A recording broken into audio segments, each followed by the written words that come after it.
and they will be like they may be needed. You just have to go from Delhi to Jaipur. The closer you go to Jaipur, there are a series of resorts, beautiful resorts. There's Fairmonts there, where there are all kinds of It's the wedding season. I'll tell you, there's this real crisis in the resort politics right now because it's wedding season and apparently every resort is booked with a wedding. Politician double paisa deta hai. I just had an opportunity to speak to one of the senior most BJP leaders who was dialing, just wanting to chat about the results. The sense that I'm picking up from the feedback this is the election intelligence dashboard. You're seeing what the numbers are saying in real time, but the sense that we're getting by speaking to these top BJP leaders is that they think they're winning big in Madhya Pradesh. They think that they're not going to win Chhattisgarh, that Chhattisgarh haath se nikal raha hai, that Rajasthan could go down to the wire. They're actually hoping that while it's looking tough for them in Rajasthan, because it's going down to the wire, it'll require counting till the end to know what actually happens. And Telangana, of course, they realize is now out of their hands. So the party being quite realistic in terms of what it's looking like. Madhya Pradesh looks like the big win. Chhattisgarh, they now acknowledge. They think that it'll get close, but they know that the Congress is ahead. That's the sense at the high levels of the BJP just at this moment, Rajdeep. You know, it is fascinating how this is playing out at the moment because you've got 4 states giving 4 very distinct verdicts. One is a tight fight, clearly, in Rajasthan. Madhya Pradesh also is not at the moment the kind of one-sided race, but it could change dramatically. Chhattisgarh is showing churning between the tribal belt and the plains. And in Telangana, you could have history being created because a state which was dominated by one leader for 10 years could be seeing a distinct shift. So, you know, depending on which political party you belong to, you can just hold on to what suits you. You know, what's the national big picture looking like? Let's put that up on our screen right now. This is what the national big picture looks like according to the election intelligence dashboard. Of the 638 total seats where counting is on at this moment, if I aggregate all of those, the Congress is up on 301, the BJP at 258. At this moment, bragging rights are with the side in blue, the BJP at 258. But remember, Rajdeep, one of the things that we saw in 2018, and Ashok Malik can build on that, is that whatever anti-incumbency there was in the Hindi heartland, in some senses got flushed out during the assembly election results, giving Prime Minister Modi a clean slate for his re-election in 2024. That's the big election. See, this is a very different election. 24 will be very different. 2 things have happened. One, a number of BJP sitting Lok Sabha members in Madhya Pradesh and Rajasthan have been moved to the states. So, in a sense, Mr. Modi is perhaps setting the agenda for a new influx of candidates for the Lok Sabha election. Second, in a place like Telangana, where the BRS won 9 seats out of 17 in 2019, and it won those 9 seats on the back of a big assembly victory in 2018, so 6 months earlier. In those 9 seats, the BRS will now be vulnerable. It will not lose all of them, of course, but it will be vulnerable. Both the Congress and the BJP would hope to gain. Okay, let's look at Madhya Pradesh, which interestingly at this moment is 111 versus 102. I want to look at where the gains and losses for each party are coming from. We look at the BJP to begin with.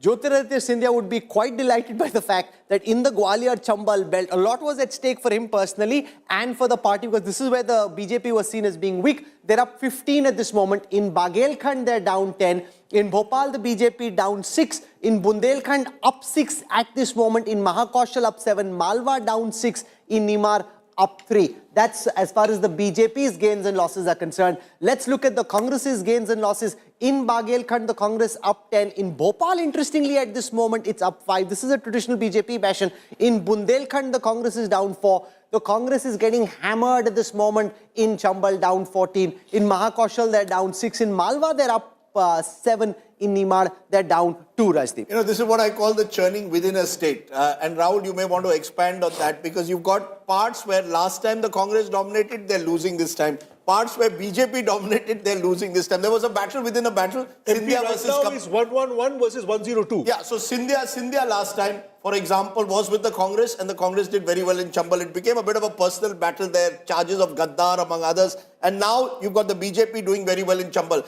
Is this strange that within a state, you see such different trends within 5 years? Local anti-incumbency more than statewide anti-incumbency? True. I think especially when the elections are going to be close, then you are not going to see a statewide trend and regions will become very, very important.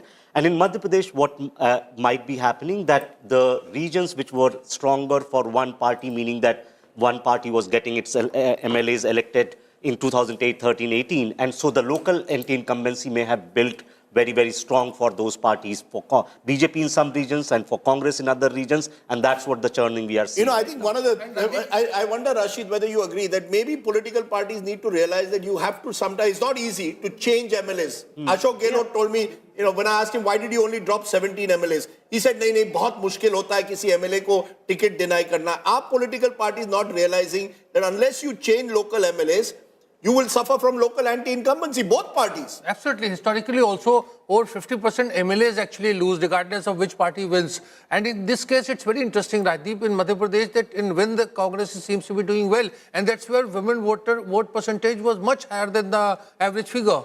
Okay, Rashid is determined to prove us wrong that Ladli Behna, he's been saying, will not have the kind of dramatic impact that our poll suggested. I'm just going by numbers, yeah. Yeah, you're going by numbers at the moment. Both the parties in the nervous 90. Just once again to look at Telangana. T.S. Sudhir, are you picking up any clear trend that's emerging from what we are seeing at the moment? 66 to the Congress, 35 to the BRS.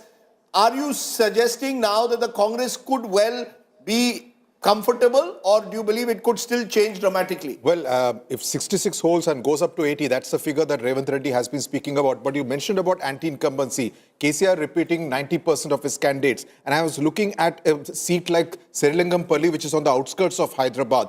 The Congress picked up a BRS corporator, gave him the ticket. I was told that he is suffering from a huge anti-incumbency because of his innings as a corporator. He is right now trailing. So anti-incumbency can affect both parties in different ways. Yeah, in fact, that's a great point, because, you know, the one mistake, and I think BRS admits it, insiders admit it, they told KCR, let's change. KTR told KCR, let's change more MLAs. He said, no, these are my strong men. And he announced it 3 months ago. Yep. He announced 3 months ago, I'm only dropping 7 MLAs. Now that he could be paying a price for not dropping enough MLAs. The closest contest at this moment is in Rajasthan. If you're looking and wondering, where are we likely to see a super over? Ladies and gentlemen, the trends now suggest that super over could come in Rajasthan. Not just according to the intelligence dashboard that we have, even as per party sources, Rajasthan is where it's literally going down to the wire. Let's take you through how the seats dominated by certain communities are doing. In the Dalit seats where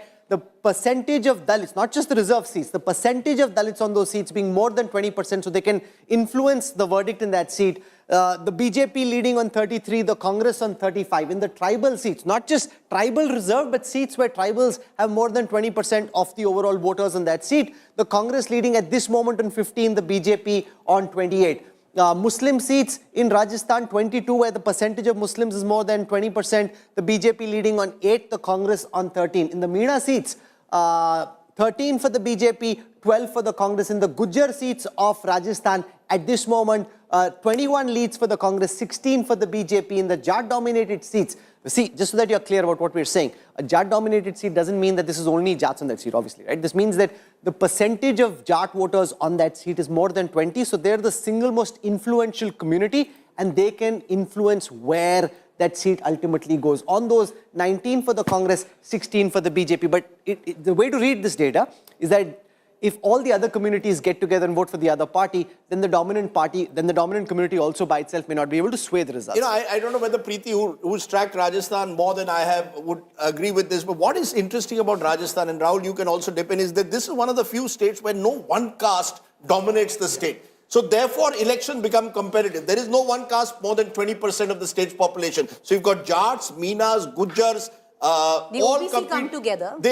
But they all in a way compete for their own stronghold. So you don't have it's very difficult therefore to get a sweep. That might explain this. Look at even in Gujjar seats, it's highly competitive. Look at Meena seats, it's highly competitive. Did you see that caste dynamics perhaps are not as potent as we think as they are in other states where you have a sweep? No, one way or to be the other. honest, Rajdeep, the elections in Rajasthan are decided on the metrics of caste, and historically that has always held sway. But look Where at how particular it's playing out this time. Because, usually caste, last time, 2018, the Gujjars en masse went with the Congress. En masse went with the Congress. Does gender trump caste? Does gender trump caste? Yes. Now, off late with what you've seen, yes, what cuts across caste lines is welfare schemes. So, it's interesting. You'll go from village to village and you will see that same woman talking about that mobile phone and that 500 rupees ka cylinder. From Yadav to Meena to Gujar. Is that a change quickly? I think it's not a complete change. Now what you are seeing is a mix of identity plus occupational molded into one, right? When you are targeting poor, you are also targeting lower caste in that sense. But just in case, like in Rajasthan, what you're seeing is a very, very close contest in SC seats and ST seats. In both places, BJP was expected not to do well. And they are, in fact, in ST seats, they are leading Congress, and in SC seats, they are neck and neck. So, But they're taking away more but of the the one card difference this between time. now and then was in 2018, the Congress swept the Gujar bastion. This time, it's tight. Yeah. So therefore, that's why it's 94-93. But That Rajdeep, difference- it's being made up by the Jats. The Jats which went to the BJP in 2018, a huge percentage of that, if you look at least what the trend suggests right now, are going towards the Congress. More to the Congress than the BJP. If for a moment we draw a cricketing analogy, Yes. the BRS at this moment faring like the England cricket team in the World Cup, defending champions, getting hammered. Only 40% of the BRS seats which they held in the last election, they are retaining. 60% of BRS seats are flipping at this moment. 60% of your sitting seats, like seats which you have at this moment, are flipping over. The Congress is bagging 42 of those 50 BRS seats. The BJP bagging 8 out of 50 BRS seats. No wonder K. Chandrasekhar Rao is looking so glum. And look at the retain ratio for the Congress. They had only 19. They're retaining 72% of those seats. 4 of those are now being led by the BRS. Let's look at the retain ratio for the BJP. Of the one they had, they're retaining that at this moment. In terms of strike rate, the Congress's strike rate in Telangana at this second is 53%. The BRS's strike rate only 32%. Can you just help us in one what is going to become critical today as the day goes on? At the moment, 11 others are leading in Rajasthan. Can you, Rahul, tell us who these 11 others possibly are? Because those 11 others could have a price on their head come this evening. Rajdeep, I've just got a text message from Jan Chaudhary and he's saying, please correct Rajdeep Sardesai. The Jat community is 20% in Rajasthan. No, It's not of the last census. not as by... 12% Okay, so, on record. when 12%. Rajdeep 12%. He can say 20. It is 12% on record. So please tell Jayan Chaudhary, I go by data, he goes by his perception. Okay, When 12% Rajdeep by bowls a record. googly, I get very scared because he says, just check on the EI. And I'm wondering, is the EI programmed to be able to throw up an answer of that? Mercifully, it is. So it passed the Rajdeep test. Here it is. You asked about the 11 others. I have them on the screen right now. One of them is a BSP MLA contender. There are 3 independents and 6 are from the other smaller parties. So others are currently leading in Rajasthan and they'll become very important in Alwar rural, in Bharatpur, in Bilara, in Churu, in Khetri, in Khinswad, Pali, and in Sirohi. Those are the 11. Rajdeep, next time you want to bowl a googly, just give me a heads up or send me a message before tossing that ball on national TV. No, the reason I'm saying, look, BSP and the independents and the rest, most of these are rebels who did not get tickets from the Congress or the BJP. We'll have to see whether people like Rajendra Gudda are leading at the moment. That will be an interesting seat to see. Because remember, he's the one who came up with the red diary accusing the Congress of corruption, the Gehlot government of corruption after being a minister in the government. Now, if people like Rajendra Gudda start winning, he's contesting on a Shiv Sena ticket. It's very clear we will have a super over in Rajasthan. Here's the breakup of the rural seats in Rajasthan. There are 156 seats in Rajasthan where more than 60% of the population live in rural areas.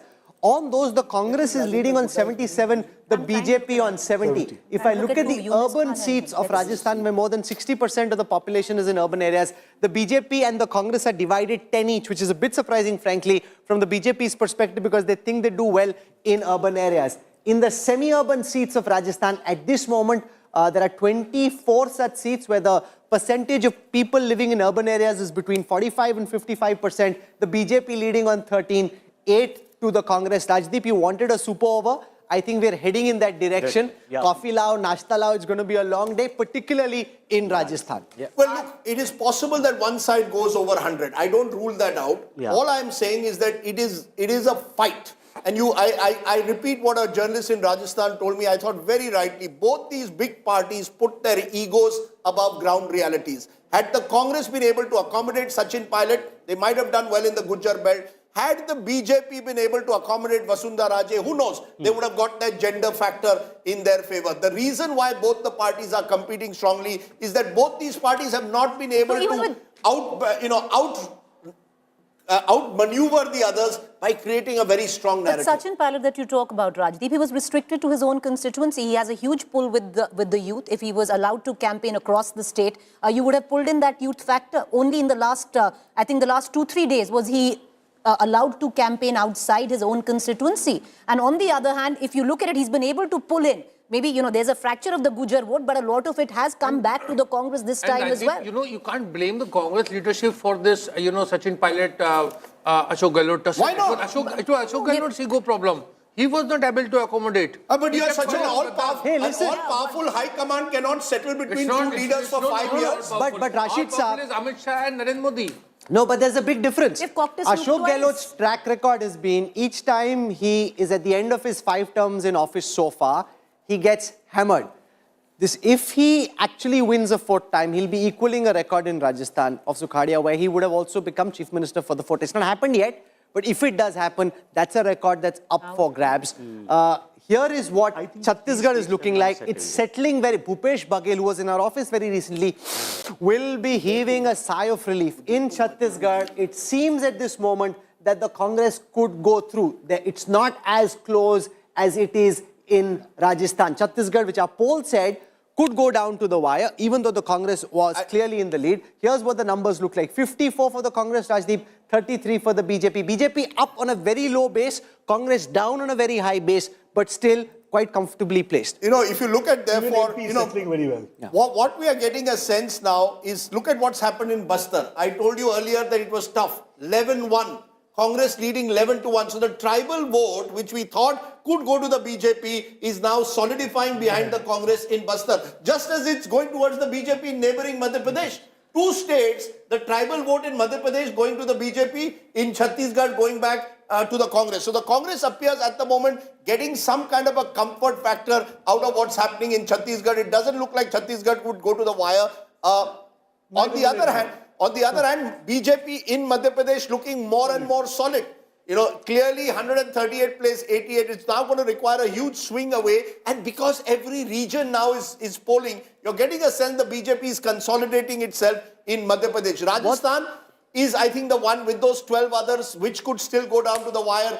And Telangana, 63-33 is almost twice as your... Look at the BJP though in Telangana, Rahul. Interesting. They're reaching double digits. Sudhir can correct me if I'm wrong. BJP has never reached double digit in a Vidhan Sabha election in Telangana. But I think the story is rural areas, the Congress leading 44-18. When it comes to semi-urban areas in Telangana, Congress leading 9-5. It's only in the urban seats where it's almost neck and neck between the Congress and the BRS, both leading in 9 each. So, semi-urban and rural is where the Congress is making. What do you think has changed in rural Telangana for such a tsunami to take place in rural Telangana? What's that one? Is it local level corruption that the guy who was driving a scooter is now in a Mercedes Benz? Absolutely.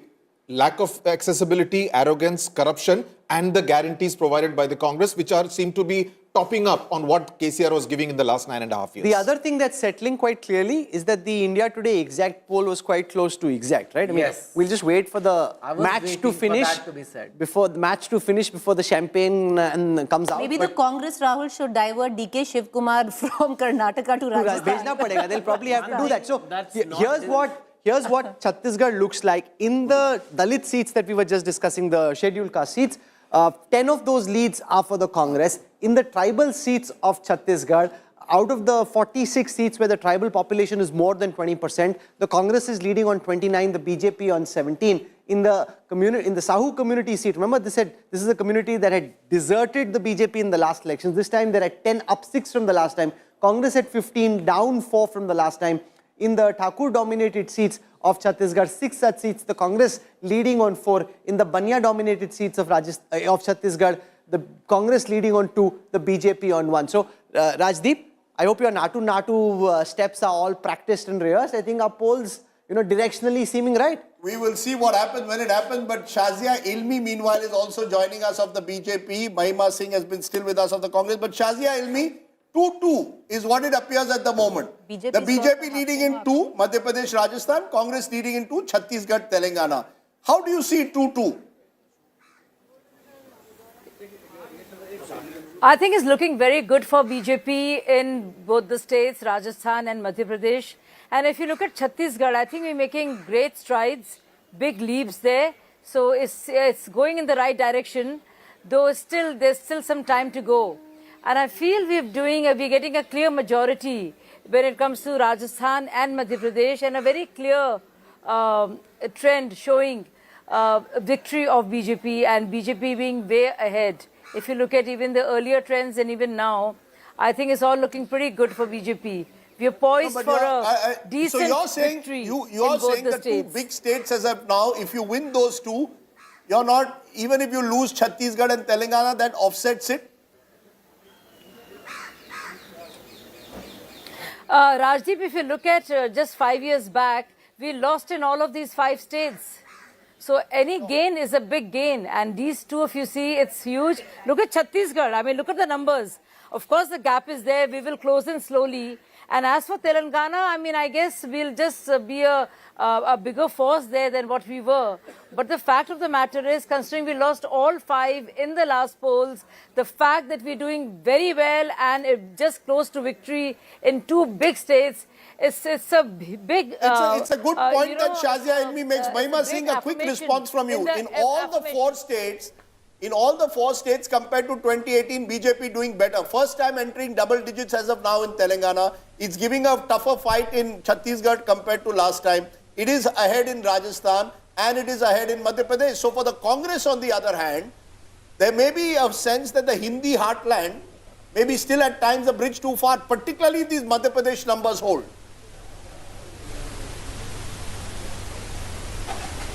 I would say that one thing is for sure, the democracy is winning today. You know, whichever side it falls, the democracy is winning, unlike the BJP's desire, opposite to the BJP's desire rather. Because the BJP for the 9 years... No, how is it opposite to that, ma'am? Let's be fair. They are also contesting... No, ma'am, how do you say that the BJP is against democracy when they are winning, they are winning through the ballot box? I'm coming to that. The last 9 years, it is the BJP that's been saying we want a Congress Mukt Bharat. So when you try to negate the most prominent opposition party, what does it indicate when you say we want a Congress Mukt Bharat? So opposing to those dreams, it is rather appearing like you see it is the people's issues, it is the people's fight that is thriving over the false sense of invincibility of the BJP. Okay, I take your point, but the truth, Rahul, is that there is, and maybe across the table someone wants to respond to this, because the fact is in all the 4 states today, compared to 2018, the BJP is doing better. It got bested by the Congress in Madhya Pradesh. It got bested in Rajasthan. At the moment, it's leading in both. In Chhattisgarh, it's narrowed the gap compared to 2018, and it's reaching 10 in Telangana. So overall, it seems to be a decent day in the office for the BJP. Well, even Rajasthan now indicates 100 BJP, 85 Congress. That's right. So I'm saying across the 4 states, the BJP is doing better. Is there a sense that the BJP can say, look, actually, we've done much better than 2018 today? Yeah, of course, because 2018 they had nothing. Nothing. Right? So now getting 2 states would be a big booster in the run-up to 2024 campaign. And especially that picking up 10, 11 seats where everyone was thinking that now they are down and out in Telangana, I think that would also give them a shot in the arm for 2024 in South. In Telangana. Rajdeep, if I could come in here, if you want to extrapolate to 2024, yes. If the BJP is to repeat its majority in 24, it has to sweep its bastions in northern India and western India, yes. right? These election results so far indicate the BJP could well do that. Yes. Rashid, therefore, the Congress needs Rajasthan now. You know, it needs that gap in Rajasthan to close to have some kind of sense that, look, we are very much in the race. Just winning Chhattisgarh and yes, getting the big prize of Telangana may not be enough. Yeah, I think for the BJP, Rajasthan was in a platter, but retaining Madhya Pradesh is a very big thing for BJP. For Congress, of course, it's a lost case. I mean, they were not very sure internally. Rahul Gandhi himself said it about Rajasthan. So I think Madhya Pradesh is a big loss for the Congress, but the gains in Telangana are very significant. No, but it's not a normal victory. Remember, if after 18 years of Shivraj Singh Chauhan being in power, this is where the BJP ends up in Madhya Pradesh, that senior BJP leader I was just speaking to a moment ago, this is like snatching victory from the jaws of defeat, because every single data point for the last several months had suggested that the BJP was up against it in terms of anti-incumbency in Madhya Pradesh. To be able to pull off a result like this is nothing short of a marvel in election management and engineering, because this was really an election for the BJP to lose and for the Congress to win. At this moment, in the leads that we have, the BJP is up 19 from the last time, 128, 115 is the magic mark, 116, 99 for the Congress, they're down 13.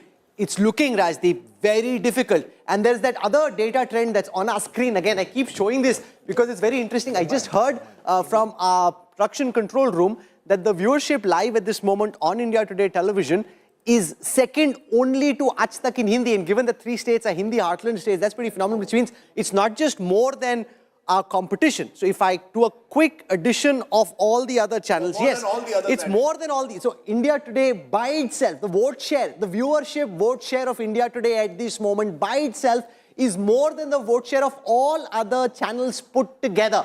That is just phenomenal. Is that saffron is coincidence, right? No, it's not actually saffron, it's red. It looks saffron. Don't look for a conspiracy. I'm just saying. It's a program graphic and it's not saffron. I mean, it is red, and there's nothing wrong with saffron, by the way. It's red and it is more than everybody else. It's also second only to our own Hindi channel. It's more than all the other Hindi channels. I think you guys are doing, by viewership standards and from the vote share we are getting, you guys are doing a great job. So thank you very much for that. The fact is that Rajasthan is the one state, I think, that's going to keep us going, even though the numbers at the moment suggest the BJP 15 ahead. There are 18 others. And this is a state with notoriously small margins of victory because there are triangular fights in many constituencies. Yes, Preeti. Pilot is trailing. Sachin Pilot trailing at the moment? Sachin Pilot is trailing right now. That's very interesting. But it's interesting because, if you look at it, this is the same place where Mr. Ramesh Biduri, who's a Gujar himself, Delhi leader, was sent to manage the campaign for the entire Tong district. It was a highly polarizing campaign. And maybe if I can take that question to Shazia Ilmi, Rajdeep, if you allow me. Shazia Ilmi, if you had got, many on ground say, if the BJP had got their campaign in a more cohesive fashion instead of, many thought that it meandered a little. It was polarizing in the beginning, then you went on to law and order, then you tried to, what many would say, go back where the Congress manifesto was. If you had a cohesive campaign, the numbers could be very, very different, where you completely pulling it away from the Congress. And if I may add, Project Vasundhara I could hear you very well, but whatever I can make of your question, Preeti, just look at the numbers. Even in Chhattisgarh, imagine what the predictions were, and we are way ahead by 24 seats. Even Telangana, where we're just making our base, you just see how we're doing. We're doing extremely well there, plus 10. I'm not saying our gain is as much as that of Congress. They have made huge strides. But everywhere, I feel we are very close to making our government. Even in those two states, nobody's talking about the other states. I'm just talking about Rajasthan was your election to win. History gave you an edge. But they're still winning. No, winning, I'm just saying, with a huge margin. That's what I'm saying. I can show that. Actually, I can plot that on a line graph, Preeti. Shazia, see this. This is interesting. You just see this for a moment, the point that Preeti is making. I want to build on that. Each time the Congress is typically lost under Ashok Gehlot, they get hammered, like come down to the 50s, right? So it happened in 2003. It happened again in 2013. The Congress, each time they get hammered, they just crash. They win, they barely win. When the BJP wins, it wins big. When the Congress wins, it barely wins. 2008, it barely won. 2018, just slightly ahead. This time, the BJP is ahead, but just marginally. So the point that you're making is absolutely correct. That is very different, Shazia, from the trend that Rajasthan has shown for the last several elections.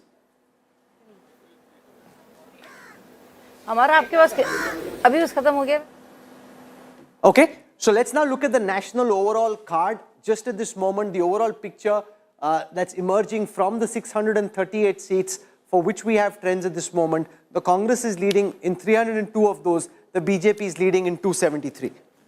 You know what my sense from these numbers at the moment suggests is that the BJP has much to feel confident about leading up to 2024. 100%. Because you've got a situation where you had anti-incumbency against your government in Madhya Pradesh, but you seem to have been able to arrest it to a large extent. I think in Chhattisgarh, you've shown the capacity to make a comeback in an election that was being written off a few months ago. I do concede and I do believe that the BJP should concede that they got their Rajasthan strategy wrong. That somewhere they took the election for granted 6 months ago, thought we don't need Vasundhara Raje, we will fight this election. At the moment, they're struggling to reach the halfway mark and they may well be dependent on others. And I think they've made a dent, if T.S. Sudhir agrees with me, in Telangana by getting 10 seats, building on what they got in Lok Sabha 2019, 4 seats. So far when I look at the numbers, good news everywhere for the BJP. The Congress therefore needs a turnaround in Rajasthan to be able to feel that this could be a better day for them.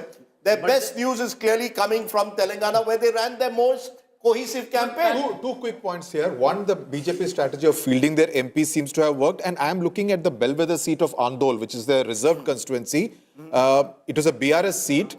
And this time, it is the BJP candidate who is winning, who is a former comedian in Telugu cinema, Babu Mohan. He's the one who is leading. And up against him was the former Deputy Chief Minister of United Andhra Pradesh, Damodar Raj Narasimha. Yes, go ahead, please go ahead. In Telangana, what seems to be happening that the Congress is doing much better in North Telangana, where they were BRS was expected to give them a fight. And in the southern Telangana, they are not doing as well to be able to basically... The other thing that's happening on the ground in Telangana is that the police has started to arrive at Revanth Reddy's house, and security is really being pumped up over there because it's quite clear, as far as the police is concerned, and their political sourcing is usually very good, that Revanth Reddy is the odds-on favorite. So the police walas all showing up to salute the new boss. 64 leads at this moment for the Congress. Nagarjun Dwarkanath joins us. Nagarjun, Revanth Reddy said he will not take flowers and cakes till he saw the India Today exit poll numbers. He thought he was winning, but just to be sure, he wanted to see the exit poll numbers. It seems the poll numbers were bang on. Well, that's true. In fact, our numbers are going as we predicted. People have already come here with flowers, bouquets as well. But what is interesting is the state police and the Hyderabad city police have come here to increase the security. You see, this is the entrance of Revanth Reddy's house, and police have already come in numbers to make sure that there's no untoward incident and to beef up the security. So there is a sense of messaging also that the numbers, as we see that Congress has crossed the 60 mark, people have come in to pour wishes to Mr. Revanth Reddy and the Congress leaders here with flags, flowers, sweets, shawls. But the interesting fact is that the state police and the city police have turned up at Revanth Reddy's house this morning. Just an hour back at 8 a.m. when we started to do the early trends, the police were not here except for his personal gunmen. But now the city police have turned up at Revanth Reddy's house to make sure that they give him enough security, which is a clear sign that the way the wind is blowing this morning. You know, the other thing is, look at the South-North divide. And I wonder whether someone on the panel wants to talk about that. Look at how South India is voting and the Hindi heartland is voting. BJP very competitive across the Hindi heartland, and the Congress is unable to even capitalize fully on anti-incumbency as the Madhya Pradesh numbers are showing. On the other hand, when there's anti-incumbency south of the Vindhyas, we saw in Karnataka 6 months ago, and now we are seeing it in Telangana, the Congress is the natural contender for power. We've seen Rahul Gandhi's Bharat Jodo Yatra go 12 days through Telangana, go almost a fortnight through Karnataka. Congress doing well. But in the same areas where he went in Rajasthan, went in parts of Madhya Pradesh, Congress not doing well. It makes my point that Rahul Gandhi and the Congress's appeal far greater in south of the Vindhyas than it is in the Hindi heartland. Definitely, they do have more appeal, but I would say this to give an objective assessment. You know, in Karnataka also Congress won because the JDS declined. Here also BRS declined. I think we're not discussing this whole TRS to BRS thing. When you are a regional party, you have come to create a state, and then and I've seen senior leaders of BRS in conferences, they're saying, we want to be national, we want to contest in Maharashtra elections. I mean, what are people going to think? I just want to put a note of caution for Telangana, just to add to the excitement. Congress had 62. Remember, the 6 others are MIM. Add them, they are in an informal understanding with the BRS, becomes 47. BJP is 9. Add that, that becomes 56. I keep repeating, Congress has to be 65 plus, which they well may be in Telangana, to feel some southern comfort. But, you know, Shazia Ilmi, that's a point. While you're making impressive strides once again in the Hindi heartland, in south of the Vindhyas, the Congress remains the major national party. We saw it in Karnataka, we saw it now, we are seeing it now in Telangana. South remains BJP Mukt except for Puducherry.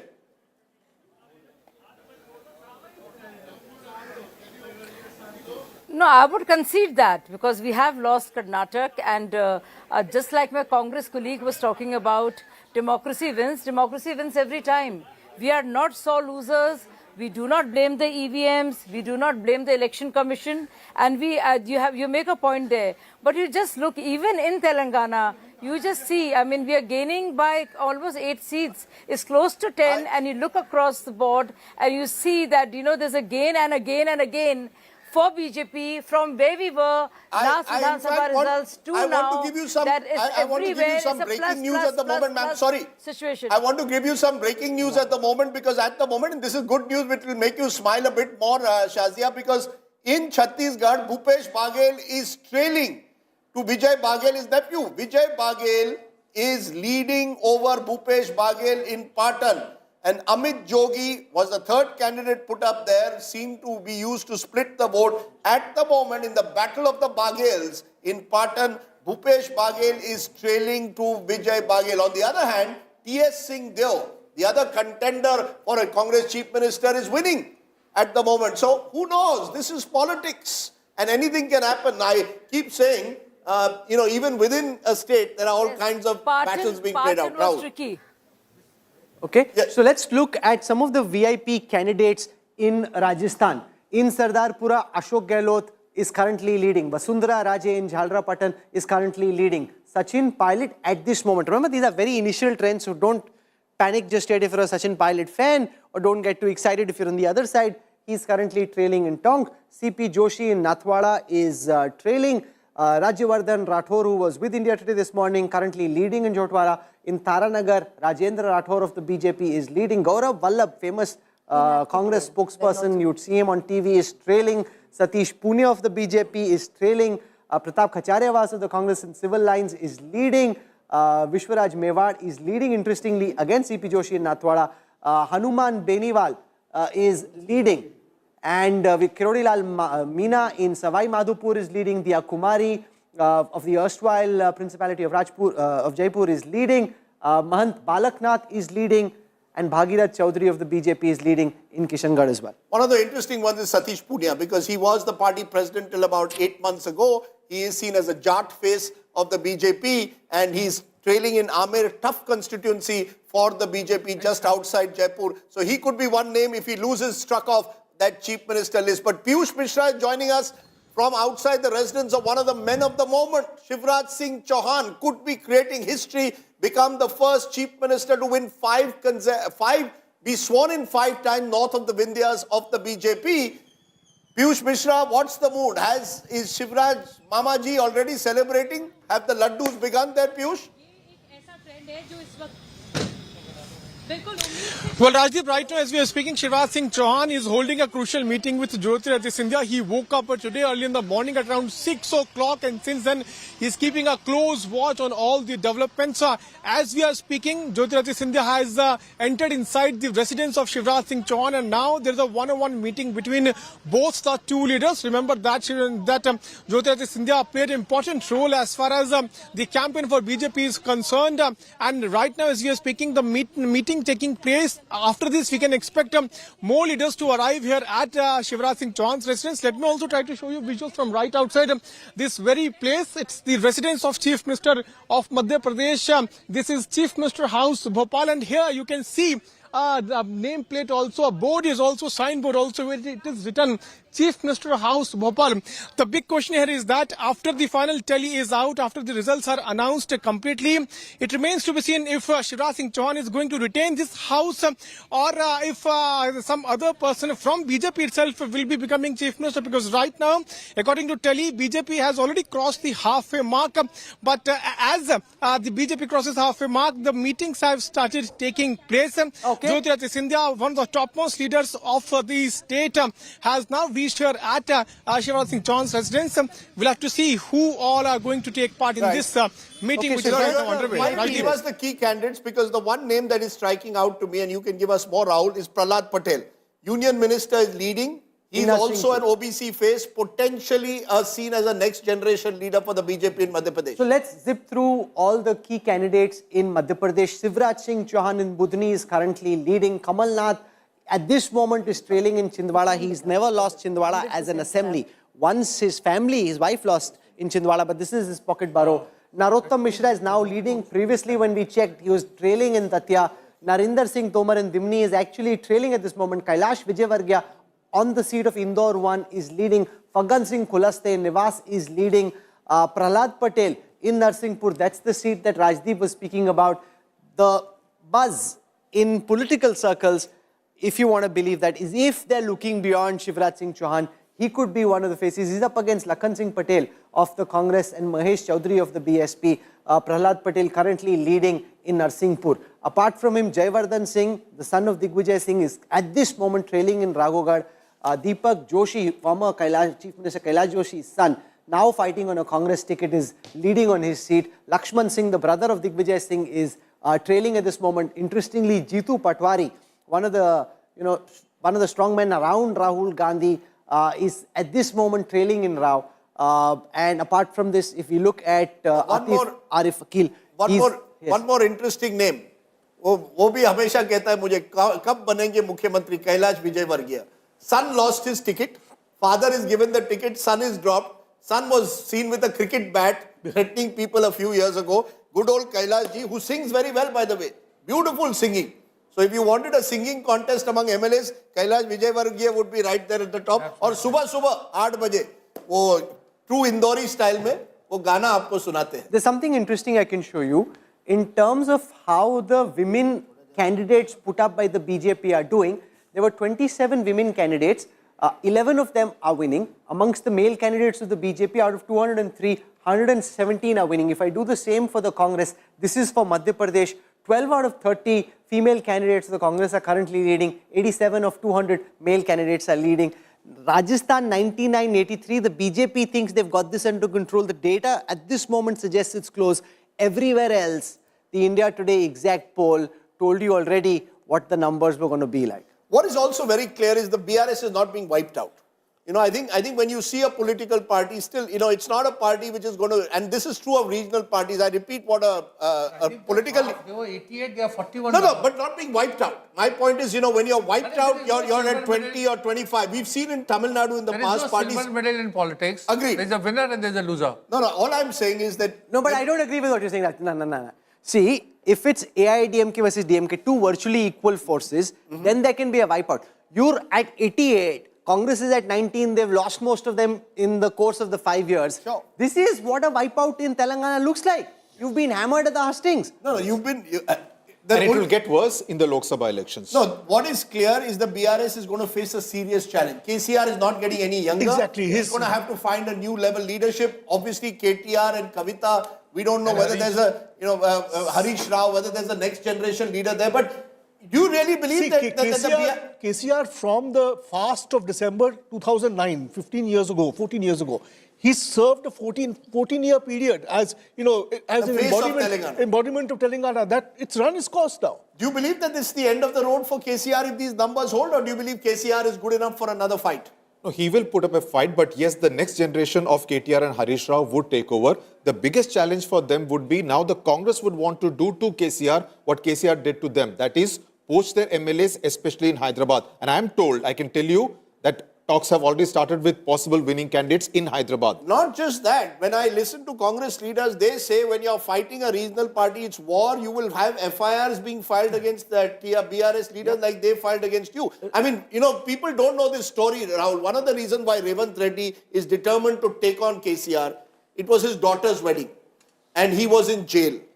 And he had to struggle this is 2015, the cash payment. That's right. He had to struggle to get bail to attend his daughter's wedding. And I'm told he told someone, एक दिन मैं ऐसा सबक सिखाऊंगा इसको, वो जिंदगी भर याद रखेगा. But there's another... So it's a very personal fight. No, but there's another Hindi film dialogue. There's another lesson there, whether it's the likes of, say, Bhupesh Bahgel or now Revanth Reddy.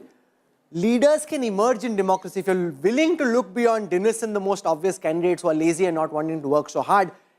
Society, politics, the state, people just throw up a leader like you found in Rewat. And we are seeing within the Congress, these regional satraps once again coming. Wherever Congress does something fresh, it works. Can I make a point? But still, in many places, it doesn't do fresh things. Yes, Just a point about Telangana. I think what the regions we were looking is slightly different. If you slice Telangana in east versus west, so don't do, like, just look at the map. Just look at the map you have there, Rahul. Don't slice the regions. Actually, we were thinking in terms of north, central, south kind of. This is what it looks like, Rahul. You want to explain this? This is the last map of Telangana. It's called the power map, right? So it tells you where the power is coming from. Look at how strong green is all over. This is the new map of Telangana at this moment. But if you slice it differently, what seems to be emerging, that on the sort of like western side, you still have BRS presence. But on the eastern side, which is Khammam, Mehboob district, it's towards complete. Andhra. Yes, towards Andhra. It's a complete sort of like... Does it have a spillover effect in Andhra Pradesh? Has, but that's only in Khammam district and to an extent in No, Nalgonda. but could it impact what happens in Andhra Pradesh yes, it going will forward? definitely impact what happens in those Andhra. districts are more similar to Andhra Pradesh than the way we were looking at, right? So it could have No, but in terms of development, I can tell you Telangana districts much better than the Andhra districts. Absolutely. You know, Telangana actually is a success state in many ways. Look at their per capita income. Look at them on most welfare indices. Look at their paddy cultivation. It's a growing state. It is corruption at the local level, cornering of benefits by a few at the cost of many. The inaccessibility, the farmhouse chief minister, arrogance, the charges that you had to tie up with BJP, all of them have worked against. But you know, an interesting one line on WhatsApp from a Congress neta on Telangana, where they are having their biggest, their best day. They said Telangana Rashtra Samiti called itself BRS. Now it should call itself NRS, Nowhere Rashtra Samiti.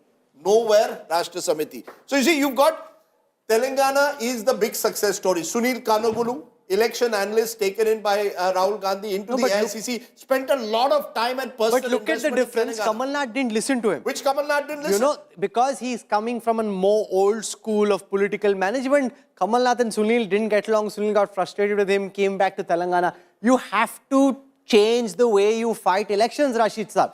Absolutely. I think aggression helps. In case of Bhupesh Bahgel and Revant Reddy, it has helped. Way back, when Shivraj Singh Chauhan was nobody, he fought against Chief Minister Digvijay Singh in 2003.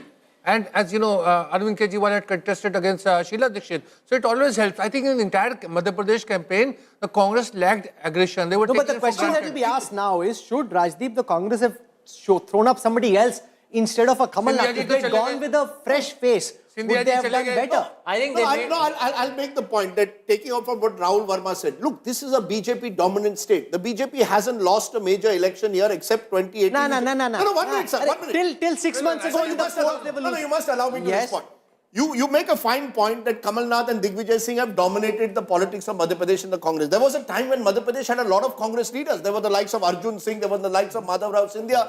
Then you tried the likes of Kantilal Bhuria, you tried a tribal face, you tried Arun Yadav, OBC face, it didn't work. The point is, I think we've got to accept Madhya Pradesh is a BJP dominant. No, becoming. Just to make one point. See, you can't choose just a face from anywhere. When you are a party which is sitting in the opposition, you also need a face who can finance the election. You can't just pick a person and say, no, okay, but can why I make can't a you different become the point? face? Rajdeep, the point is that you throw up a fresh face like a Bhupesh Bahgel or Revant Reddy, because with no disrespect to Kamal Nath, and I know odds on chances are he's watching us at this time because he watches us very carefully, chances are that with a younger face, you would have got some traction. People look at Shivraj Singh Chauhan, Kamal Nath doesn't look like a mass leader. No, just to finish, and Preeti, I'll get you in. The fact is they've tried and they've failed. They've tried in the past Kantilal Bhuria. They did not give Jyotiraditya Scindia possibility of being made into this star pan Madhya Pradesh face. He went to the BJP. I think you're right to the extent that... The Congress in Madhya Pradesh would maybe nowhere without Digvijay Singh and Kamal Nath putting together a campaign. Yeah, you see, they've not... And just to add, and Preeti, I'll get you in. Just to add, contrast it with Chhattisgarh. Bhupesh Bahgel is a product of what happened in 2013. Sadly, the entire Congress leadership there was wiped out in a terrible Maoist attack. They needed a new leader. Along comes Mr. Bahgel and transforms the party. Now, Preeti, go ahead, just 2 points. Sorry, because otherwise I'm accused of stopping you. Please go ahead. No, Rajdeep, just Please 2 points. The 2 points I want to make. One, where Kamal Nath's politics was concerned, you can't be a bigger Hindu than a state which is steeped in Hindutva, where the BJP comes into question. Number two, I think the Congress will also need to go back to their drawing board, especially Rahul Gandhi. OBC, OBC, OBC, caste census, every rally, right? Look at our own numbers in terms of our exit poll numbers. The OBC has gone en masse with the Bharatiya Janata Party, right? 56%. What he also did in the bargain is, in a state which is got a decent amount of, general and upper caste, you've totally alienated it. A loss of 13% for the Congress. Every rally... As per our poll. As per our poll, yeah. Every rally that I went to on ground, I heard that this is not going to work. He needs to change his stand. So now you have to go back to the drawing board on that In fact, card. to take off from what Preeti says, this whole Congress narrative of an OBC census, which they're going to make a narrative for 2024. Without a strong OBC leadership on the ground, it's not going to work. Where is your OBC leadership on the ground, Rahul, to take the thing, to take the idea that you want a caste census, you're an OBC-friendly party? It's not even Plus, you worked. forget. You have an OBC, like Gehlot. You have an OBC in Rajasthan, but it's not worked in Rajasthan as well. Rajasthan, I will hold my horses before we make any broader comments on. I'm saying as per our exit polls. But as per Madhya Pradesh, the fact is, it's a 50% OBC-dominated state. You went to the people saying caste census, it's not worked. On the other hand, the OBCs south of the Vindhyas in Telangana have come to you, even though the BJP there pitched itself as a party that will have a backward caste chief minister. One size doesn't fit all, Rahul, in Indian politics. It's time national leaders realized it. State elections are won on local narratives. Shivraj Singh Chauhan is a more credible, trusted leader than anyone that the Congress had to offer. Simple. Yeah. See, Rahul Gandhi's obsession with the OBCization of the Congress, going back to the Uttar Pradesh election, where, Beni Prasad Verma at one point was his chief ministerial candidate. It made no sense. The Congress has not had an OBC sort of bastion, strong constituency since the 70s. The other thing that's emerging from this data so far They've is tried that repeatedly. about 10 lakh votes have been counted in Madhya Pradesh. That's a pretty robust sample size. 49% of those votes are for the BJP, 41 are for the Congress. This is going to be a one-way sweep for the BJP. And just imagine what is at play.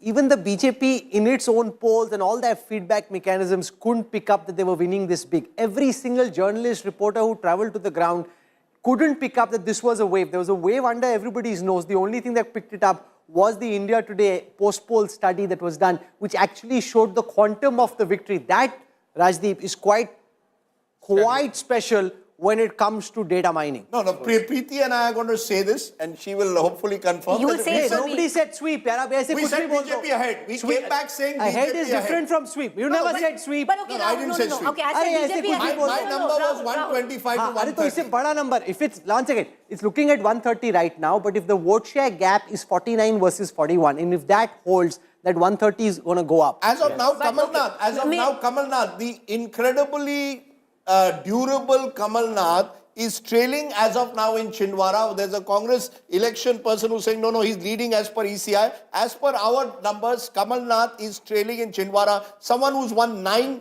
Lok Sabha elections there, won the last by-election from Chhindwara. His son is the MP from there. The only time he's lost from Chhindwara is when his wife once contested in 1996. So you've got Kamal Nath at the moment trailing in Chhindwara. So clearly, Congress at the moment on the back foot in Madhya Pradesh, and the BJP also building some kind of a lead in Rajasthan. Once it crosses 100 with a 24-seat lead, but remember it's only 10 but with 15 others, the moment it crosses 93, 94, the BJP is through. The Congress needs to be 100 plus to be comfortable or very close to 100. BJP, even if it's Congress needs 95. Whoever's in 95 has a chance. There is one Mr. Durable in Indian politics, and that's Shivraj Singh Chauhan. He's Rahul Dravid now, the wall, whatever you might want to call him. No, but I think Chetan makes a good point. I think it's too early to say. And can I also add a little bit of masala to it? Look at Chhattisgarh. It's tightening. 40 is playing 50 in Chhattisgarh. So you're just 5 ahead of the halfway mark. 5 more switch sides at 10 a.m. in the morning. And you can look at your margin calculator now for Chhattisgarh, Rahul, and tell us. I won't be surprised if Chhattisgarh could also go down to the wire if these numbers hold at the moment. 40 is playing 50 there. That's the closest fight out of the 4 states. If you look at the moment purely in terms of numbers, there's only a gap of 5. You're only 5 above the halfway mark. Small shift in Chhattisgarh could change the way the state is at the moment. If we look at the national picture, if I aggregate all the leads that are coming in from the different states, and throw up an overall picture. In the 638 seats where counting is on at the moment, it's tightening. It's 289 versus 280. Earlier, the Congress they won 320 last time. So it's 289 this time versus 280. The national contest, this is just a talking point. This is just bragging rights. But that contest is tightening as well. 289 versus 280 and 69 Rajdeep for the others. I think what the picture that, as I said, it will be interesting to see Chhattisgarh is because Chhattisgarh margins are notoriously small. So we could see a shift there, which could make it a cliffhanger. I think Madhya Pradesh and Telangana are settling down. I'm not yet saying Rajasthan is fully settling down because, again, there's a 10-seat shift required that could change the picture dramatically. But the other states, the Congress's best news, Telangana, the BJP's best news is in Madhya Pradesh. And look at how it's changing within the state. Okay. Tribal areas of Madhya Pradesh, if you go to the belt by belt in Madhya Pradesh, you will see the tribal areas, it's the BJP which is dominating. These were areas which the Congress won last time. Just take a look at a region like Malwa Nimad, which was last time very much with the BJP. This time, on the other hand, with the Congress, this time BJP is leading in 12, Congress in 6. So you've changed the complete dynamics of Madhya Pradesh by winning tribal belt. Even in Mahakaushal, 23 to BJP, 21 to INC, and GGP, the Gondwana Ganatantra Party, is leading in 3. So one of the questions that people will have in their minds, and spend a moment with me as I take you through this on the election intelligence dashboard, and this is where the magic and the true prowess of the EI comes in. These kind of insights, I guarantee to you, even top party leaders at this second will find difficult to process in the speed at which I can. So we'll go through it one by one. And in Chhattisgarh, if you're wondering from where things stand, 52 versus 38, what could change? So here it is, for the first time this morning, a margin calculator. How many seats are being won and lost at this moment with a margin of less than 500 between the winner and the runner-up? At this moment, ladies and gentlemen, there are 87 seats where the margin is less than 500, which means that just the initial rounds of counting have happened. Anything can change. The Congress is leading on 51, the BJP on 36. 87 seats, margin is less than 500, anything can change on these seats. Let's look at those seats where the margin is less than 1,000. 88 such seats, 52 versus 36. So these are very initial trends. That's the point that Rajdeep was making. Very initial trends in Chhattisgarh. So the situation in a tight contest could change unless it starts opening up in some direction. Should I just do the same in Rajasthan as well? Because people are thinking it's settling. Has it really settled? In Rajasthan, if I bring out my margin calculator, let's look at the seats where the gap is less than 500 at this moment. Remember, these are initial leads. On 196 such seats, the BJP leading on 103, the Congress leading on 77. Again in Rajasthan, the trend could potentially change. From there, let's now come to Madhya Pradesh. I'll pull out the margin calculator for Madhya Pradesh. In Madhya Pradesh, on seats where the margin is less than 500, there are 226 such seats at this moment. The BJP leading on 128, the Congress leading on 93. So if you're a supporter, Rajdeep, of any party amongst our viewers, don't eat your laddus just yet. The game has only just got started. Absolutely. And, therefore, I would say in all the states except for Madhya Pradesh, I think you can still say, I know that 65 out of 119 appears that the Congress is safe in Telangana. I just only put the caveat that when you add the BRS, BJP and others, and T.S. Sudhir, is there any possibility at all of an alliance, of a Mahakutumi of BRS, AIMIM and the BJP? Well, that would be a bit of too much of a wishful thinking. But one interesting part about that others category, 6 of them are from MIM, 1 from BSP, and in Nampally seats, which is the area abutting the Hyderabad railway station, the MIM is trailing. The Congress is leading in that was a seat where the Congress thought they would upset OVC. In fact, correct me if I'm wrong, since 2009, MIM has won its 7 seats. This time they could be losing one, and there was a buzz in Hyderabad that Nampally was the one that they could vulnerable lose. seat. Firoz Khan of the Congress is leading. And I have a particular reason to remember Nampally. I used to go to a court there every few months for a defamation case, and therefore I have memories of Nampally very stuck in my mind. Nampally court jana. Correct me, Sudhir. Absolutely. There's the Nampally court. The Metropolitan Magistrates courts are there. My God, don't ask me what used to go on in the Nampally court, but go on. I think, Rajdeep, this Mahakutumbi you're talking about is possible if we include, the central agencies, Office of Governor, etc. Then possibly it's feasible. I know you're saying that, but the truth of the matter is you can't have MIM and BJP BJP together.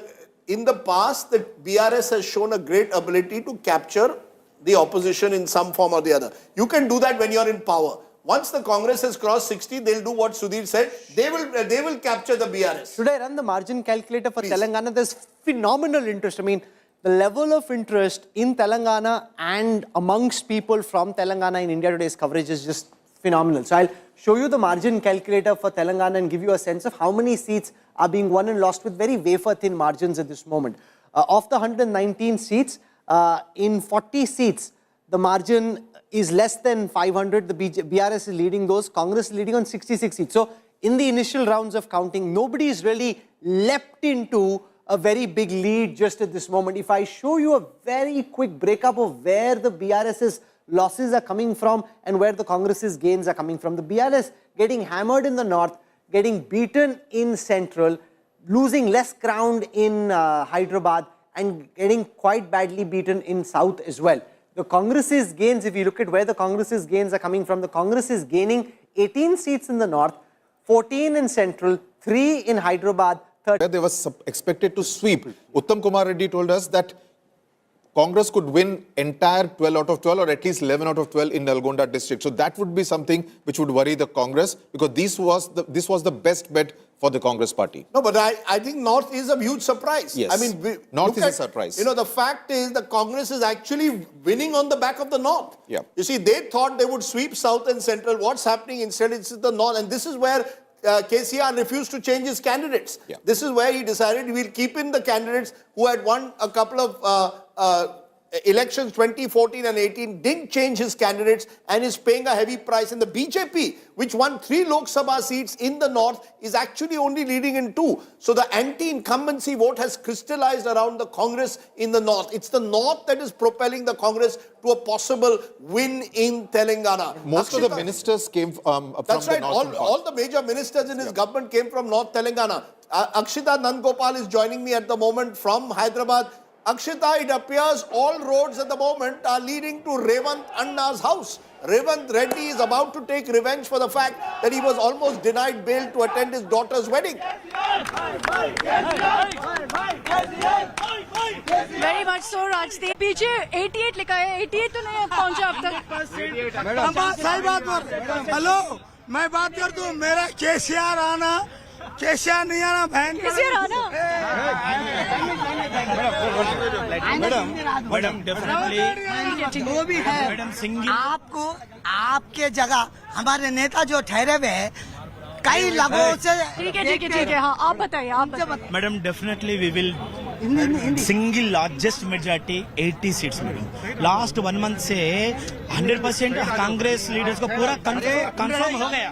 So you're saying 86. Madam Okay, everyone's very high-spirited here. High-spirited. They all want to have a word, but they're all saying 80 plus even now, Rajdeep. It's what? It's at about, I can't see from here, but I can see that it's going up further, about 67. 67 plus. They're saying 80 plus. So there you can see Revant Reddy's supporters celebrating at the moment. There are stories within a story though that are taking place. Let's look at some of the VIPs in Telangana at the moment.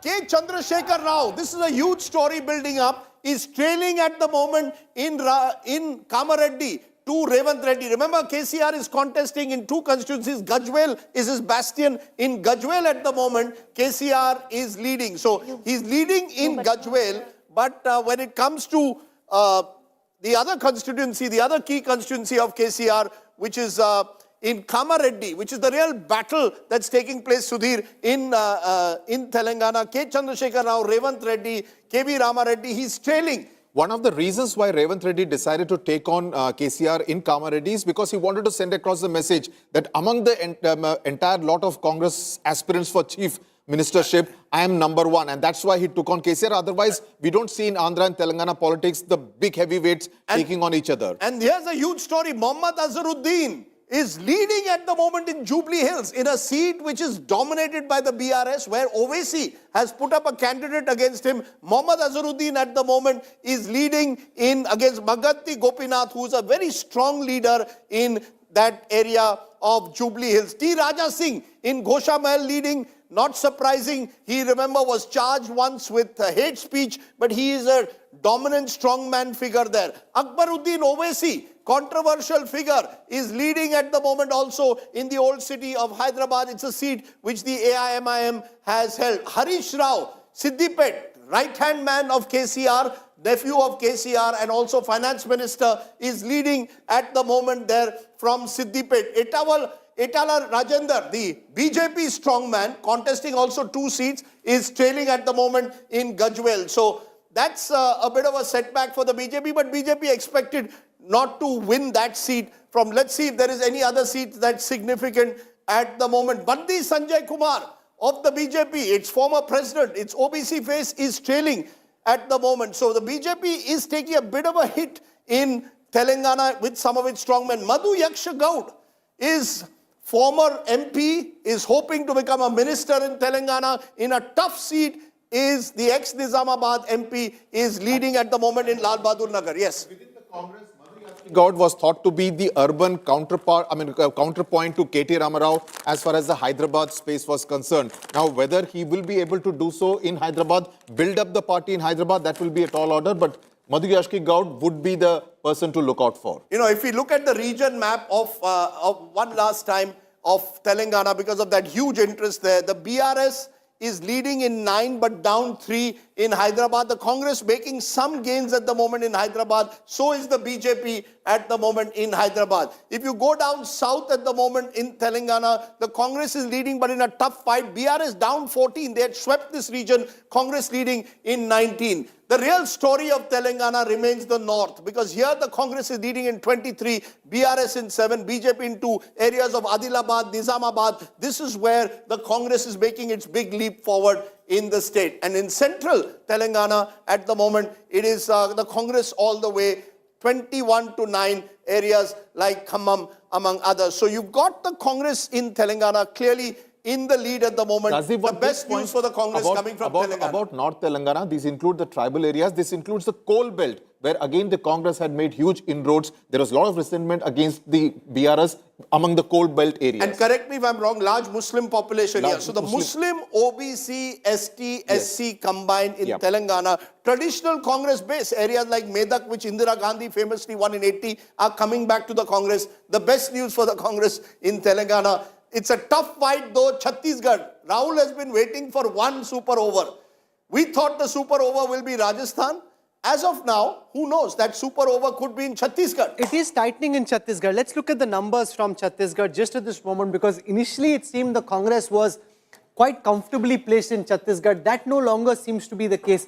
The data at this moment suggests the Congress is leading on 47, the BJP is leading on 43. 46 is the halfway mark. So the Congress only 1 seat above the halfway mark. That cannot be good news from the Congress. Let's look at what's happening in the different regions. Remember, the path to power in Chhattisgarh usually comes from the Bastar region. The Congress leading in 8 of those 12 seats. The BJP leading on 4. They were hammered in Bastar last time round. In the rest of Chhattisgarh, it's 45 all round. It's a tie at the moment. The super over is coming as of now from Chhattisgarh. 45 each in and Rajasthan seems from the data to be settling in favor of the BJP, at least at this moment. Our poll went up to 100. There's 7 more than where our poll ended. But Chhattisgarh is indeed going down to the super over. See, Madhya Pradesh and Chhattisgarh, they were one state until year 2000. Yes. And since then, all elections, the voting pattern has been similar. If you look at it, 2003 election, 2008 election, 2013 election, 2018 election, it was the same, on same lines. For the first time, Rashid Saab, since counting started in the morning, the BJP has overtaken the Congress. I'm not surprised. Overtaken the Congress in Chhattisgarh. It's now 47 versus 43. Chhattisgarh is getting exciting. If they're able to win Chhattisgarh, along with sweeping Madhya Pradesh and winning Rajasthan, the BJP will be dancing. They would have swept the heartland. And it will be huge, because look at what happened in 2018. In 2018, all these 3 states were won by the Congress. The Congress won a near 3/4 majority in Chhattisgarh. That is being overturned, Rahul, by the Congress actually now declining sharply, and the BJP now leading by 4 in Chhattisgarh. So you've got the distinct possibility of a 3-1 verdict in favor of the BJP. As we stand today, it's the BJP leading in 3 states, the Congress just in 1, which suggests that the Congress, and remember, the BJP won 62 out of 65 Lok Sabha seats in these 3 states. So these results will give the BJP a huge boost. When you lost 2018 in the Vidhan Sabha and still won Lok Sabha, imagine when you win the Vidhan Sabha, you could, you will only feel even more confident of 2024. Just trends. Things could still change. But at this moment, the BJP in Chhattisgarh has a 52% strike rate. In a bipolar fight, 52 is good because the Congress's strike rate is only 48. Let's just try and get into Chhattisgarh for a moment because there's been a twist in the tail in Chhattisgarh. The BJP leading for the first time, 46 versus 44. Dr. Raman Singh, the former Chief Minister of the BJP, on his seat in Rajnandgaon is trailing. Bhupesh Bahgel in Patan at this moment seems to be trailing. Amit Jogi, Ajit Jogi's son, is trailing in Patan. It's Vijay Bahgel, who is the MP from that area. He currently is leading in Patan. T.S. Singh Deo in Ambikapur, the Congress party Deputy Chief Minister, is trailing as well. Arun Sahu, who's the new face of the BJP coming from the Sahu community, is currently leading in Lormi. Brij Mohan Agarwal, one of the businessman faces, he doesn't like to be called a businessman, but a trader face of the BJP, he's leading in his Raipur city south seat. So this is a big twist. It could be 3-0. If it is 3-0, bragging rights, they'll say, okay, Congress is relegated to the south. In the heartland, sir. There are 4 states going to the polls. I said Rahul, Congress will be relegated to the south.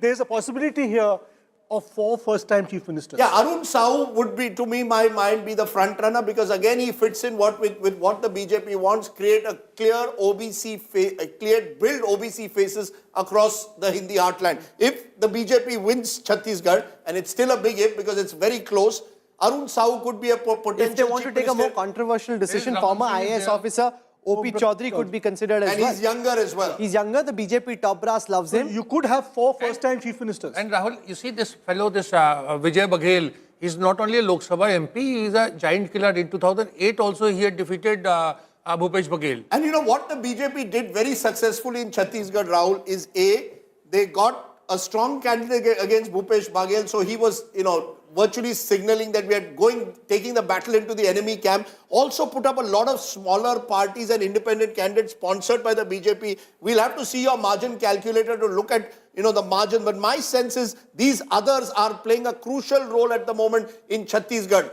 In the past, it used to be the BSP and the Gondwana Ganatantra Party which would play that role. Now you've got Amit Jogi's party, the Congress Janta, the JCC, the Janta Chhattisgarh Congress, and you've got a lot of independents who are denied tickets who are playing a role. So Chhattisgarh is the state, Rahul, that could go down to the wire. And if the BJP wins Chhattisgarh, wow, 3-1, Narendra Modi, Amit Shah will have reason to celebrate today. So I just want to explain before I show the margin calculator that the caveat to keep in mind when you look at the margin calculator is that these are very initial rounds of polling. So a lot of seats will look like they're in the margin. That could change as more votes get counted. So in the margin calculator, there are 80 seats out of 90 in Chhattisgarh, which are being won and lost by margins of less than 500 votes. And it's a dead heat, 40 versus 40. 40 for the BJP, 40 for the Congress. When the margin is less than 500, the ball can swing in either camp, Rajdeep. It can swing in either camp, but Chhattisgarh clearly, once it's to the wire, and you've got a state where there could be the potential resort politics. There is a lot of pressure on individual MLAs, particularly if the others get a couple. One side is 42, other is 44. At 45 each, it's still anyone's game in Chhattisgarh. So I think if there is one state which is going to the wire at the moment, it is Chhattisgarh, smaller constituency. Are you surprised, Rahul Verma, by some of these Chhattisgarh numbers? A party which gets 68 seats last time is now struggling to cross the halfway mark. Bad news for the Congress. See, some surprise because everyone was expecting Chhattisgarh to go in Congress way. But after the Access My India poll, which actually indicated that it could be a very, very close fight, what we are seeing today is something we were forewarned of. What is much more sort of like interesting about Chhattisgarh is that BJP picking up not just among OBCs, but also doing well in ST seats. There is an interesting... Look at the swing, and you could show us that. Look at the swing compared to last time. You will have a 7 to 8% swing for the BJP already there. You know, what this shows is where the duel is BJP versus Congress. 12%. At this moment, the BJP is pounding the Congress. Where it's Congress versus the BRS, the Congress is beating the BRS.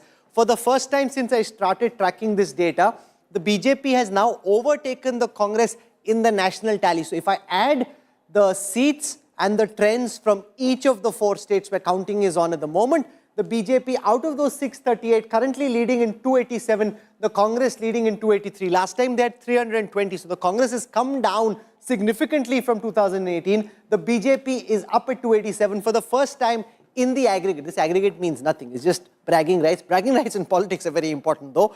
287 leads for the BJP. Congress now at 283. They won't like this. And I'll tell you a small story within Chhattisgarh that's developing. In Bastar, Congress leading in 7, BJP in 5. Remember last time Congress won 11 out of 12 and eventually won the 12th in a by-election.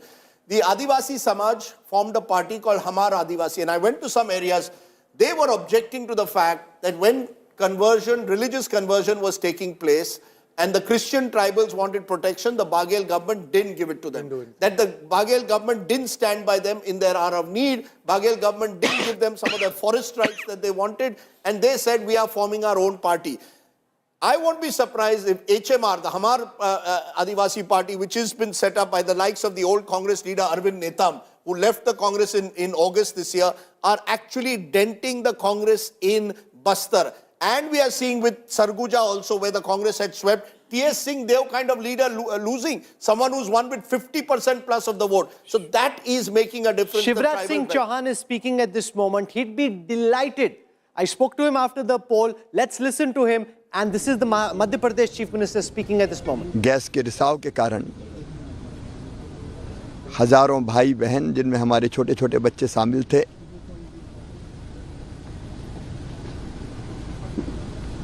उन्होंने अपनी जिंदगी खो दी, असमय काल के गाल में समा गए। भोपाल का वो दृश्य भूलता नहीं है जब सड़कों पर अपनी जान बचाने अपने बच्चों को लेकर भाई और बहन दौड़ रहे थे और वो भयानक दृश्य ऐसा है कि कई मवेशी भैंसें ऐसी थी जिनके पेट फट गए थे।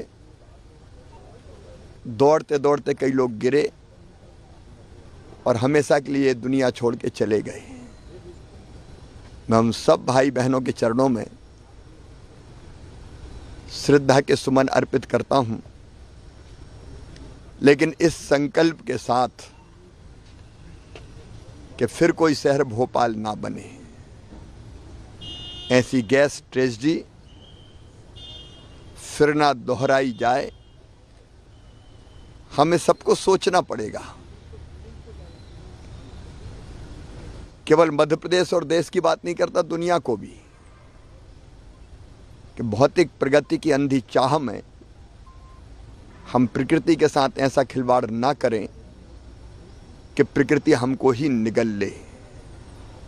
और इसलिए विकास और पर्यावरण में हमको संतुलन स्थापित करना पड़ेगा।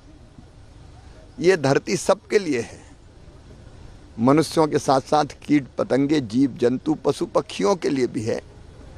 तो सबके लिए धरती सुरक्षित बने और आने वाली पीढ़ियों के रहने के लायक भी बनी रहे। ऐसे सारे प्रयास न केवल हमको मध्य प्रदेश में बल्कि देश में और दुनिया में सबको करने पड़ेंगे। अभी दुबई में प्रधानमंत्री जी ने, श्रीमान नरेंद्र मोदी जी ने धरती को बचाने के लिए जो आवश्यक कदम उठाने उनका जिक्र किया था। भारत उस रास्ते पर चलेगा। मध्य प्रदेश भी हर संभव प्रयत्न करेगा कि पर्यावरण के साथ छेड़छाड़ ना हो और आगे हम विकास को ऐसा संतुलित करें कि वो विकास हमारे लिए जानलेवा ना बने। मैं एक बार फिर गैस पीड़ित भाई और बहनों के जो नहीं रहे उनके चरणों में श्रद्धा के सुमन अर्पित करता हूं। जो हैं उनके कल्याण के काम हम करते रहेंगे और आगे फिर कोई ऐसी ट्रेजेडी ना हो इसके लिए हर संभव प्रबंध करेंगे।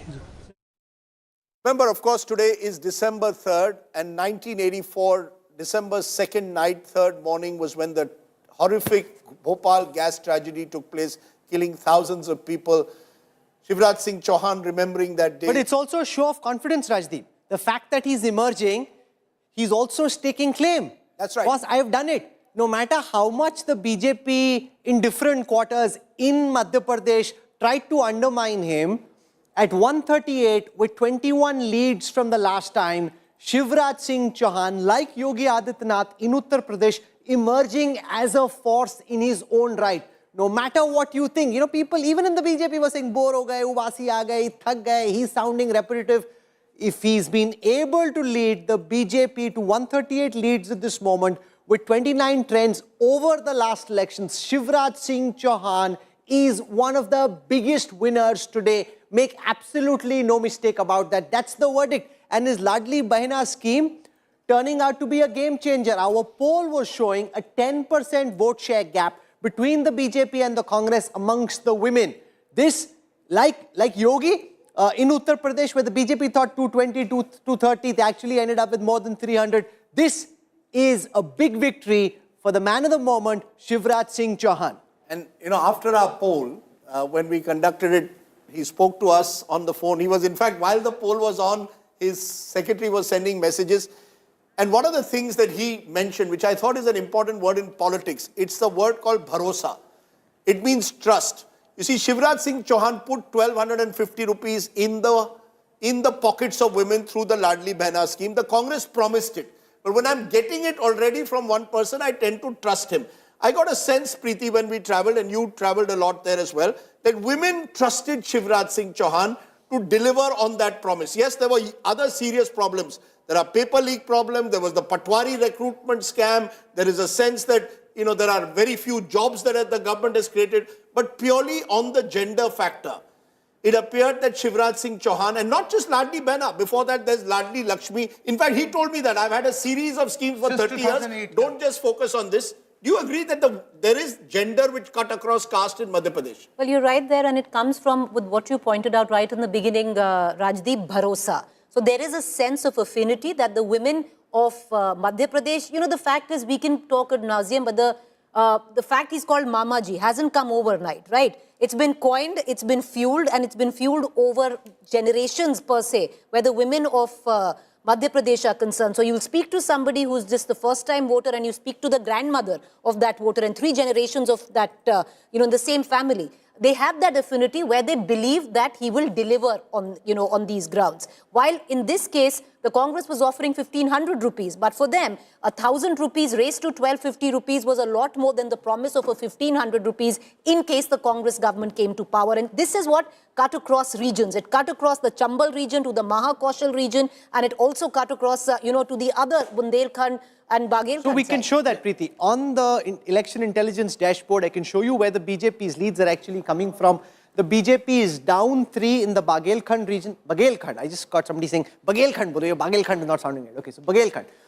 In Bundelkhand, they're up 7. In Chambal, the BJP is up 11. That's good news for Jyotiradittya Scindia. In Mahakoshal, the BJP is up 6. In Malwa, the BJP is up 4. In Nimar, the BJP is up 5 seats. If I look at the Congress's gains and losses, the Congress is losing 6 seats in Bundelkhand, 10 in Chambal, 7 in Mahakoshal, 4 in Malwa and 3 in Nimar. Pooja Shali joins us from right outside Shivraj Singh Chauhan's residence. There is a question that's been asked within BJP circles in particular, whether there will be a generational change, whether the top brass in Delhi will want to change the chief minister. Given that the BJP currently leads at 139, are Shivraj Singh Chauhan supporters confident that it will be Mama Ji once more? Let's ask that question then, because for now, Rahul, what a moment this is turning out here in Bhopal in Madhya Pradesh. For the starters, I'm at the Chief Minister's residence. This is where Shivraj Singh Chauhan, 4-time Chief Minister, 2005, when he took over, 2008 to 2013, then returning in 2020 after the Congress government had collapsed. These workers are all set, and like you heard, Shivraj Singh Chauhan's confidence. He's gone ahead as per schedule for the Bhopal gas tragedy where he's paid the tribute, says we'll continue to work. Let's ask the question. अच्छा, एक बात बताइए, आप आइए, इतने सालों से आपने शिवराज सिंह चौहान जी को देखा है मुख्यमंत्री. अब क्या शिवराज सिंह चौहान जी ही आने चाहिए? मामा ही आने चाहिए या कोई और आना चाहिए, बदल जाना चाहिए? शिवराज सिंह चौहान. शिवराज भैया राज करो, हम तुम्हारे साथ हैं. शिवराज भैया राज करो, हम तुम्हारे साथ हैं. मुख्यमंत्री ये बदलाव नहीं चाहिए, जो कह रहे थे कि इतने सालों से है अब तो बदल जाना चाहिए, कांग्रेस आ जाएगी. तो ये जो अभी रुझान आ रहे हैं 130 से 140 की तरफ, ये क्या दर्शाता है? शिवराज भैया को जनता चाहती है क्योंकि उन्होंने इतने अच्छे काम किए हैं कि अभी तक मध्य प्रदेश में किसी भी मुख्यमंत्री ने नहीं किए. और विकास बोलता है. हाँ बोली, शिवराज जी का काम बोलता है, जो फालतू गप्पे छप्पे नहीं, कुछ नहीं चलेंगे कांग्रेस के. लाडली बहना चली आप? अरे लाडली बहना नहीं, दौड़ के चली. अब लाडली बहनों ज्यादा काम रहा पुरुषों का. पुरुषों का भी काम किया. अरे मैं आप बताऊं, तन मन और धन. All right, so these are the supporters, and I must add here, of course, there is Ladli Behna scheme for the young women, for girls, but remember, there's also the tribal section here, 47 seats that BJP had lost earlier in 2018. It had gone to the Congress party. Is it going to get that back? Because it's the tribal belt, it's the women, it's the young girls. And now this gentleman says also the men have voted, and they are saying it has to be Shivraj Singh Chauhan. We are not ready for any change. Bharatiya Janata Party. आज तक की जो reporting बता रहे थे 149 गलत बता रहे थे कि ये ऐसा बोल दिया कांग्रेस, जबकि 101 इससे ऊपर आएगी. क्योंकि बिल्कुल सही बैठा है हमारा रुझान. बिल्कुल. See, so the people here, Rahul, Rajdeep, they are watching Aaj Tak India Today's Access My India polls, and they are saying it's actually there. Where what we were suggesting 140 to 162, that is what is happening presently, and it's only trending. So back to you in the studio. Here I can tell you preparations are on. Shivraj Singh Chauhan and Jyotiraditya Scindia have gone as per schedule to pay tribute over the anniversary of Bhopal gas tragedy, but they'll be returning here at the Chief Minister's house. Laddus are ready. I can tell you that they're just waiting for an official confirmation. I hope you get some of those laddus as well. The good thing about being a reporter on the ground is you can eat a laddu no matter who wins, right? Especially for India today, we can have laddus. We can have laddus in both hands, and if the poll has done as well as it has, then we can have double the laddus. Here is the retain ratio of Telangana. What this suggests is just gives you the sense of anti-incumbency against K. Chandrasekhar Rao.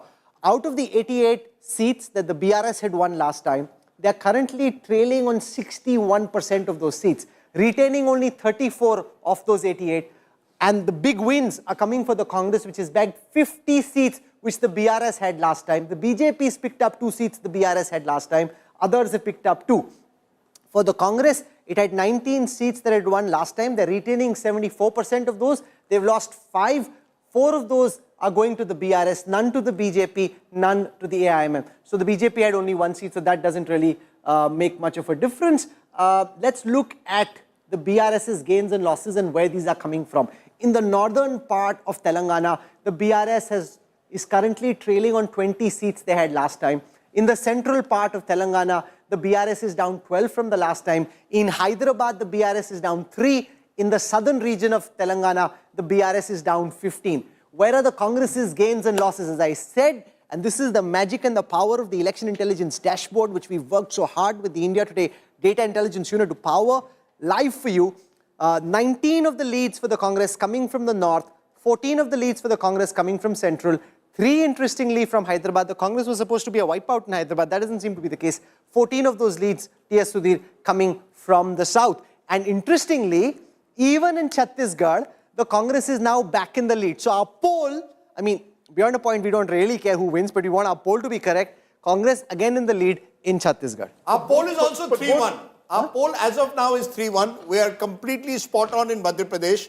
We are completely spot on in Telangana. We are completely spot on in Chhattisgarh. It's in Rajasthan. No, but we were at 100. But there we will say Rajdeep won, Pradeep Gupta. But our poll was 100 in Rajasthan. If I could add here, our poll was 100 in Rajasthan. In Chhattisgarh, the Congress is ahead, but both Singh and Bahgel are trailing.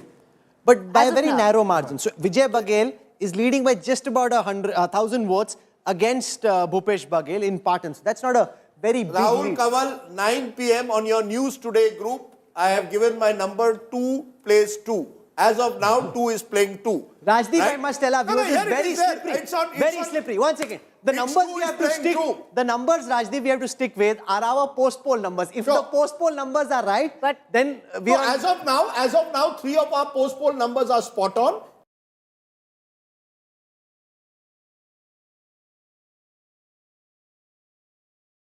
In Rajasthan, we had given the edge to the Congress in a tight race.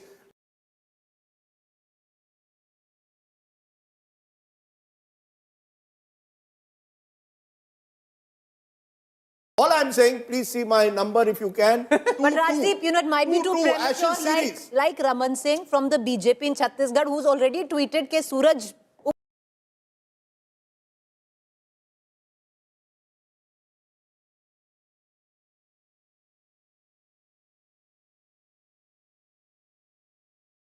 गया है for the BJP. So you it see could the be a little problem. No, the premature. problem for the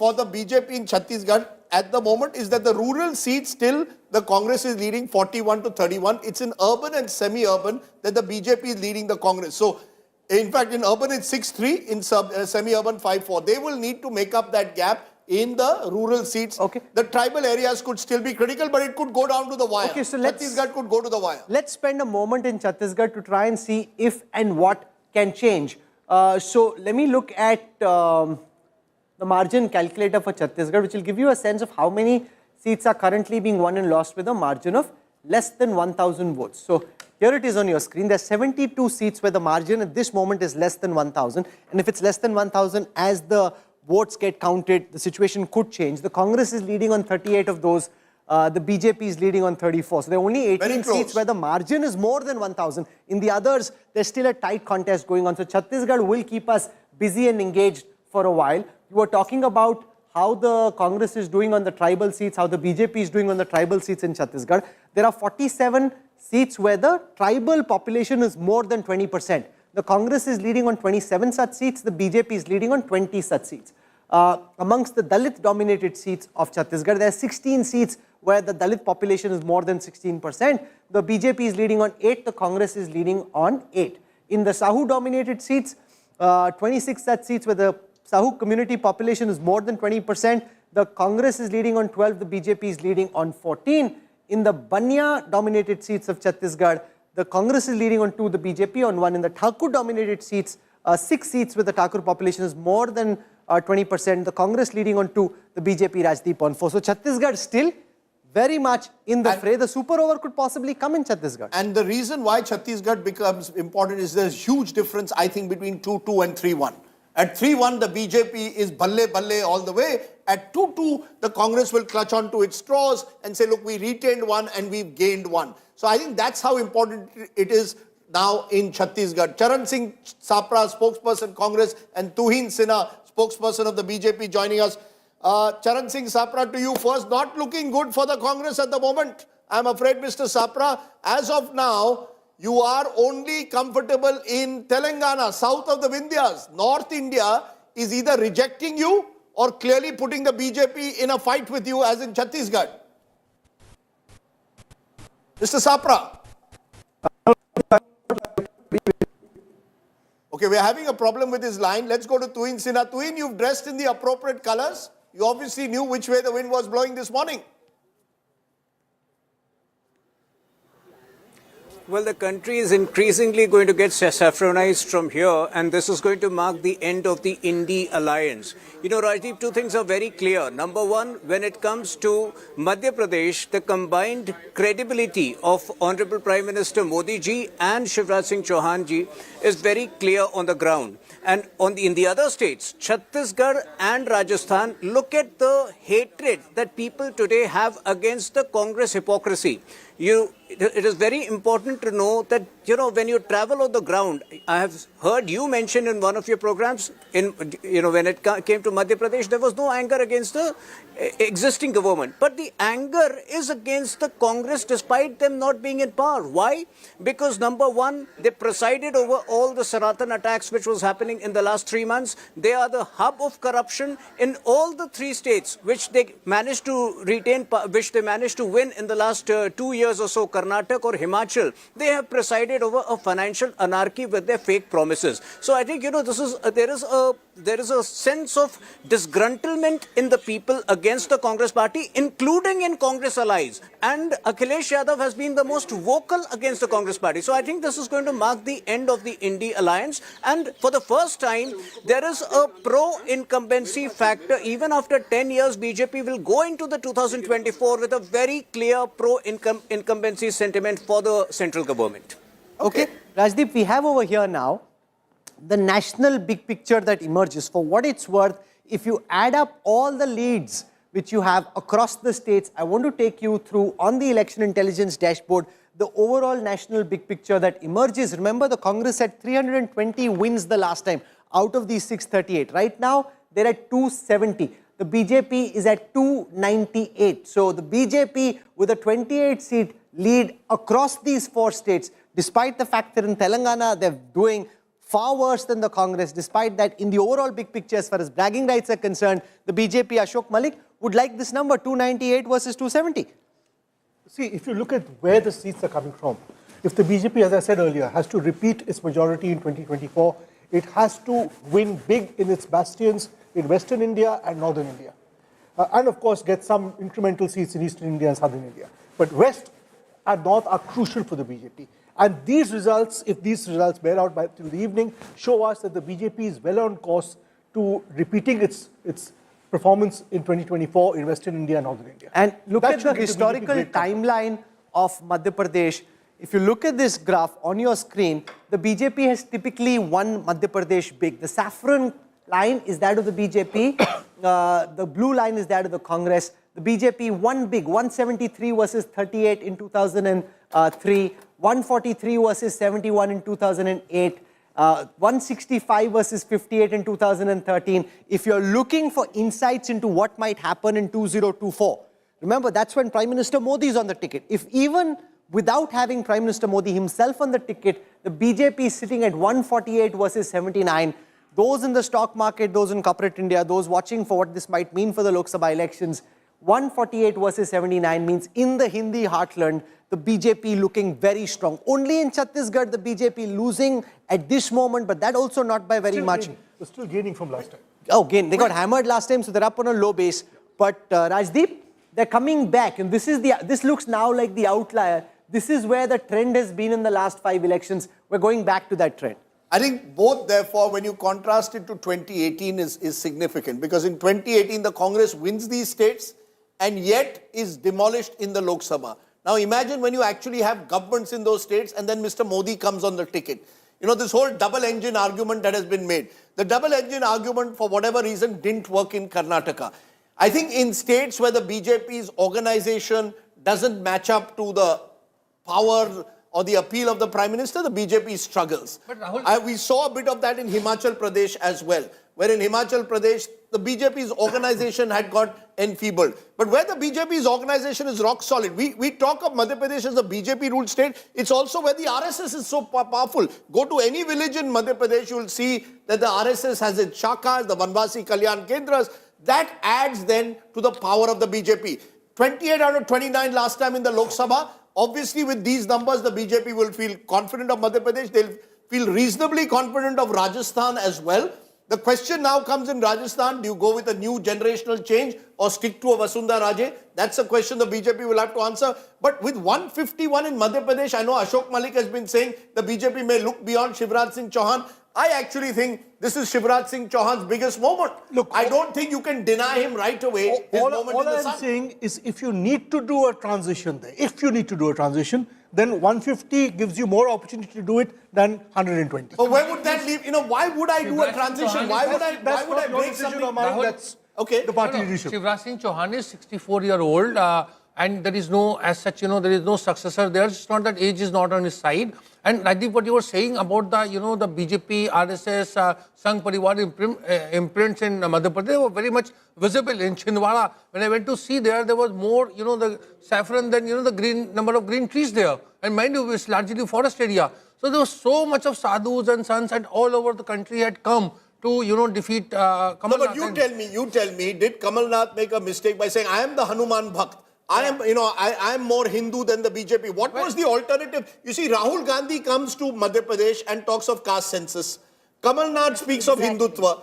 Where is that one consistent narrative that you need to defeat the BJP in a state? The Congress didn't have it in Madhya Pradesh. You are within your rights to run down Kamal Nath, but what Kamal Nath did was he did not allow some kind of communal polarization that I saw in Rajasthan taking place in Madhya Pradesh. So that was there, but it didn't work. But it seemingly has worked more in Madhya Pradesh than it's worked in Rajasthan. But my sense is the Congress did well in local corporation elections in March this year. And they thought it was a done deal. Then they won Karnataka, got even more overconfident. I get a sense the Congress has paid a huge price for overconfidence in Madhya Pradesh. And the BJP, on the other hand, let's listen to Shivraj Singh Chauhan. He's out there. असीम श्रद्धा और अगाध विश्वास है. उन्होंने जो यहाँ सभाएं की, जनता से अपील की,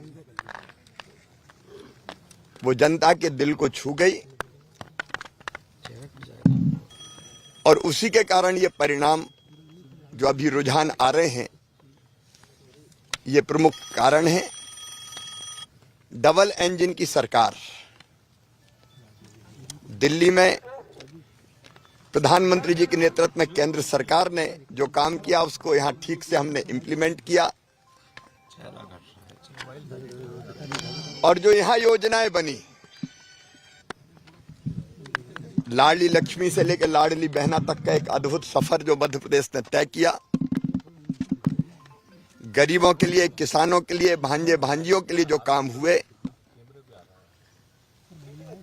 वो भी जनता के दिल को छू गए और एक परिवार मध्य प्रदेश बन गया. अमित शाह जी की अचूक रणनीति, उनका जिस ढंग से यहाँ साथ मिला और हमारे राष्ट्रीय अध्यक्ष श्रीमान जेपी नड्डा जी का मार्गदर्शन, हमारे संगठन के नेतृत्व में कार्यकर्ताओं ने अनथक परिश्रम किया. प्रदेश अध्यक्ष, संगठन महामंत्री, उनके साथ टीम जुटी रही और जैसा भूपेंद्र यादव जी ने, शिव प्रकाश जी ने, अश्विनी वैष्णव जी ने जो मार्गदर्शन किया, उससे चुनाव के अभियान को सही गति और दिशा मिली. और इसलिए मैंने पहले भी कहा था, हम बिल्कुल कंफर्टेबल मेजॉरिटी, शानदार मेजॉरिटी भारतीय जनता पार्टी को आएगी, क्योंकि जनता का प्रेम हर कहीं दिखाई देता था.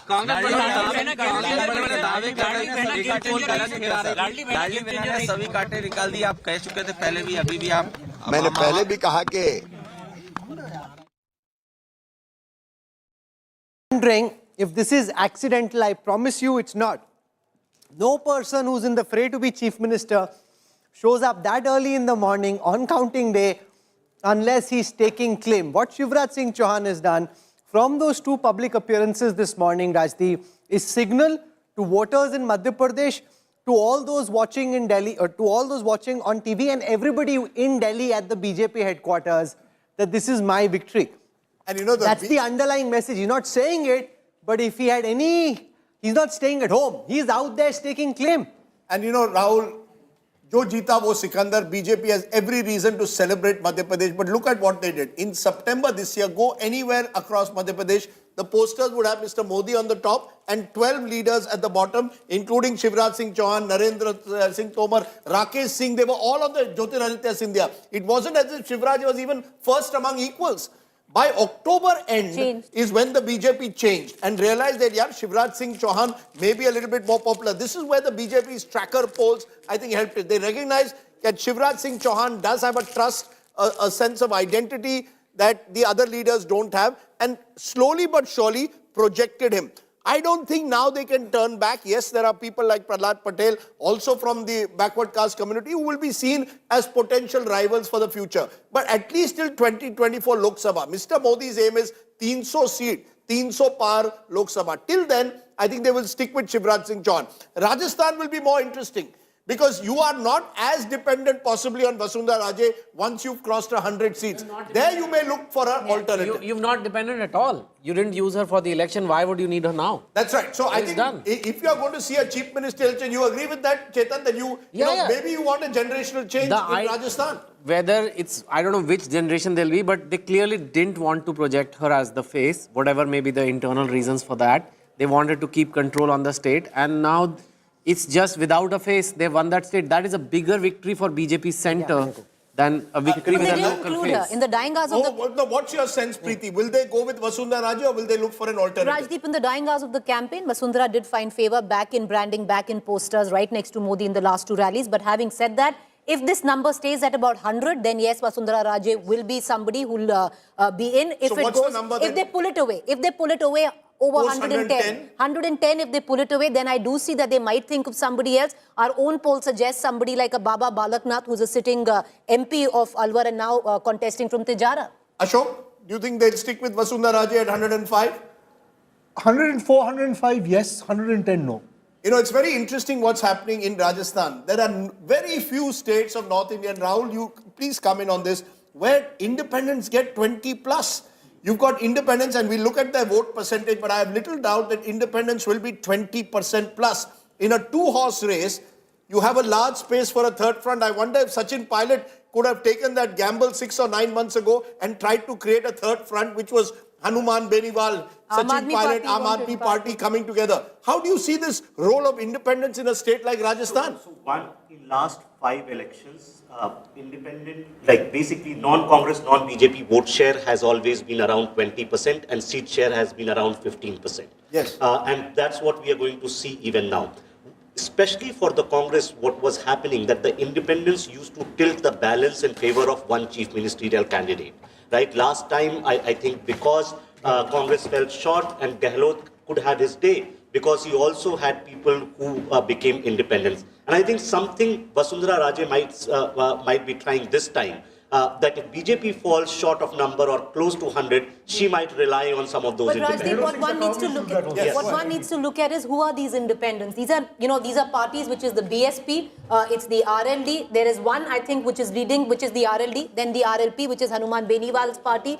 Then you have the tribal party, BAM now. And then you have certain independents like Yunus Khan and the others who have not been given a ticket by the BJP or the Congress who've gone rogue. Okay, and importantly, Vasundhara Raje herself is leading at the moment in Jhalrapatan, a seat that she's dominated for the last 20 years. So she is comfortably leading in another potential candidate, Satish Punia, Jat face of the BJP, former party president, is leading now in Amer. You've got Rajyavardhan Rathod on the other hand, who's at the moment trailing. We're told, let's look at the VIPs again. Rajyavardhan Rathod at the moment from Jotwara is trailing at the moment. But that's, remember, only at the moment. So all of the candidates, anybody else? CP Joshi, Rajdeep. CP Joshi Vishwaraj of Mewar, Vishwaraj Singh of the Mewar royal family up against him. CP Joshi, Nathdwara. There, Rajdeep, first up. Yeah. CP Joshi, remember, once lost an election by one vote. Speaker in the last assembly, he's trailing. Ashok Gehlot is leading in Sardarpura at the moment. That's been his bastion in Jodhpur. Where is Sachin Pilot at the moment? Finally leading. Mr. Pilot is leading in Tonk. Remember, this has a large Gujjar Muslim population, expected therefore to win eventually in the end at the moment. Vishwaraj Mewar is the one who's leading in Nathwara. Shanti Dhariwal is trailing. He was one of the who orchestrated a rogue CLP in last year. In fact, I want to tell you, when Shanti Dhariwal was being given a ticket, apparently at the Congress meeting, there was Shanti. Because Sonia Gandhi said, who is this Shanti Dhariwal? Is he the same person who tried to rebel? He was not given a ticket initially, but eventually got one. Rajdeep, the leader of opposition, Rajendra Rathore, is trailing from Taranagar. That's right. So the good news for Vasundhara is that a lot of the potential chief ministerial candidates who could be chief minister, Rajendra Rathore being one name, he could eventually win, are trailing at the moment. So Vasundhara Raje looks like potentially at 104 seats for the BJP, virtually in the same situation that Ashok Gehlot was last time. 99 seats for the Congress when they formed the government in 2018. Gehlot was seen as the person who could bring independence together. I am told out of the others 23, 7 to 8 are those who owe allegiance to Vasundhara Raje in Rajasthan. Let's go across to Aishwarya Paliwal. She's in Jaipur, and Aishwarya, the BJP in a tight contest as far as vote share is concerned seems to be poised to win. It seems the BJP at this moment is likely to cross the halfway mark in Rajasthan. They're already singing and dancing at the BJP office there.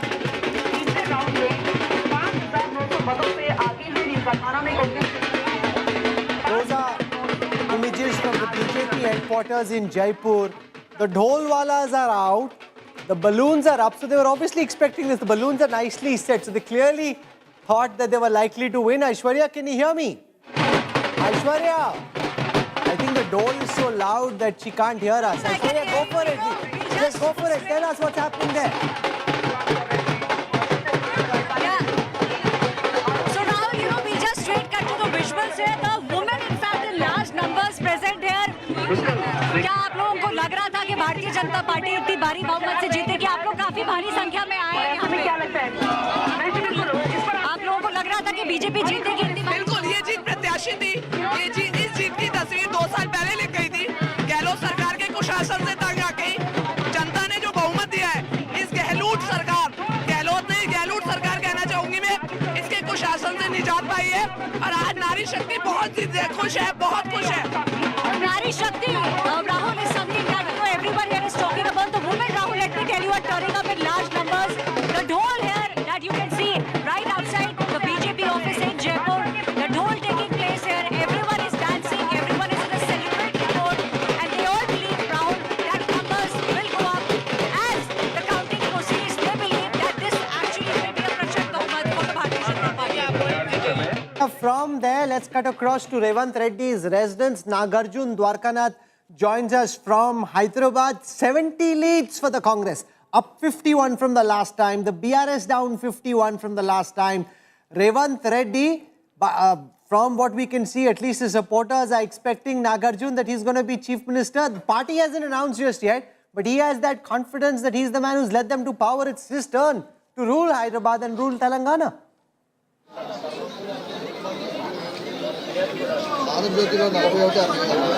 Nagarjun. Okay, give us a moment as we try and. But I think, Rahul, what we can do, and we can ask our producers to do this, call 2 elections very clearly.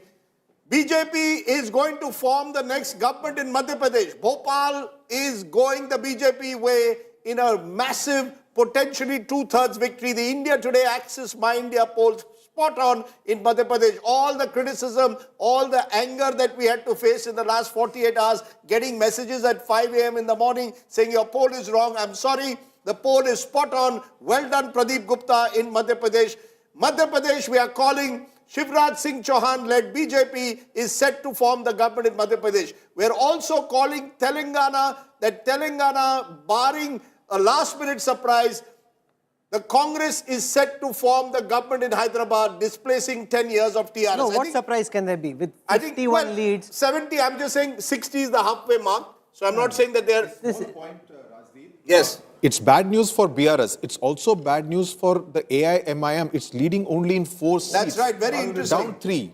And I'm told Karwan, Nampally and Yakutpura, these are the 3 constituencies where it is trailing right now. Huge. That's huge. So I can show that on for the Asaduddin Owaisi, Yes. this is a huge setback. Yeah. He So takes this area as his fortress. And aligning with the BRS, it would suggest, Sudhir, that the minorities have consolidated behind the Congress. No, the narrative of the Congress that the MIM has some kind of a deal with the BJP seems to have found some traction. Absolutely. In its parts. But of course, these are small leads right now for the Congress. But yes, the fact that he is trailing, because Yakutpura kind of thing, it had only 39% polling. Most of the old city constituencies have had less than 45% polling in a state which has seen 71% polling. So in that sense, the old city, the Congress seems to have breached it if these early leads hold. Excellent point, Sudhir. So AIMIM is currently leading only on 3 seats, down from 7 for the last time. The Congress is on 70, up 51 from the last time. If I look at how the minority-dominated seats of Telangana have voted, there are 17 seats where the Muslim population is more than 20%. The BRS is half of where they were last time. Others are at 3. They were at 7 last time. Congress is at 5. It's up 4. So there has been a move of the minority vote from the BRS AIMM Tango to the Congress in Telangana. And one of the shifts that took place in Telangana was when by early part of this year, I would say mid part of the year, rumors were spread or speculation that the BRS had some deal with the BJP. When K. Kavita, who was once accused in the Delhi liquor scam, suddenly it appears that the agencies are going soft on it. The Congress sent coins and digital messages saying BRS and BJP bhai. Even the PM said that in one of his campaign speeches. In fact, the PM went to the extent of saying BRS K. Chandrasekhar Rao wanted to join the NDA. Yes. All of that went against the NDA, and Sudhir makes a great point. It resulted in a minority consolidation. Muslims, OBCs and Dalits have come together to back the Congress there. And one of the reasons why they are doing so well in the north, Kaleshwaram irrigation project, the Congress went to town talking about the Kaleshwaram ATM, that it has been the cash cow for the BRS. That seems to have found some traction if these results are Nagarjun Dwarkanath is now live with us right outside Revant Reddy's residence. Nagarjun, power, police and politicians seem to sense that that's the man who will be the next chief minister. Well, that's true. In fact, the followers at Revant Reddy's house also are chanting the slogans that CM, Revant Anna CM. That's the slogans that we are hearing now. And all the recipes to celebrate are already here. The ingredients to celebrate the win. We can show you the crackers, the flowers, and the dole is already here. They started just celebrating now, but a message came from inside saying, wait for one more hour, don't start celebrating right away. And you can see the followers already on the other end in front of Revant Reddy's house that people are chanting slogans of him becoming the next chief minister of Telangana. But what is good news for him is he's leading in both the seats.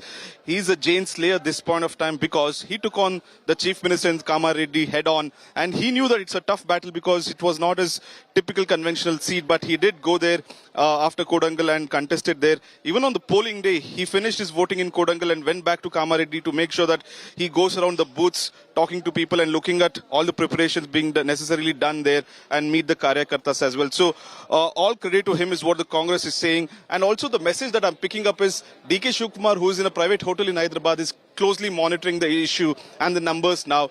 He's saying that 65 below, we take a flight to Bengaluru, 65 and above, all the MLAs come to Taj Krishna for celebrations with sweets and also some good food in the night. Okay, so K. Chandrasekhar Rao, the chief minister, is trailing in Kamareddy at this moment. He's leading in Gajwel, but in Kamareddy at this moment, Revant Reddy is leading. That would be a very big win. I want to go across to Akshita Nandgopal. She's at the Congress headquarters in Hyderabad. Akshita, I see the dole is out. The Congress supporters out to celebrate. There's a massive political tsunami in Telangana. The Congress is romping home in style. Rahul, I can't hear a word of what you're saying because the music is non-stop here. But what you see on your screens is a milk abhishekam. First of Sonia Gandhi, then of Rahul and Revant Reddy. Perhaps indicative of really who's going to be in charge here of Telangana. With the numbers now coming in, safe to say that the Congress is not prematurely celebrating anymore. They're going ahead and celebrating the numbers that they're receiving. I just spoke to the war room in charge who says that it's going to be 75 plus for the Congress. That, of course, we'll have to wait and see. But in a lead. Remember, if the BJP is able to win Chhattisgarh, it would be a clean sweep. What a win it would be for the BJP in the Hindi heartland. The BJP at this moment leading on 49 seats in Chhattisgarh.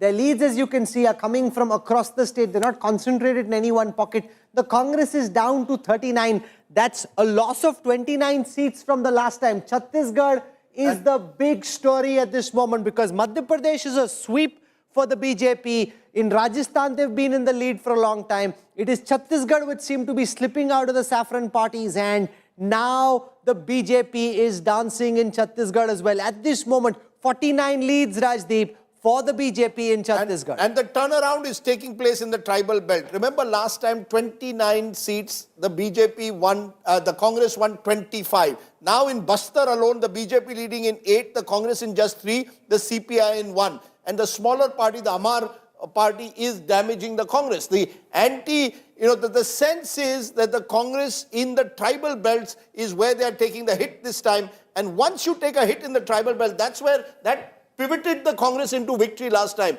Now you're finding the Congress struggling, which is why even the likes of T.S. Singh are trailing despite having 50% of the vote. I won't be surprised now if the BJP wins Chhattisgarh. It is 3-1 possibly. And that would be a big victory because they were never really in the race in Telangana. So if your BJP is able to win all the 3 states in the Hindi heartland, just a repeat of 2018. What could have happened? Reversal of 2018. Reverse of 2018. But basically. the interesting thing could be that this could make 2024 that much simple and clear. There's been unpredictability around the verdict today. But if this is the way it shapes up, 2024 becomes that much more settled from a BJP point of view. It also affects intra-India alliance dynamics. India alliance is in trouble. No, the dynamics within the alliance also change. The Congress will be chastened. The other allies will say, we told you you can't beat the BJP in a head-on-head fight, so please back off and give us some space. But as per sources, already an India alliance meeting has been called on the 6th. What's the point of this alliance? This morning. What is the entire Ajay point? Alok of the Bharatiya Janata Party now joins us. Ajay, 50 leads at this moment for the BJP in Chhattisgarh. Not just is the BJP sweeping Madhya Pradesh, winning Rajasthan. If you end up winning Chhattisgarh, you would have swept the heartland.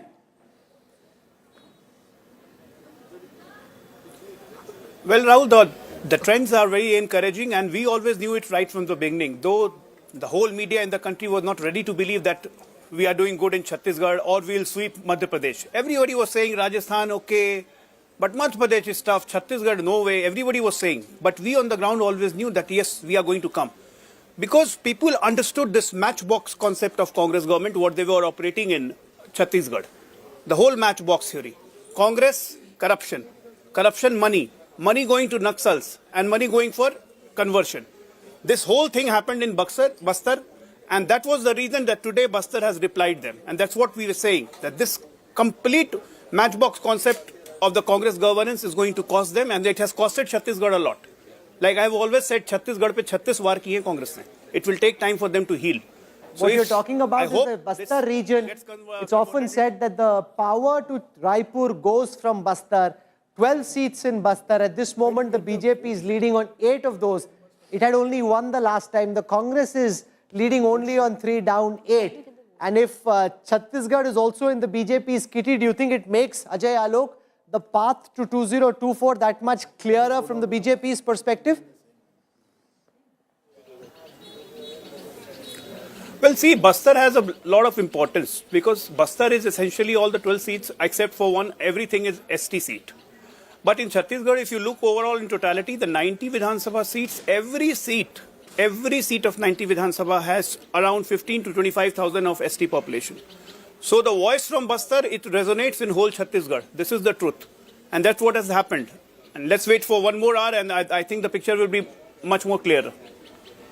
Is an interesting case study when you squeeze other leaders, likes of Arvind Netam, veteran Congress leader, left the party, formed his own Adivasi group. And Bhupesh Bahgel was convinced, overconfidence, was convinced 3 months ago he's winning the election. So he didn't make any attempt to accommodate these leaders. They accommodated T.S. Singh, there was Deputy Chief Minister in July this year. He felt resentful, or his supporters felt resentful. There was supposed to be a rotational chief ministership. And he spoke in Chhattisgarh, and if these numbers hold, that Mr. Bahgel was a concentration of power. Everything was rooted, all his own bureaucrats, his principal, one of his key secretaries is behind bars for the last 1 year in the coal levy scam. So there was corruption allegation, then the Madhev betting scam happens just on the eve of the elections. And I think somewhere the sense went that Mr. Bahgel is not inclusive enough. You have to be that. Shivraj Singh Chauhan, for all his other failings, has never given the impression ki main hi hu. He's always given the impression ki, I'm one of many. So I think Mr. Bahgel, if these numbers hold, serious doubts over the way the Congress has run the campaign, and all full marks to the BJP for the way they've transformed their fortunes in both Madhya Pradesh and Chhattisgarh. Rajasthan, they were expected to win, but these two states are the two states that will give them lots of satisfaction if these numbers hold. And I think Bastar is where the Congress, the tribal belt, made huge mistakes. You didn't take a stand on religious conversion. You didn't take a stand on Tendu leave pickers. You didn't take a stand when your leaders were leaving you. You paid the price for it. Can I make a point? Like now, if you look at these 4 states, yes, in 3 states, incumbents are losing. Only in MP, the incumbent is likely to come back to power, which basically tells you something about the whole sort of like thing we make about welfare schemes as if that's the only way they work. Welfare schemes also get offset by how incumbents perform on what issues, some things that you are mentioning about Chhattisgarh. Similarly, in Rajasthan, there were issues about scam students, like paper leak, all those kind of things. In Telangana, there were similar issues. So welfare schemes can only work if your performance on other metrics is also doing well. And I may be wrong here. In Madhya Pradesh also, I think there are a lot of things. There are a lot of sort of undercurrent was there. It's a BJP organization. This thing, influence of the, so to say, the Sangh Parivar, religious polarization. All these things also play a very big role. And I'll tell you a game changer that the BJP did in Chhattisgarh. 1 month ago, they announced a scheme of 12,000 rupees for women. This, and our numbers of Pradeep were showing it. Women voters, I keep maintaining, Rahul, there will never be a state which you will win without the woman voter anymore in India. And the BJP closed the gap and actually in Pradeep's poll is leading among women voters. And Rajdeep did not announce a farm loan waiver because the Congress announced one. For the second time around knew they were in trouble, announced a farm loan waiver like they did in 2018. The BJP didn't do that but came back with a 12,000 rupees for married women. That's right. They've come for that. They've also given, of course, let's be honest, the BJP has also announced a slew of promises in Chhattisgarh, especially for the farmers. When it comes to MSP, they say we will double it. So all of that is there.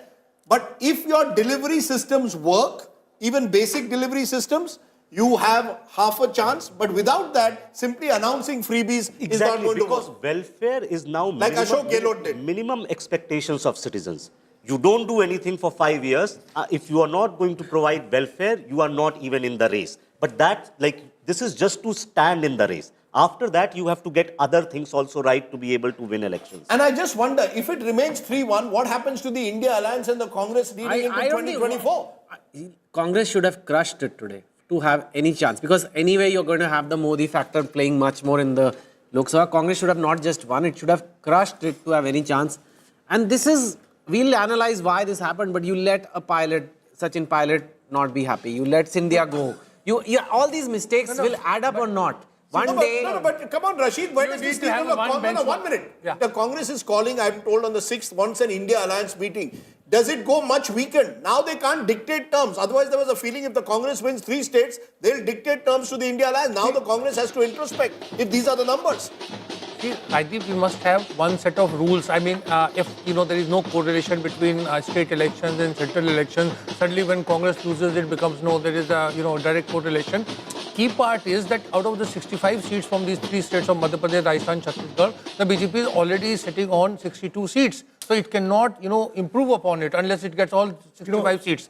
The key point there, of course, India Alliance is they're co-partners, they're co-equals. It's a media narrative that the Congress wants to play big brother. Rajdeep, if I could, please do. The internal, whatever Rashid Bhai may say, the internal dynamics of the India Alliance do change. If the Congress had won Madhya Pradesh, let's say, won Madhya Pradesh and Rajasthan, then the pressure on, let's say, an Arvind Kejriwal to do a deal with the Congress in Delhi would have been much stronger. Yes. Now that pressure has been relieved. No, and where does it leave Preeti Rahul Gandhi? We spoke about Rahul Gandhi, his Bharat Jodo Yatra and the impact it has. We spoke about how he's been pushing for a caste census. If these numbers hold, Rahul Gandhi in the Hindi heartland just doesn't, or the Congress organization... But he's admitted it himself that he doesn't really get the Hindi heartland. He said it in so many words. But having said that, win? But Rajdeep, exactly, having said that... Then, right? No, 1 second. Let me finish. Let me finish. Having said that, I would think where Telangana is concerned, as Rahul Gandhi's failed miserably to connect with the voters in a state like Madhya Pradesh, going on and harking about the caste census and the OBC, similarly in Rajasthan, what he's done well, and you must give him credit, Rajdeep, as we tell him, as we say that he's done badly in the Hindi heartland, is that the Telangana election he is on the ticket on that election as well. It's Revanth Reddy's and his jointly. This is possibly the first election that Rahul Gandhi has won on his name. He didn't do it in Karnataka. He's possibly done it here. I'm sorry, folks. Possibly. I'm sorry, folks. Today, the Congress can clutch on to Telangana. It's an important win. But today is BJP's day out if these numbers hold. Let's be very clear. It is BJP's day out if these numbers hold. Now that they are leading even in Chhattisgarh, we don't know. Chhattisgarh could still go down to the wire. It could still be a super over. 48 is playing 41, lots of small. But as of now, clearly in the Hindi heartland, Rahul Gandhi and the Congress is messaging not working. Where you talk about the India alliance, where the Congress completely got it wrong. For example, even in the state like Madhya Pradesh, the Samajwadi Party is not a big player, but influences at least 6 to 8 seats in the Bundelkhand region. What they could have done was tie up when the Samajwadi Party wanted a tie up there. Because in the would have made any material difference? Rashid Kadbai, I'll give you an example. In the last election, if you look at it, there were 6 seats where the Samajwadi Party polled in more than the winning margin. This time around, we don't know what the margin is. But look at the numbers. Look at the numbers right now. BJP is at 146. If they had tied in... That is my point. See, Preeti, if you look at that map of Rajasthan, you look at, Madhya Pradesh, and you look at region-wise, the Congress is nowhere. Nowhere means nowhere. So I don't think this, Samajwadi Party would have mattered. That's the dharma of an alliance, no? Can I just make a point here? The fact is, if these numbers hold, Himachal Pradesh will be the only state, and someone can correct me if I'm wrong, north of the Vindhyas where the Congress is in power. It's in alliance in Jharkhand, but that's the nature of the map of India. North India is completely Congress mukt. Similarly, South India is BJP mukt. Now, what does that mean, particularly with delimitation coming a couple of years down the line? We don't know. Raman Singh of Chhattisgarh, Dr. Raman Singh, and Dr. Saab, I remember meeting him and he said, मैं आपको पेड़े खिलाऊंगा, मैं 12 बजे आपके programme पे आऊंगा 3 तारीख को. Dr. Saab, if you are watching, you had said 12 बजे आप आओगे, आप 50 तक पहुंच गए हो. You're 5 above the halfway mark. Raman Singh ji is talking to the media. Listen in. Party जब जो जवाबदारी दी है उसका क्रियान्वयन मैं करता रहा हूँ. आगे क्या जवाबदारी देगी पार्टी के नेता तय करेंगे. ये 9 मंत्री पीछे चल रहे हैं अभी. ये पूरी सरकार पीछे चल रही है. जब मुख्यमंत्री 2 राउंड में पीछे हो गया, इसका मतलब ये बता दिया कि जनमत उनके खिलाफ. दावे कर रहे थे, कई तरह के दावे थे. 75 पार तो आपने अभी भी कहा है. 75 की बात कर रहे थे. और मैं कल भी आपको कहा था, मैंने आंकड़े भी बताए थे कि कांग्रेस कहां तक जाएगी और वो 40 भी क्रॉस नहीं कर पाएगी. सर,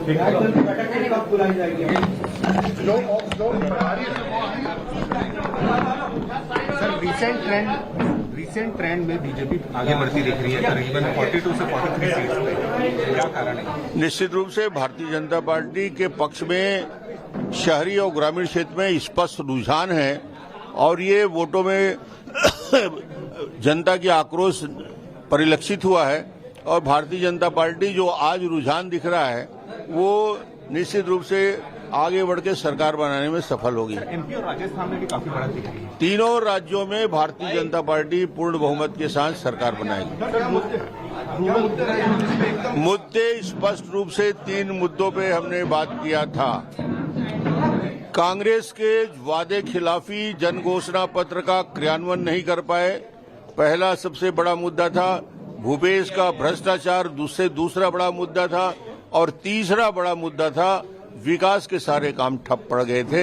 इन 3 मुद्दों को लेकर और भारतीय जनता पार्टी ने जो घोषणा पत्र जारी किया, मोदी जी की गारंटी एक सबसे बड़ा विश्वास था.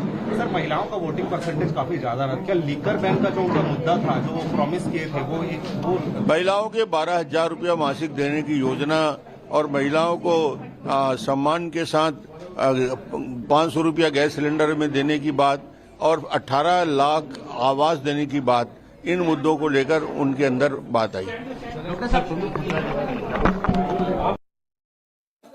Former Chief Minister of Chhattisgarh, and the interesting thing is, when he comes out in this fashion, he is in some ways staking claim. He was never really projected. The likes of Arun Sahu or maybe even an O.P. Chaudhary, Braj Mohan Agarwal, those are the kind of faces the BJP put out. But Shivraj Singh Chauhan and Raman Singh both coming out and staking claim. And it's very clear from these numbers at this moment that it could be 3-0 in the Hindi heartland. Bad news. Somebody sent Rashid Kidwai a message, the laddus are leaving the Congress office, it seems. Yeah, वो कह रहे उसकी मिठास चली गई. मिठास चली गई कि लड्डू भी गए? यार, but the message to the Congress, again and again you celebrate prematurely. At 7 in the morning, who brings laddus to the party office? And let me tell you this, 2 months ago, the BJP looked in trouble in both Madhya Pradesh and Chhattisgarh. Look at how they worked there. In Chhattisgarh, they concentrated on the Sahu Samaj. They concentrated on bringing back Raman Singh into the fold. So you had an older leadership as well, which was being looked after. They targeted the woman voter consciously. They targeted Bhupesh Bahgel on corruption, put up a strong candidate against Bhupesh Bahgel. A lot of micromanagement, Rahul. The difference I maintain between the Congress and the BJP, especially in the Hindi heartland, organizationally and micromanagement, is much better. The Congress, on the other hand, thought Chhattisgarh is a done deal, and the Congress thought, or so thought Kamal Nath, that Madhya Pradesh is a done deal. You paid for your overconfidence. And the BJP is just too strong an election machine to be ever, thought that you can pummel them into submission. Karnataka... And Kamal Nath rebuffed SP for even 4 or 5 seats. Kaun hai ye Akhilesh Vakilesh? I mean, you can't talk like this. Kaun hai ye Akhilesh Vakilesh? During the recent Diwali Milan, and then once again over dinner recently, I had a long conversation with Home Minister Amit Shah around his level of confidence for Madhya Pradesh and Chhattisgarh and Rajasthan. And I said that the polls seem to suggest a much tighter fight. What gives you this confidence? And what Amit Shah said, I think is very important for viewers to understand what seems to have happened in these states. He says, if the poll shows that 100 people are voting for the Congress, listen carefully to what I'm saying, it's not wrong. That could really be what the poll shows. Maybe 80 people are voting for the BJP in that poll, and that poll is correct. He says the limitation with the poll is that the poll doesn't account for how many people the party can bring out on polling day to the booth and get them to vote. So if 100 said they were voting for the Congress, but only 70 showed up, 30 who said they wanted to vote for Congress didn't go to the polling booth, did not vote, the Congress gets only 70. But if 80 said they wanted to vote for the BJP, but if the BJP is able to pull out, say, 75 of them, you are still 75 versus 70 on counting day. He says that's the one thing the pollsters cannot account for. My ability, the party's ability to bring voters to the polling booth on polling day. That is the big difference. If the Congress is losing Chhattisgarh at this moment, it is the micromanagement of the BJP that's helped them. If they're winning that big in Madhya Pradesh, it's their ability to manage this election.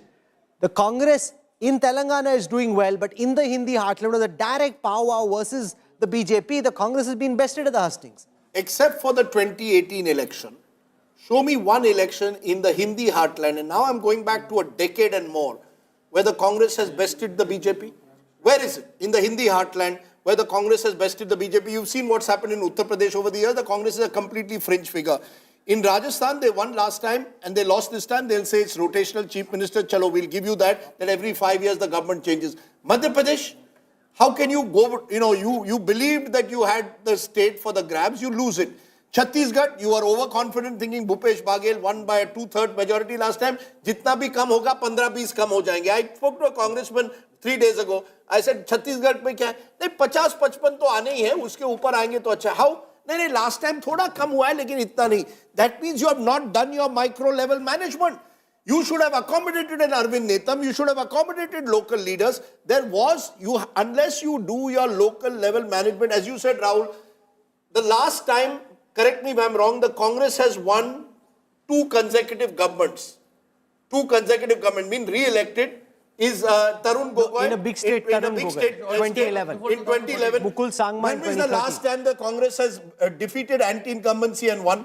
Only Tarun Gogoi last in 2011. That means for the last 12 years, whenever you win also, you know how to grab defeat from the jaws of victory. Just as far as trivia is concerned, there was also 98. Mukul Sangma in 2013 and Ibobi Singh was at that time in the Congress in 2012. When you go back to Digvijay Singh in 98. No, so there is a problem. No. Before that, there was Sheila Dixit. No, but isn't there but Rahul, I love election trivia, so don't mess with but Rahul Kanwal, isn't there a question to be asked that if you cannot, the BJP is able every now and then to get its governments re-elected. They did it in Uttar Pradesh. Every now and then, they're doing it again and again. Every now and then is not the right way to put it. Uttar Pradesh, Uttarakhand, Madhya Pradesh, Haryana are all examples where the BJP has shown the power to get their governments re-elected. So they are able to best anti-incumbency by a mix of welfareism, decent governance in some instances, and the micromanagement that you spoke about. On the other hand, the Congress party has not been able to do it for the last 10 years. Yeah. And then therefore the charge will be Sarkar banti hai and then you are arrogant in power. Because Sarkar to ban gayi, ab rahegi. No, Rajdeep, but you look at this way. You see, if you trust, regional leadership of Kamal Nath, Bhupesh Bahgel and Ashok Gehlot, you are accused of, not doing anything. If you take everything in control, you say there is over-centralization. And there are a lot of factors. It's not simple. Look at welfareism. Ashok Gehlot did try to do that. Bhupesh Bahgel tried. It failed. Maybe there is a lot of undercurrent for Ram Temple and all. I mean, we do not know why the BJP is winning with such a big margin. Is it undercurrent for Ram Temple, Rahul Verma, or is it that the Congress simply is unable to handle power? Once they are in power, the accusation is they become ATM machines. I mean, their governments are used to simply finance other governments.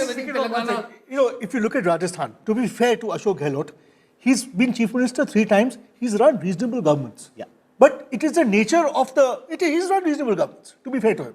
He's run reasonable governments. There are paper leaks the nature of a bipolar polity that he loses. No, I'll tell you what happened. And Preeti, you'll remember this. The youth of Rajasthan, any young man I met said, "Dekhiye paper leak kaisa hota hai." Koi But Rajdeep, can I be honest? I've travelled all across Gujarat as well. And at that time, paper leaks was a huge issue. Did they vote on it? No. To be honest, I don't think the vote has really come on paper leak. And to give Gehlot at 72, Gehlot has lost miserably the last time he was 21. But first point, in Indian politics, you are always going to see more people unhappy with any government than you are going to see happy. It's just the nature of politics. That's why it's called as cost of ruling.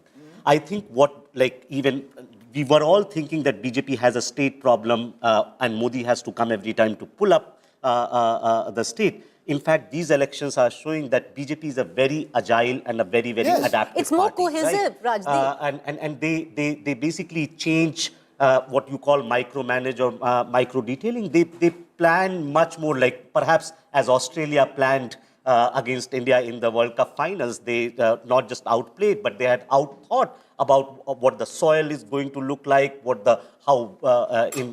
equating India with No, but the central leadership in the Congress doesn't really work with the state leadership. It's happened at various levels. You had in Madhya Pradesh, I remember 3 or 4 of Rahul Gandhi's rallies were cancelled because he just wasn't popular enough. You had murmurs within the Congress local unit that Kamal Nath wasn't listening to the central leadership.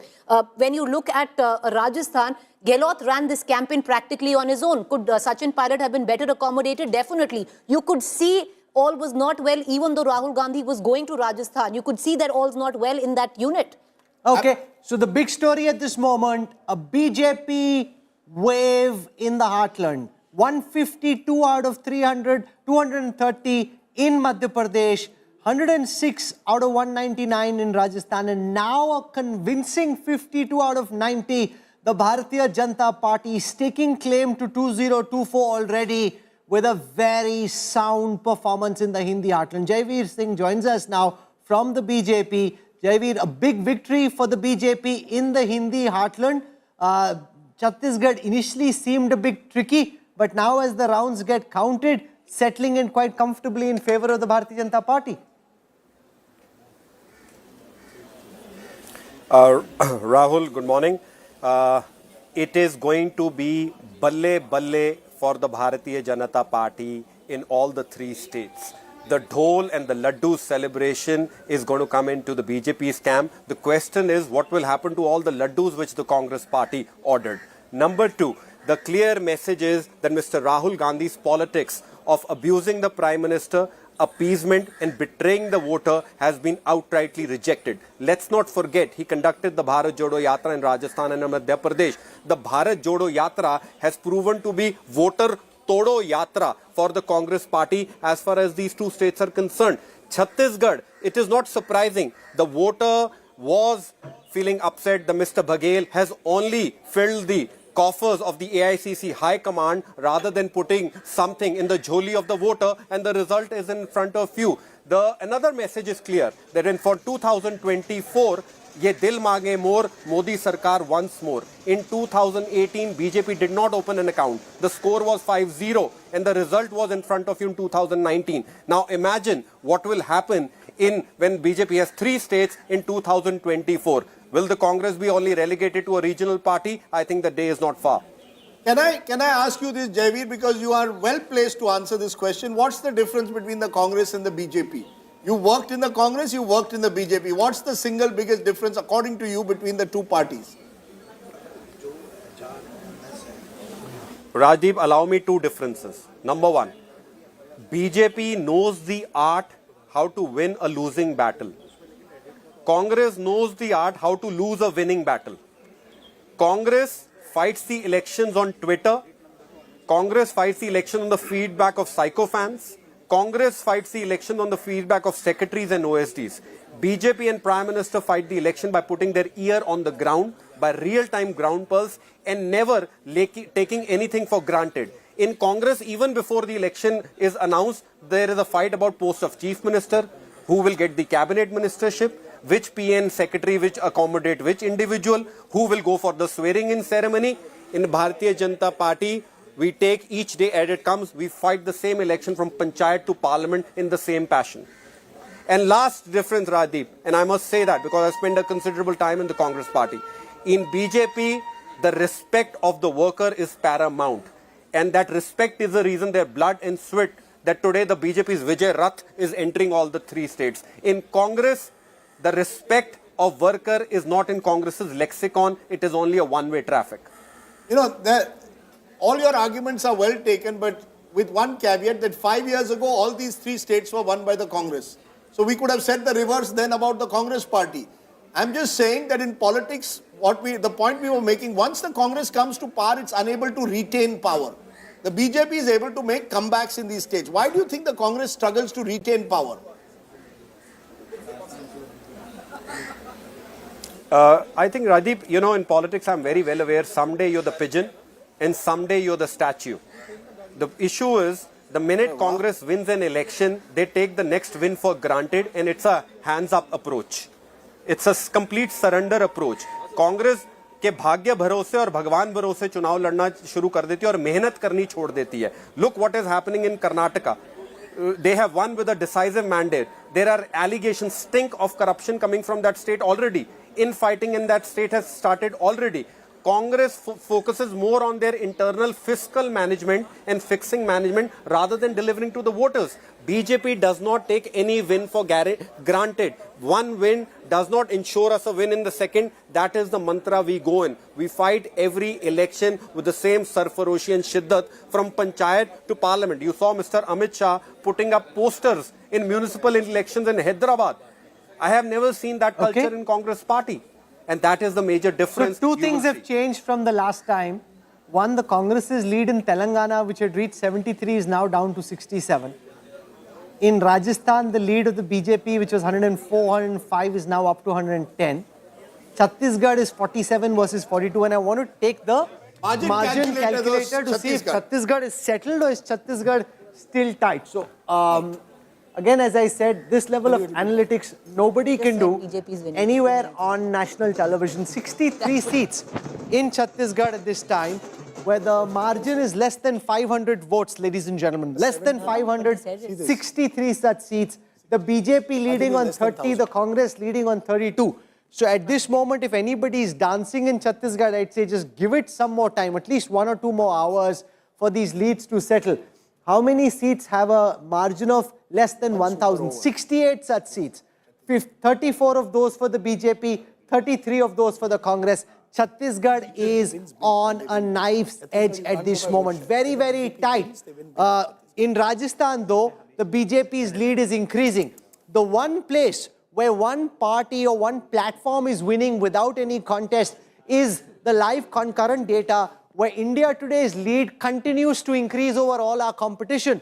India Today now almost thrice the viewership of our next rival, which is Times Now, Republic at third, NDTV, CNN, beyond, they're like way low. Nowhere in any polling that's happening at this time is the lead quite as much. Remember, this also in some ways is live counting data, and this counting data, Chetan, clearly shows that India today's lead is almost thrice. You could add up times now in Republic. They still wouldn't get to anywhere near India. Before In fact, Chetan comes in, can I crack a 80. joke? No, Rajdeep, I think you can add all of them and they still won't come to India Can I today. crack? You see, since you have advertised this program as double engine, right? अब BJP का double engine clear है, नरेंद्र मोदी जी और Amit Shah.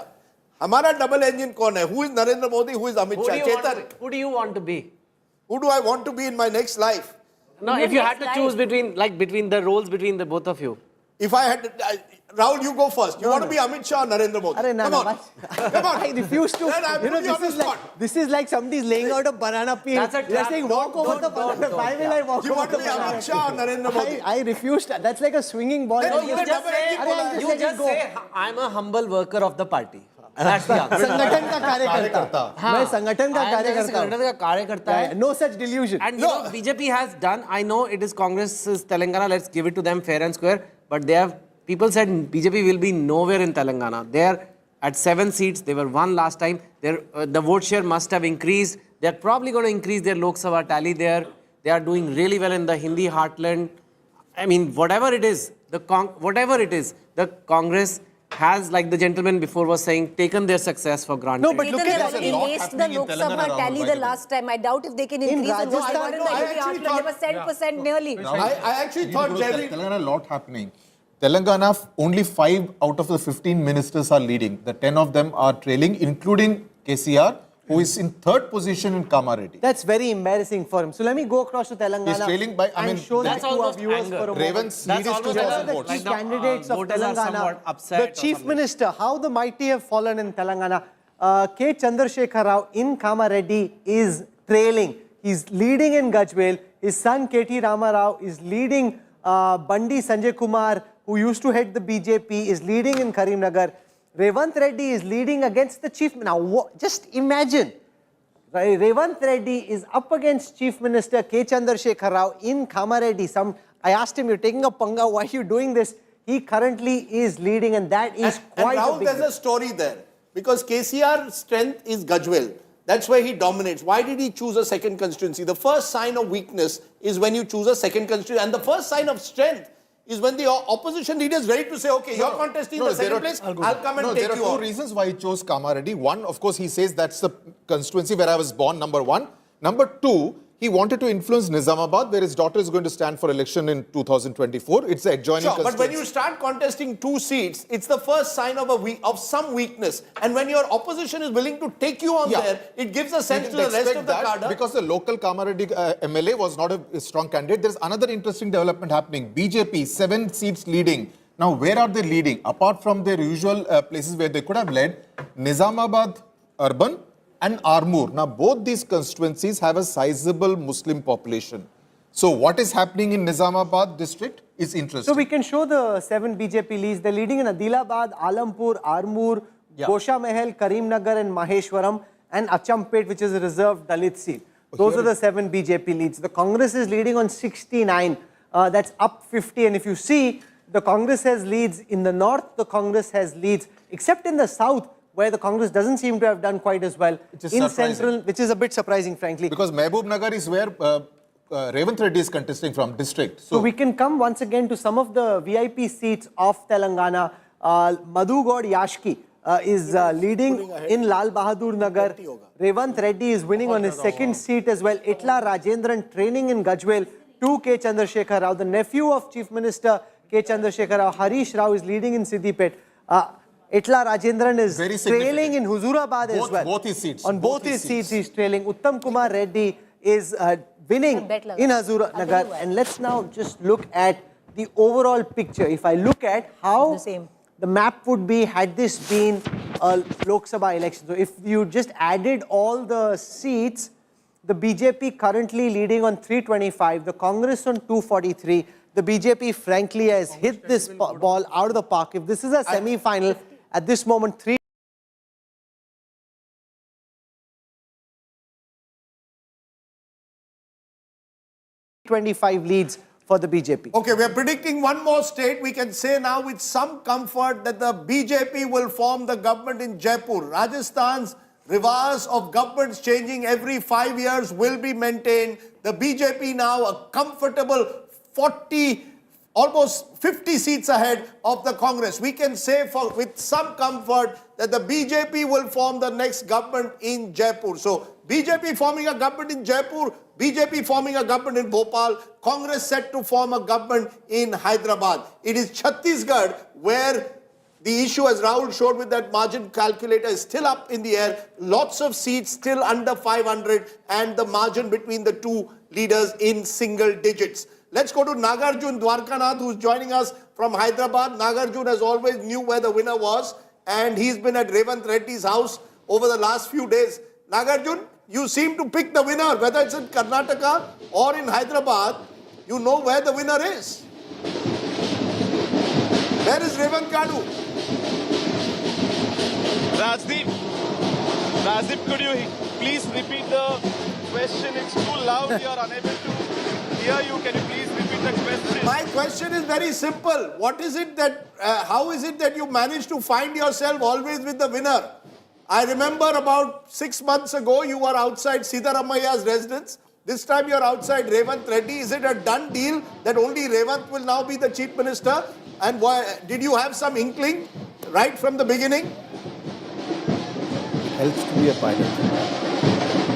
Rajdeep, in fact, when I moved to Hyderabad in September, it was clear-cut the cadres were behind Revanth Reddy, and also when you have off-record chat with him, you know the way leader is thinking, you know the confidence, that where the confidence is coming from and the strategy they are doing. In fact, I've met all the three parties here, but it was Revanth Reddy who had all the confidence within the Congress party that I kept asking him, how do you manage to get 19 to 60? It's impossible because it should be a tsunami, and on ground when we go to people, they are still undecided. What Revanth Reddy used to, you have to look at it as a fresh elections. Everyone starts from 0 and not from 19. KCR is at 0, we are at 0. Both are starting afresh, and this is a fresh election.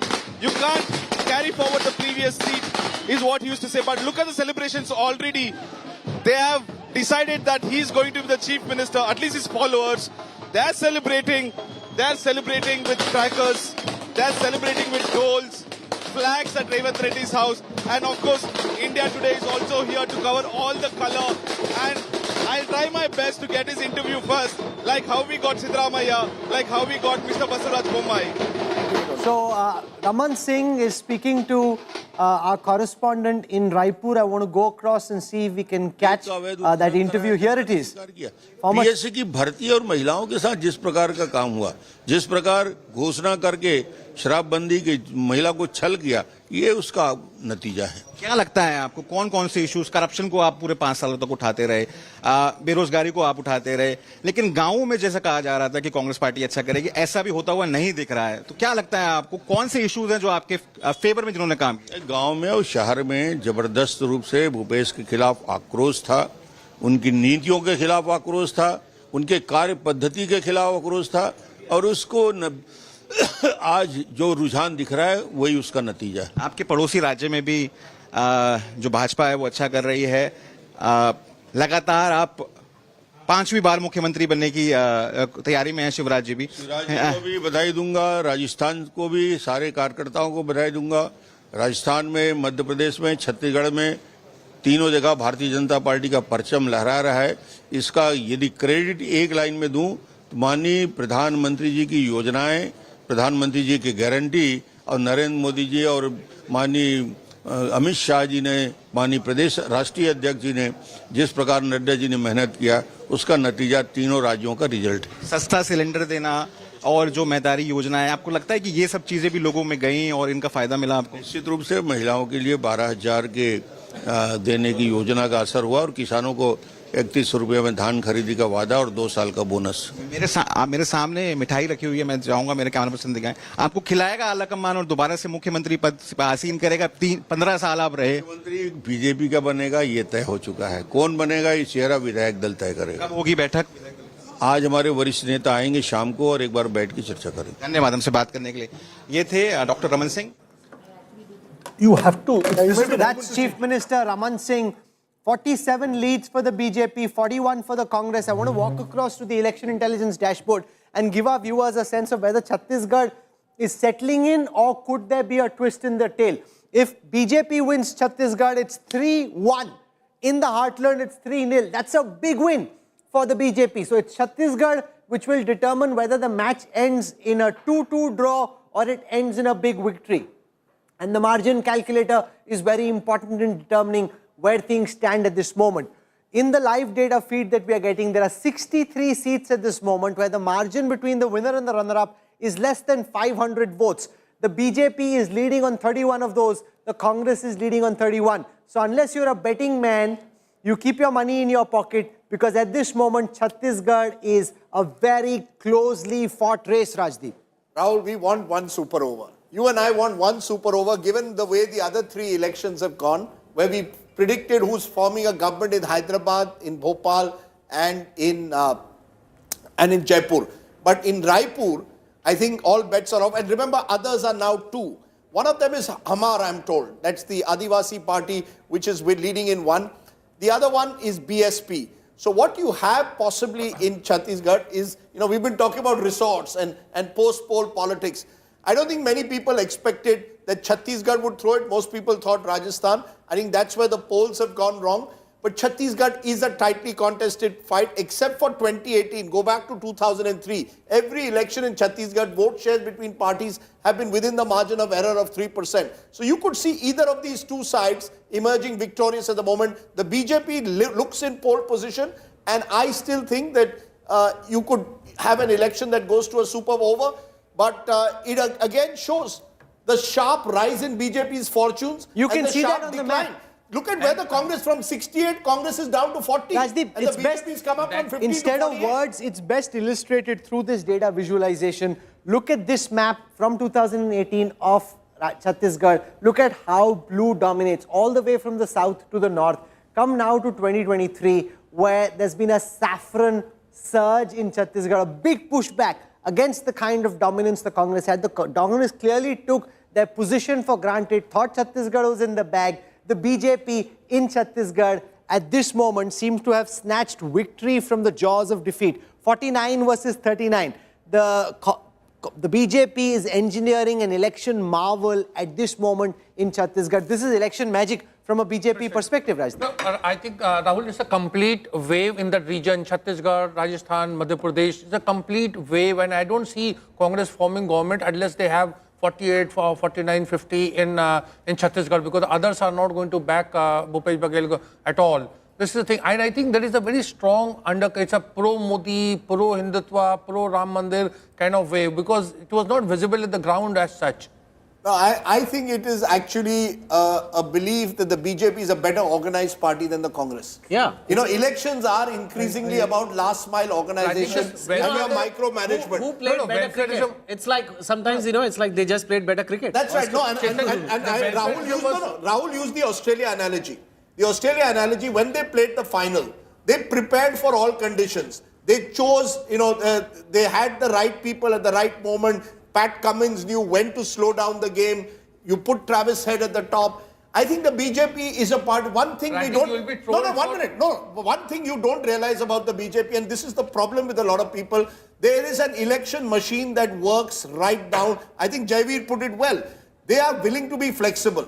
They realized that perhaps things were not going so well in Chhattisgarh a few months ago. They made those course corrections. I'm willing to bet that somewhere in the BJP office, in the top echelons, this week they will have a meeting on Telangana 2024.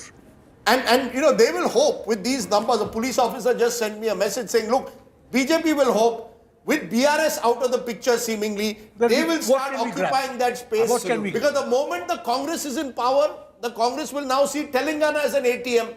And then you will, the BJP will try and capitalize on that. Because the BJP always finds it easier to take on the Congress rather than a regional party. That's right. I want to argue with Rajdeep about one point. Yes. So he talks about Ram Mandir. With due respect, where was Ram Mandir an issue in this election in Madhya Pradesh? Mr. Ashok Malik, in every public meeting, Prime Minister spoke about it. No, but where was it a contested issue? And there were a lot of Katha. No. Look at the ground. You see, as reporters, we don't like to. I'm just telling you. No, I'm not suggesting Ram Mandir. A lot of Katha watchers were out on the ground, and there were all kind of this campaign was very much there. In Rajasthan, yes, Mr. Malik, not in Madhya Pradesh. But in Rajasthan, yes. Not in Madhya Pradesh. There were some pundits in our studio, some of them outside, who, when the initial trends were coming, were talking about how great a day today is going to be for Rahul Gandhi and how this is the comeback of Rahul Gandhi in the Bharat Jodo Yatra. I mean, if this is the data that holds, it doesn't really show Rahul Gandhi, Rajdeep in very good light. I mean, because initially all the because everybody was making it Rahul Gandhi ne aisa kar diya, waisa kar diya. Now what? Because Rahul, there is a wave. No, 1 minute. The welfareism was bashed by Ashok Gehlot and Bhupesh Bahgel. So welfareism is not a a kind now of. Now if it goes earlier, all of you were saying, oh, Rahul Gandhi's done this, done that. His credibility is much higher post the Bharat Jodo Yatra. Now what's happened? No, 1 minute. Can I just make this point that Rahul Gandhi, Bharat Jodo Yatra, is working south of the Vindhyas, where the Congress organization is already well established, and the Congress is the principal challenger either to the regional party or the BJP. He has not offered any narrative. Let me finish. He has not offered any narrative which can shake up the Hindi heartland, where clearly Mr. Modi is Neta number one. No, but 2 hours ago the narrative in this studio was different. No, everybody was talking about how great a job Rahul Gandhi has done. Now it will be a big victory for Rahul Gandhi. You see, Rahul, I'm saying that Rahul Gandhi is this thing of Mohabbat ki dukaan has not clicked. वो दुकान बंद हो गई. आप तो सुबह बोल रहे थे click कर गई. No, the results have proved otherwise. That's what I'm saying. No, that's the problem with pop panditry. No, it's not panditry. It's, you see, the thing was not when Prime Minister Modi was talking about, Ram temple issue, people thought it's not an issue, it's not finding traction. It shows that it has found traction. When Katha watchers were going town to town, city to city, village to village, you can't say Madhya Pradesh has been I don't think this election has anything to do with Ram Mandir or Hindutva. State elections are fought distinctively on local issues, based on the quality sometimes of your local leadership, your organization of elections, your last mile connectivity. I have been saying this for the longest time, that the Congress on all these fronts is weak in the Hindi heartland. In the and it's not just doing one Bharat Jodo Yatra is not going to repair the damage organizationally that you've had over 20 years in the Hindi heartland. On the other hand, just a minute, sir, because let's be fair, in the southern part, we make sweeping statements either way. There are nuanced statements to be made. In the Hindi heartland, for the last 20 years, the BJP has been the dominant party. The Congress is organizationally weak. You can't recover it with one yatra. On the other hand, in South India, the Congress is organizationally more robust. Come on, in Telangana they hardly had an organization before Karnataka. A lot of it they put together now. No, you can't. The point I'm making, because Rahul Kanwal, you can't have it both ways and say South India, I will give no credit to the Congress, but I will give all the credit to the BJP in the Hindi heartland. I am giving all the credit to the BJP in the Hindi heartland. I am giving credit to the Congress. You are misrepresenting what I'm saying. The point I'm making is that if they won in Telangana, it's because there was massive anti-incumbency against the state government. It was not a pro-Congress It's not as if our pundits sitting on one side were making it seem as if Rahul Gandhi's led the party to power in Telangana. Here's what's happening at the BJP headquarters. Let's take a look at the images over there. I don't know why. In Bhopal, Ashwini Vaishnav, the Union Telecom and IT Minister, he played a big role. This was one of his big Sangathan responsibilities. He and Bhupendra Yadav. He's been in Madhya Pradesh for a very long while. It's a big victory. 157 leads. Make no mistake, the biggest victory of all today is in Madhya Pradesh. And the reason for that is you are up against 4 terms of anti-incumbency. From there, for the Bharatiya Janata Party to pick up 157 seats is a phenomenal achievement that you simply cannot take away. The BJP, they're celebrating at its office. Ashwini Vaishnav, he's seen largely as a technocrat, suave minister. He's really been put out there in an attempt to try and up his organizational skills as well, given a tough challenge. This is Jyotiraditya Scindia. Lots was being said again about problems in integration. You can see the relief writ large on his face in Gwalior Chambal. I'll take you through those numbers. In Gwalior Chambal, the Bharatiya Janata Party has done very well, and that would give a lot of hope and a lot of respite to Jyotiraditya Scindia, who really was up against it if the party had not done well in Gwalior Chambal. In Gwalior Chambal, the BJP, in fact, 19 seats up from the last elections. In Bahgel Khand, down 2, Bhopal up 1, Bundelkhand up 4. The biggest gains are coming from that Gwalior Chambal belt of Jyotiraditya Scindia, where the BJP is up 19. In Mahakaushal, they're up 15. In Malwa, they're up 17. In Nimar, they're up 4. The BJP really, Rajdeep, hitting it out of the park and making electoral history in Madhya Pradesh. So many terms of anti-incumbency when you're up against this. to get this verdict is a phenomenal achievement. It shows that after Gujarat, possibly after Gujarat, Madhya Pradesh is going to be the next BJP dominant state, because you're going back to 2013 where the BJP had swept the state, and after the comeback that the Congress made in 2018 to be back to square one in a two-party state suggests to me BJP on the march in Madhya Pradesh. And remember, there are 29 seats in Madhya Pradesh Lok Sabha, 11 seats in Chhattisgarh. Add the two with these numbers and what you've had in Gujarat. Let's listen to Ashwini BJP Vaishnav. all the way. सरकार ने काम किया है double engine सरकार के प्रति जो जन जन का विश्वास है, मोदी जी के नेतृत्व के प्रति जो जन जन का विश्वास है, और जिस तरह से शिवराज जी की परफॉर्मेंस रही, काम हुआ है, उसके आज परिणाम सबके सामने है। संगठन ने जो काम किया उसके परिणाम सबके सामने है। बहुत अच्छी जीत है। मध्य प्रदेश की जनता को सबको बधाई। सर, राजस्थान और छत्तीसगढ़ में भी लीड मिल रही है तो उसको लेकर। Okay, that's Ashwini Vaishnav. His talk in the internal BJP circles, Ashok Malik will also go up because he's largely seen as a technocrat kind of guy to now help the BJP. He's held the organizational reins for an election and delivered. It's also interesting how they upskill their own resources. So you don't want to present him only as a technocrat. Sitting in Delhi, you send him out there and he's had to work hard, he's delivered. There's one point I'd like to make. We talk about Rahul Gandhi, Narendra Modi, individuals. And of course, individuals do matter, I'm not denying that. But there is something to be said about the party organization as well. In Chhattisgarh, the Congress is finding it difficult to defend a one-term government. In Madhya Pradesh, the BJP has defended a 20-year government and reinvented itself in a sense, because this election campaign in Madhya Pradesh has been very different from the last one. You know, I think, and particularly let's look at the last 5 years. You've had 2 years of COVID. When Shivraj Singh Chauhan took office, COVID had just, a lockdown had been declared. So they had 2 very difficult years. You come out of those 2 very difficult years and you're virtually facing a fresh election. So I think all credit to Shivraj Singh Chauhan. And Chhattisgarh is also settling. Chhattisgarh, which for a while seemed tight, ladies and gentlemen, Chhattisgarh seems to be settling in favor of the Bharatiya Janata Party. Let me take you through the numbers for Chhattisgarh. In Chhattisgarh, the BJP now has 51 leads, the Congress has 36.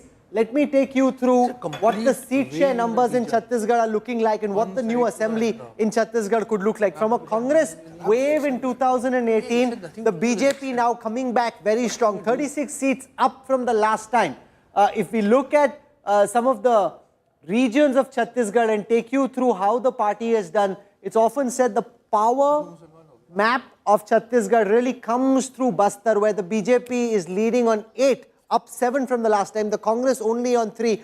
These were the seats where elections were held in the first phase. If I look only at the first phase, just for what it's worth, if I look only at the first phase of Chhattisgarh and show you the seat share in the first wave in Chhattisgarh, 11 wins, leads for the BJP, 8 for the Congress in Chhattisgarh. And if I look at the overall picture, if all these 638 seats are added up, the BJP 328, the Congress only 239, the BJP really hitting it out of the park in the semi-finals in a head-on-head fight against the Congress. No, I think what you've got therefore is now a scenario where you've got 3 fault lines. One, old versus new electioneering.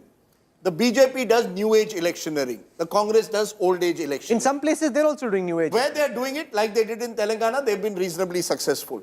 You've got the BJP more willing to effect a generational change. The Congress less willing to effect a generational change. And in my view, you've got a clear north-south divide in this country.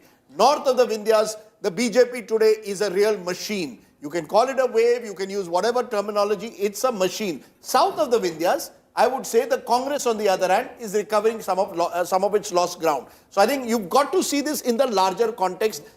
But remember, India has only 135 seats south of the Vindhyas. It has more than 200 seats north of the Vindhyas. I'd just like to take one point you made about the generational change. My sense is we may be looking at a situation where the BJP gets 3 first-time chief ministers and builds a team for the 2030. For the 2030 milestone, rather than for now. So who do you think could be? I don't know. I don't have names. But Mr. Malik, just please call me Ashok. I don't think the BJP would want to repeat the mistake that the Congress made in 2018 when it went back in time for chief ministers rather than empowered Scindia and Rajesh and Sachin Pilot, which would have given it at least talking points for the Lok Sabha election. But Alok, if you look at it, this is the pilot India Your curse. point is very valid, but they did appoint, Bhupesh Bahgel, relatively younger face, and they did from relatively OBC background, better. with no results. That's what I'm saying. This is a wave election. This is not a wave. This is a not, wave. I don't think this is a wave, but Congress relies a lot on unforced errors. They feel like BJP will make a mistake and will somehow win, and the BJP rarely No, but BJP doesn't make mistakes. They don't make mistakes. They're Usually. trying. Sometimes it can happen. No, if you think of it as cricket, you really have to play much better than the BJP to win. Yeah. If you're counting on the BJP making mistakes, you'll find very few of them. Preeti. Yes, Preeti. I remember, where the Chambal area was in Gwalior, I spent an evening with the cadre of the Congress, and one thing they said really struck home on what even Jayaveer said, on how they treat their own. And it's interesting because what they pointed out was, अगर कांग्रेस चाहती तो वो एक Rajya Sabha seat Digvijay Singh के चाहते विवेक तनखा को नहीं, अगर ज्योतिरादित्य सिंधिया को दे देती, आज हमको ये नहीं देखना पड़ता ग्वालियर में. So on that account, and even if you heard Mr. Ashwini Vaishnav there, Alok, he did say that it is under the leadership of Shivraj Singh Chauhan. You had Jyotiraditya Scindia, who I spoke to, the eve of election, and he said, I'm fighting this election under Shivraj.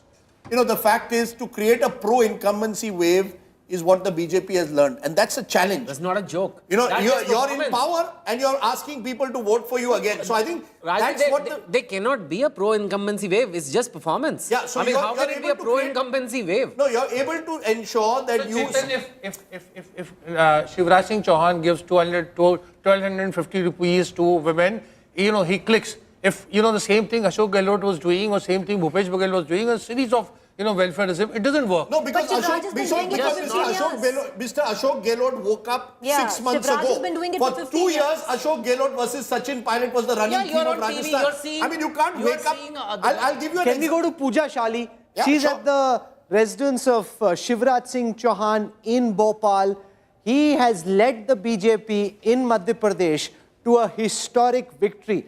In governments ruled by the Congress, they're getting voted out after one term. To come back 4 times over is nothing less than a massive electoral performance. Pooja Shali is on the ground. Pooja, is Shivraj Singh Chauhan expecting to be Chief Minister once again?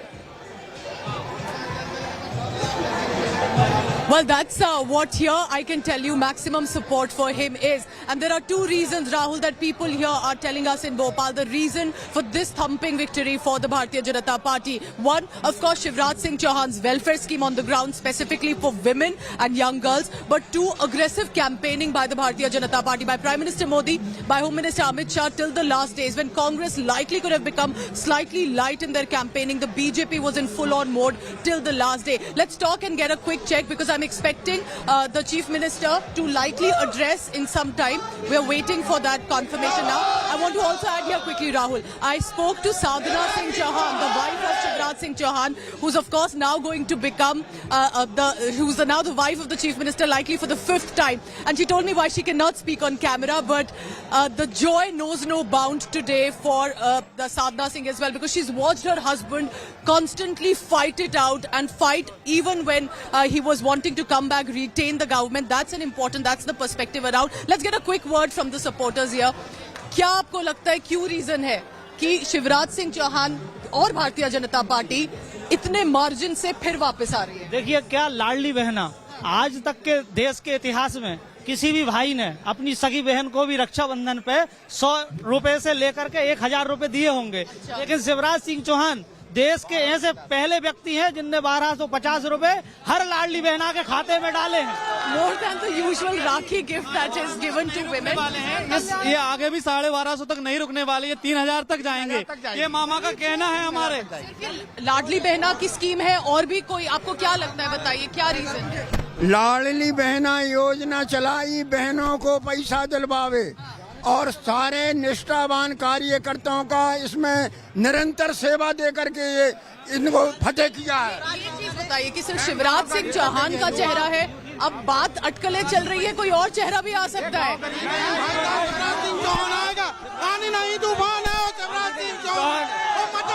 For now, Rahul, the support is for Mama Ji, who's also the brother, who's also, in many words, a father. He's become that figure, a figure who you can connect to as a local resident. Sir, आखिरी word. युवाओं को जितना प्रभावित शिवराज जी ने किया है, क्योंकि स्वामी विवेकानंद जी कहते थे संगीनों के साए में असली आजादी। Let's just go straight to our correspondent Piyush, who's with Ashwini Vaishnav at the moment. Also in Bhopal. Listen in. क्या कारण पूरा विश्वास था इनका मध्य प्रदेश में डबल इंजन की सरकार पर जन जन का विश्वास है, मोदी की गारंटी पर जन जन का विश्वास है। एक ही राज्य नहीं, कई राज्यों में इस बार बीजेपी ने जो दावे किए थे वो पूरे होते हुए नजर आ रहे हैं। बिल्कुल जोरदार। पूरे भारत में आज मोदी जी की गारंटी पर जन जन को विश्वास है। आपने इन न्यूज़ को बेहद ही करीब से देखा है, क्या वजह रही जो इतनी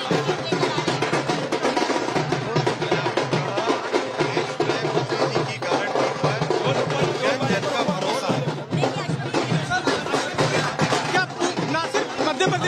मध्य प्रदेश, राजस्थान और कई जगह पर अच्छा खास तौर पे मध्य प्रदेश में, छत्तीसगढ़ में, राजस्थान में, पूरे देश में आज मोदी जी की guarantee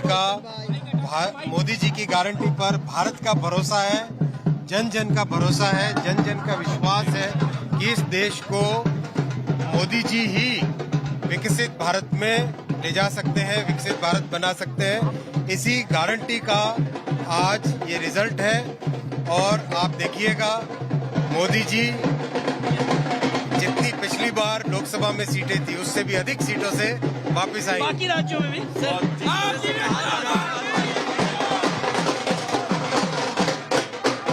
Let's go straight across to Supriya Srinath, the Congress's national spokesperson, head of its social media cell, who joins us. Supriya Srinath, it's been a bad day in the office for the Congress. You are jubilant in Telangana, but you're being swept out across the Hindi heartland. You're even losing now Chhattisgarh. So it's clear it's 3-1.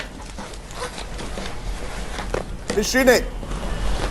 Thank you very much for having me on the show. And I will first begin with Telangana. It's important to talk about the positive news first. And I think wresting a state from a regional party 10 years after Telangana was formed is pretty historic for us. And the way we are winning Telangana, I think that's very, very encouraging. The fact that we are trouncing a regional party is big. That's a trend that one doesn't see very often. That's point number one. My own numbers and the numbers that I'm constantly seeing that we're getting internally tell us the tide will turn in Chhattisgarh, and I'm very reasonably confident about forming the government in Chhattisgarh. The margins could have been better, the yes, tide, but I think the tide is not turning. If anything, it's going towards the BJP in Chhattisgarh. The BJP is pulling ahead. So I am coming to exactly the question you asked me. Have the patience to hear me out. Once I'm done, you can of course counter question me. The numbers will turn around in Chhattisgarh. You wait and watch. Yes, Rajasthan and Madhya Pradesh, and particularly Madhya Pradesh, is deeply shocking, if I may, because I think the way we read the election and the kind of feedback that we're getting from the ground was very different from how Madhya Pradesh has turned around. So yes, Madhya Pradesh has been very disappointing. Rajasthan, I see a little bit of glimmer of hope, even though the numbers are not going to put us back in governance.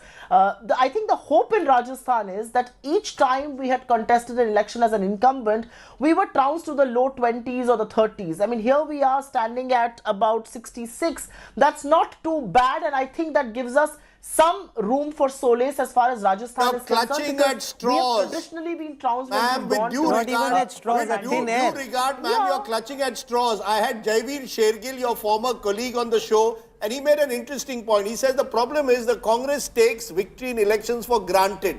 It doesn't contest elections except for Telangana in a new way. Micromanagement, last mile connectivity. You missed that. You took Madhya Pradesh for granted. You took Chhattisgarh for granted. No. No.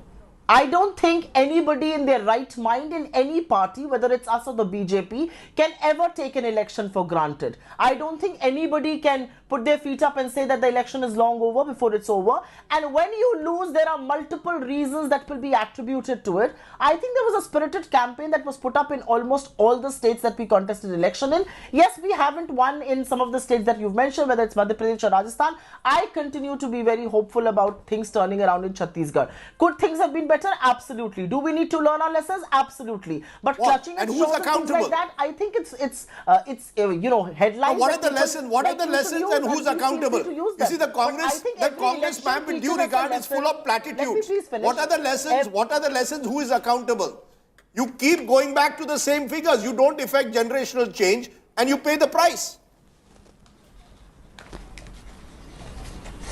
No, I don't think so. I think, all of you said regional leadership should be empowered. They were hugely empowered. Now, what should we do? We should hang them upside down because they haven't been able to deliver. I think, we read the mood wrong perhaps in Madhya Pradesh. And I think in Madhya Pradesh, maybe the regional schemes of Shivraj Singh Chauhan has put him back in the driver's seat. Maybe we underestimated the power of something like a Ladli Yojana, which was an ongoing scheme. What we were promising But you didn't misread the mood only in Madhya Pradesh. I'm sorry.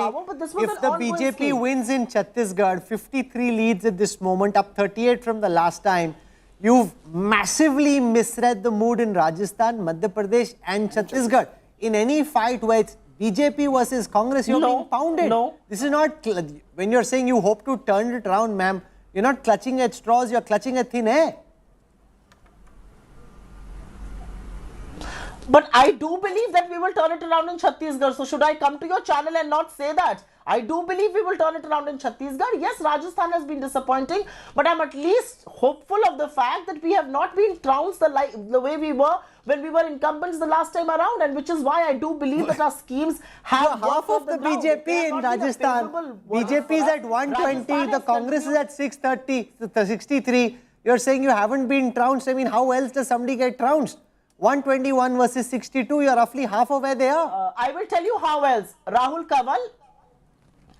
Kanwal, if you hear me out, you will see the reason in why I see hope in Rajasthan and why do I believe there is a glimmer of hope. Because the last time around, in the last few decades, when we have been incumbents and we have gone to sort another mandate, we have been very badly trounced. I think compared to that, these numbers are encouraging. That's what I'm trying to say. It's not rocket science that nobody is trying to understand. Why is it? May I press? We take the verdict with... Ma'am, may I press you on that? Why is it that when you have incumbent governments, you have not been able to repeat it? Even in Karnataka in 2013, in 2018, you were not able to do that. It seems that once the Congress comes to power, they don't seem to know how to handle power and create a pro-incumbency mood. The BJP has done that successfully now in state after state, especially in the Hindi heartland.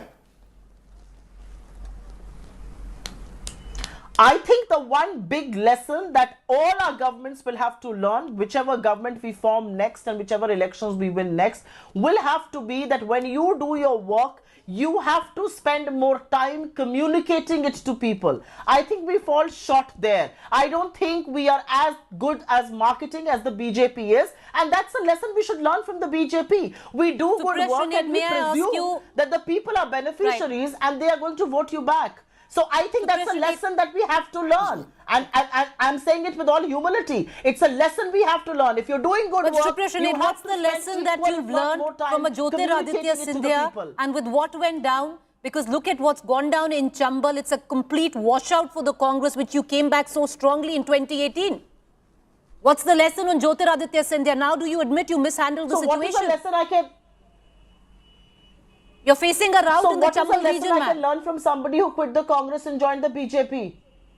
No, I'm answering your question. What is the lesson I can learn from somebody who quit the Congress and joined the BJP? Is there a lesson I can learn from him? I don't think so.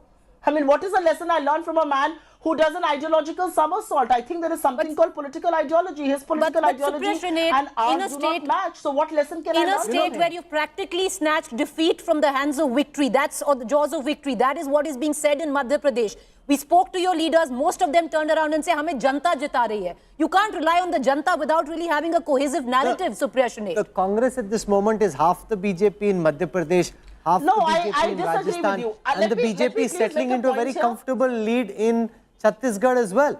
We're getting some visuals from Bhopal, Rajdeep. These are visuals of a historic victory. Shivraj Singh Chauhan there, one amongst the masses with the BJP workers, celebrating one of the most historic victories, because till a few weeks ago, the BJP was actually trailing in their own internal surveys. From there, to turn it around and to script election magic, the Congress taking their position for granted, that's the BJP's post today. देश में एक ही guarantee चलती है, वो है मोदी की guarantee. And make no mistake, the biggest hero at this moment in terms of asserting once again his command and connect with the Indian voter, Prime Minister Narendra Modi. 55 leads now for the Bharatiya Janata Party in Chhattisgarh. It's not a tight fight. Supriya Shirnet was saying, oh, we hope to turn it around. If it's 55 versus 32, it's game, set and match BJP. We are back to 2013. In these very states, this was exactly what happened in 2013 when the BJP swept these states. So you're back a decade ago. Number two, since then, 2014, Mr. Modi takes over. 9 years now in power. Mr. Modi only amplifies the BJP's appeal in the Hindi heartland. It makes the BJP the most dominant force in 2023. I think these results, in a way, have virtually settled what happens in 2024. It will now require a miracle for the India alliance to recover from this, because the Congress, which was at the heart of that alliance, will now be demoralized in the Hindi heartland. They will have to rely on southern India. Southern India doesn't have the number of seats. It will also mean the regional players like the Mamata Banerjees and all will demand more from the Congress. We don't know what the Aam Aadmi Party, how that equation will work with the Congress. At the moment, with these results, Narendra Modi, the double engine, you didn't answer my question, who's Modi and who's Amit Shah in our double engine, but it's clear that... What do you want to be? No, I don't want to be either. I want to be Sachin Tendulkar, but that's another story. But the fact is, at the moment, I think you've got Narendra Modi as your mascot. You've got a strong organization led by Mr. Shah. He played a big role in Madhya Pradesh in particular. And you've got a sense of a political ideology that fits in with the dominant ideology of the Hindi heartland. The Congress is not able to combat them on leadership, on ideology and narratives and organization when it comes to the Hindi heartland. I think Supriya Shirnet should accept that. And I think the narrative thing is, it's not like the Ram Mandir worked or it's like that one thing worked. There needs to be a narrative. What do you stand for? And I think this whole thing of nationalism, whether it's Chandrayaan, whether it's G20, whatever it is, there is a certain nationalism, bring India to the world stage, which seems to be working in the north. The Congress came, the Bharat Yatra, inclusivity. I guess Mohabbat Ki Dukaan is also kind of like an inclusivity. The India Alliance is also kind of like an inclusivity. But it's not very clear that what kind of inclusivity is it. It just means everybody stands on stage together. It just means everybody gangs up and defeats the BJP. Is it inclusivity to defeat the BJP? Or is it something else? And I think it's not clicking in the north at all for people, and it should have clicked in a big wave to have any chance in 24, where you're going to have your master hitter Narendra Modi in the Lok Sabha election. No, what chutney making of the Congress going to happen then? No, even in South India, I mean, Rajdeep spoke about a different narrative in north and different narrative south of the Vindhyas. Even south of the Vindhyas, my sense is that the BJP will now sit together to look both at Karnataka and Telangana. These are two states where the BJP would hope to make gains in April 2024. RP Singh joins us. Massive victory for the BJP in Madhya Pradesh. A massive victory now for the BJP in Rajasthan as well. And a huge victory in Chhattisgarh.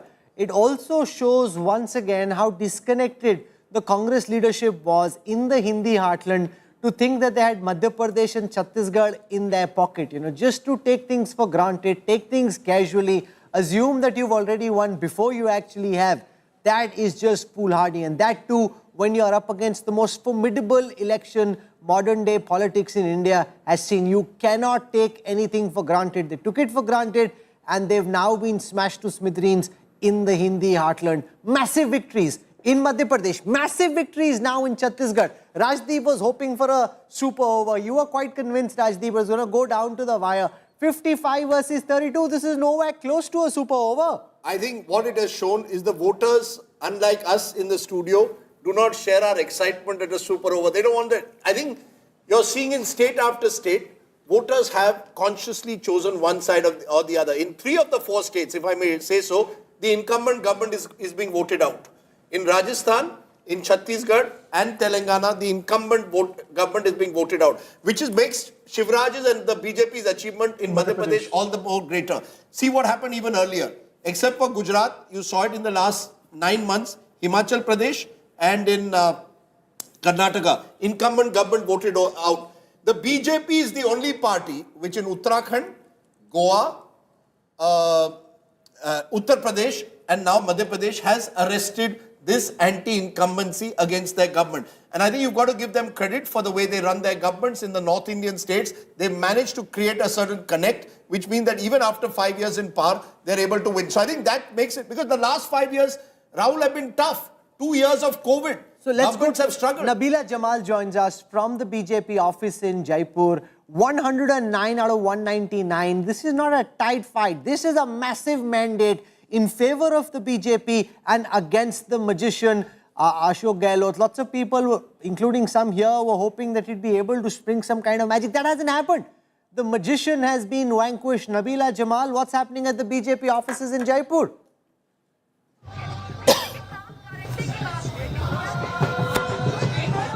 We can see those images of the BJP office in Jaipur, a saffron surge across the state. The BJP with a 60% strike rate in Rajasthan. The Congress's strike rate only 32%. The BJP close to double where the Congress is. In Rajasthan, also in Madhya Pradesh, solidifying now its lead in Chhattisgarh. This is a big victory for Prime Minister Modi, for the BJP, organizationally, for the likes of Amit Shah, the Home Minister, who micromanaged the campaign in Madhya Pradesh and has led the BJP to this massive historic victory. Look at some of the images that we are getting. The BJP is dancing. If it's 3-0 in the Hindi heartland, that becomes then the big story. The Congress did win Telangana, but Telangana is a part of the story, the larger national picture. 2024 looks quite assured from the BJP's perspective. Their cadre, their leadership will be that much more enthused. Rahul Verma, what impact could these numbers have on the battle for 2024? As we have been arguing that, BJP did really well in Northwest India in 2019, and if they want to be anywhere close to that number between 272 and 300, they have to repeat that performance in this part of the country because South, it seems, is out of bounds for BJP still. They may hold on to what they had in Telangana, gain a seat or two, and would be tough to hold on to Karnataka, the number they had in 2019. So unless they do perform similarly in Northwest, it would be difficult to cross the 270-280 mark. Now, with this kind of performance, I think BJP is sitting in a much sweeter spot than it was 5 years ago and a couple of months ago. And the road for Congress has become very, very difficult now. Not just the road for Congress, the India Alliance. This whole India Alliance that was created was premised on the fact that you can create this large coalition against the BJP, and that purely in terms of arithmetic will work. Arithmetic doesn't work without chemistry. The India Alliance will suffer for the lack of chemistry, and an alliance never works, Rahul, without a strong center or a magnet.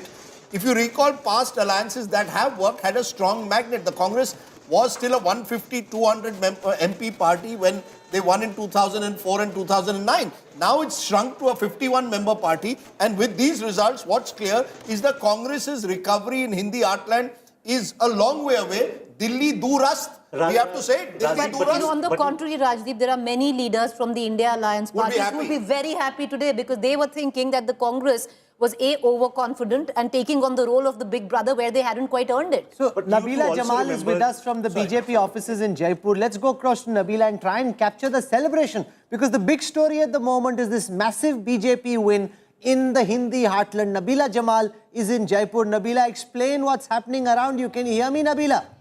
There's so much noise, I think, behind where she is. I'm not 100% certain that she can hear us.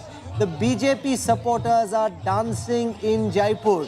The polls predicted that it might be tighter than it is. 119 versus 64.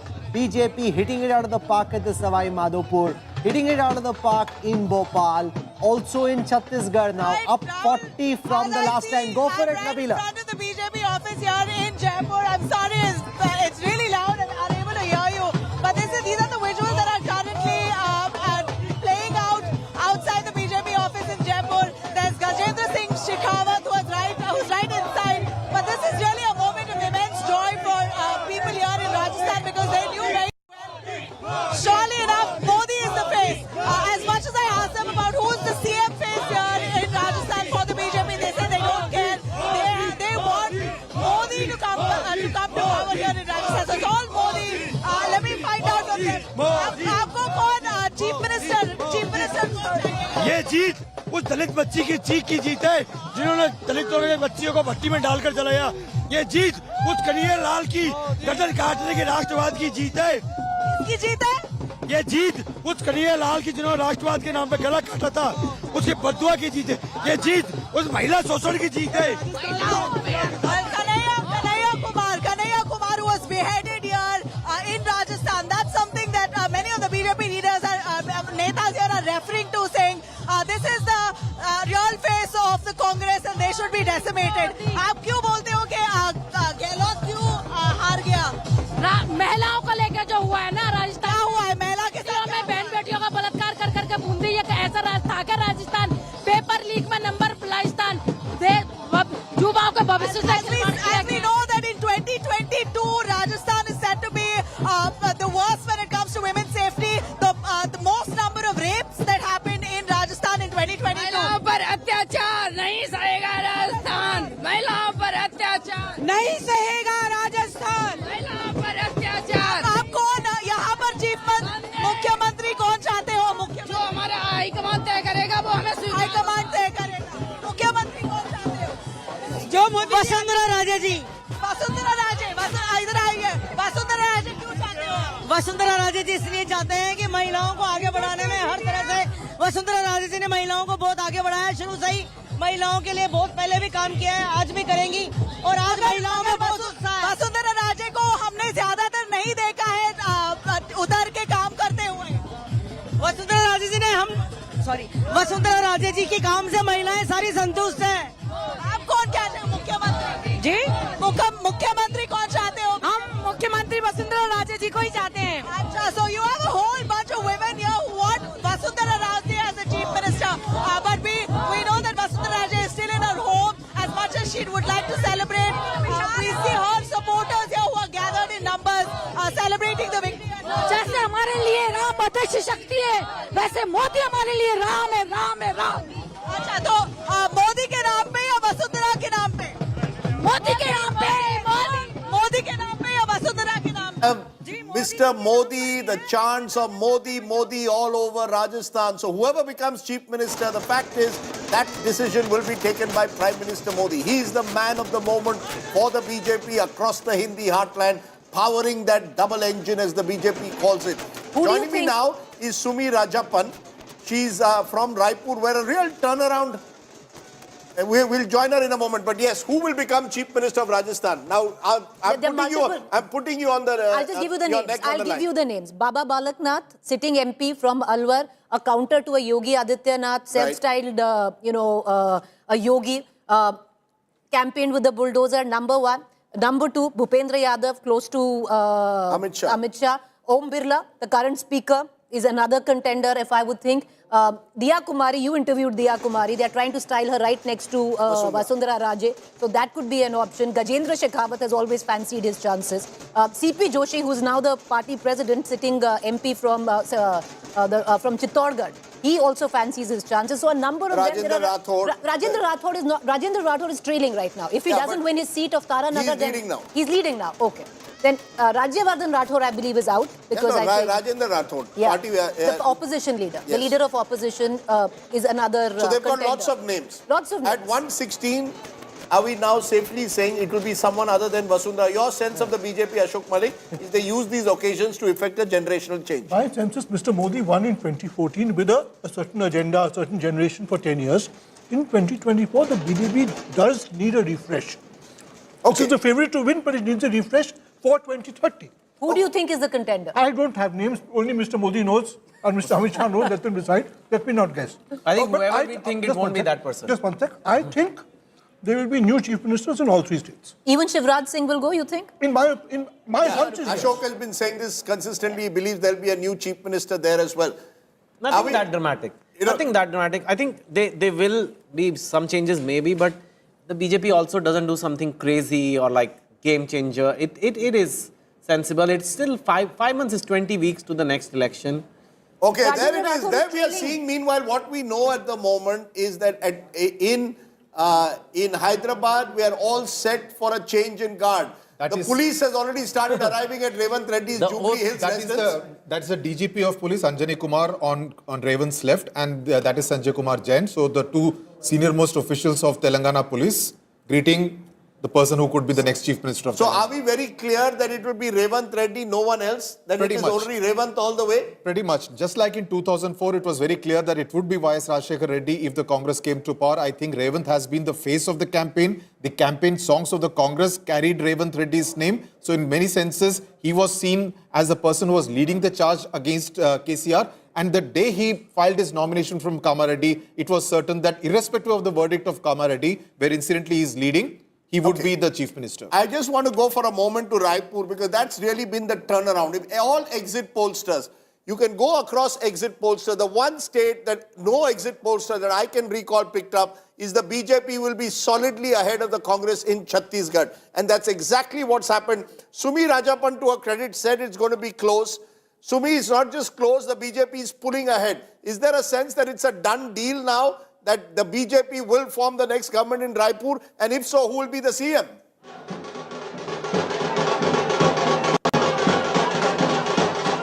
Yes, absolutely. In fact, celebrations are already taking place at the BJP headquarters. Dhol, nagaras, everything has been out that were kept preserved till late at night yesterday. And in fact, the polls are out. We're witnessing colorful visuals here. People dancing and rejoicing. And I would still wait till 1 till I congratulate all the folks at the BJP. But we're being joined by Naresh Gupta, a BJP leader. कैसा लग रहा है आपको? कौन अब CM कौन बनेगा? देखिए, सीएम भारतीय जनता पार्टी का कार्यकर्ता ही बनेगा। और सबसे बड़ी बात है कि भ्रष्टाचारियों का, समाज विरोधी लोगों का, भ्रष्ट लोगों का सफाया कर दिया। करने वाले, धर्मांतरण कराने वाले लोगों का इस प्रदेश की जनता ने सिरे से खारिज कर दिया, नकार दिया है। भारतीय जनता पार्टी की जीत जन सामान्य की जीत है, मोदी जी की जीत है, मोदी जी की पॉलिसीज की जीत है। आपको नहीं लगता अभी 1 बजे तक इंतजार करना चाहिए?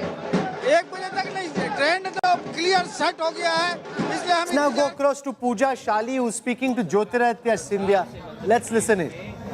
जनसेवा के पथ पे चली है, उसे इस प्रचंड बहुमत मध्य प्रदेश की जनता ने दिया है। और इसका अगर श्रेय किसी को जाता है तो प्रधानमंत्री नरेंद्र मोदी जी को जाता है, हमारे दोनों मार्गदर्शक अमित शाह जी, जेपी नड्डा साहब को, और प्रदेश के अंदर हमारे पार्टी के अध्यक्ष वी शर्मा जी को, और हमारे लोकप्रिय मुख्यमंत्री शिवराज सिंह चौहान जी को जाता है।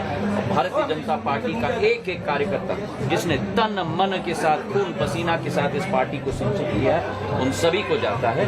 सभी को मेरे दिल के गहराइयों से बहुत बहुत धन्यवाद, और मध्य प्रदेश की जनता को दो मेरे तरफ से प्रणाम। कांग्रेस कह रही है धर्म का कार्ड चला और बीजेपी कह रही है कि मोदी की गारंटी है। देखिए, कांग्रेस को थोड़ा स्पोर्ट्समैन स्पिरिट सीखना होगा।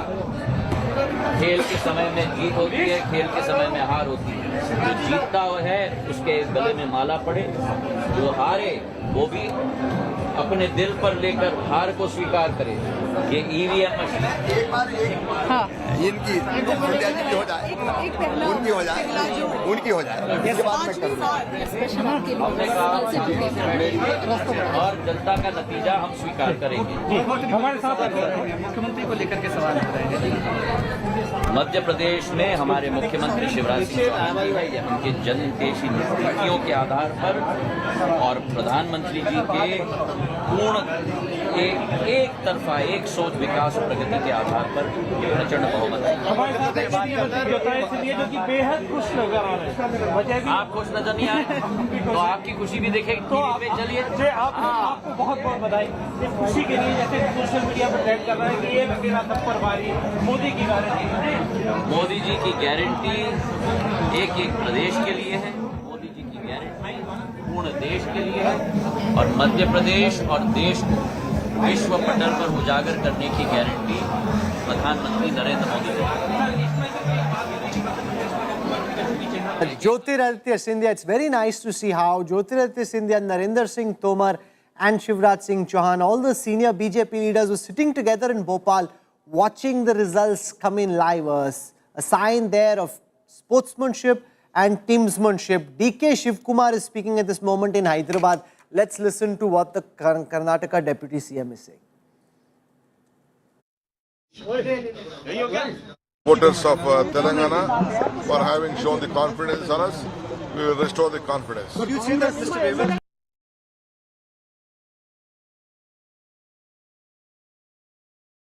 Shivkumar there, all Congress people looking quite glum at this moment because the BJP and their supporters are the ones who are dancing this afternoon. A historic victory in Madhya Pradesh, a historic victory in Chhattisgarh and in Rajasthan as well. The Congress consigned to Telangana, which is a big victory, make no mistake, but the only victory which they actually won against a regional front. In a direct BJP Congress, Rahul Gandhi, Narendra Modi battle, Prime Minister Modi showing who's boss.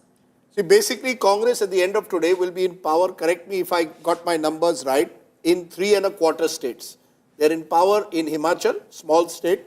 They're in power in Karnataka and now in power in Telangana. The quarter I'm giving them is for Jharkhand, where they are a very much junior partner in the state. So that's Tamil Nadu DMK. Yeah, but they're not in government. The government is DMK. So 3¼ On the other hand, the BJP has now got 3 important North Indian states to already add to Uttarakhand, to Uttar Pradesh, to Haryana.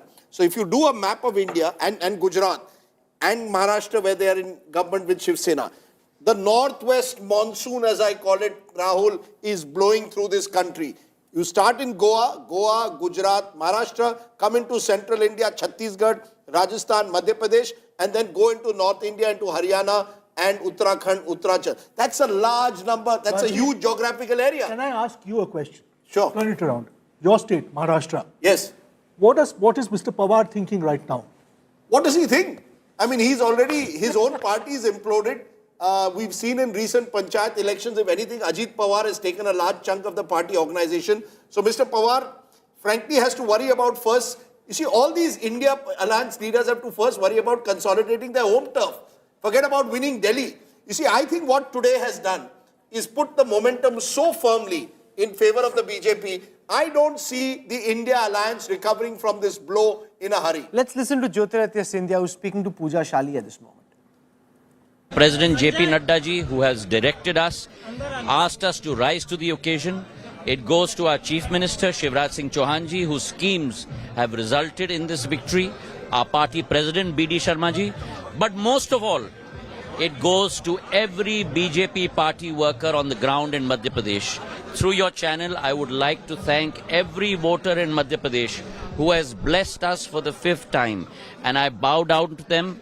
I bow down to the Mati of Madhya Pradesh, and I thank every individual worker from the bottom of my heart, and I promise them that our party will work untirelessly for their development and their progress and to take Madhya Pradesh to new heights. You don't want to take credit for snatching the Congress seats now into complete... Credit for this victory goes completely to every worker of the BJP. Every single worker of the BJP who has worked tirelessly. What about those who said anti-incumbency, BJP don't want Shivraj Singh Chauhan, some other... सबको जवाब मिल गया. कल तो मैं आपको बताऊं, Congress party तो पूरे दुकान के लड्डू खरीद रहे थे, बधाई के पोस्टर्स लग गए थे, हम चुपचाप अपना काम कर रहे थे. कल मैं अयोध्या में था, मैं लखनऊ में था, मैं ग्वालियर में था, मैं पूर्ण निरीक्षण एयरपोर्ट्स का कर रहा था, मैं भोपाल आया और हमें पूर्ण विश्वास साथ रहेगा. सभी को अपना जवाब दे दिया. जो शब्दों का उपयोग कांग्रेस के बड़े बड़े नेताओं ने मेरे प्रति किया पिछले 3 वर्षों में, उन सभी को जवाब मैंने नहीं, जनता ने दे दिया. और जो कहा था मेरे कद के बारे में, उसका जवाब भी ग्वालियर चंबल संभाग की जनता ने उस नेता को दे दिया और मध्य प्रदेश की नेता ने उस जनता ने उस नेता Access My India Today poll, because he said 140. Extremely accurate, dead on target as always. My salute to Mr. Pradeep Gupta. Some said Shivraj Singh Chauhan may not become the chief minister. How am I looking at a new phase? The worker of the BJP has worked tirelessly for this election. Our Chief Minister Shivraj Singh Chauhan ji has worked tirelessly for this election. All leaders of Madhya Pradesh, we have worked unitedly for this election. Our central leadership has been the one that has powered us, and most of all, it is Prime Minister Narendra Modi that has resulted. Congress को क्या कहेंगे? कांग्रेस का जो इतना confidence Congress के प्रति मेरी कोई दुर्भावना नहीं। जितनी भी बद्दुआ उन्होंने दी मुझे पिछले 3 वर्षों में, मैंने स्वागत किया। मेरे तरफ से मेरे दिल में उनके प्रति केवल अच्छी भाव है और शुभकामना है। मैं किसी के प्रति बैर नहीं रखता। मेरी शुभकामनाएं, जीत में भी मैं उनको शुभकामनाएं देता हूं। Jyotiraditya Scindia, you know, many they're speaking to India today. Chetan wants to make a quick point. I just want to say that it's a bit sad, isn't it? Like in political terms, he's a talent. I mean, he's got the branding, he's got the legacy, he's got a region of Madhya Pradesh where he has a connect. And but it shows how bad that talent management is. Yeah, they just let him so go. bad that you let your best man go. And if they had just appointed, let us say for 2 years even, and then the people of Madhya Pradesh may have said, well, he's young, let's give him a chance. I mean, they lost 2 governments because of that, right? The let's previous listen one also. to Shivraj Singh Chauhan. Nadda ji का हमें मार्गदर्शन मिला। मैं केंद्र को प्रणाम करता हूं। फिर हमने पूरे चुनाव को पूरी ताकत से सामूहिक नेतृत्व में लड़ा। हमारे प्रदेश अध्यक्ष वीडी शर्मा जी और संगठन के बाकी सारे कार्यकर्ता भी काम में लगे। और सबसे बड़ी एक बात और है कि डबल इंजन की सरकार, नरेंद्र मोदी जी का आशीर्वाद सदैव मध्य प्रदेश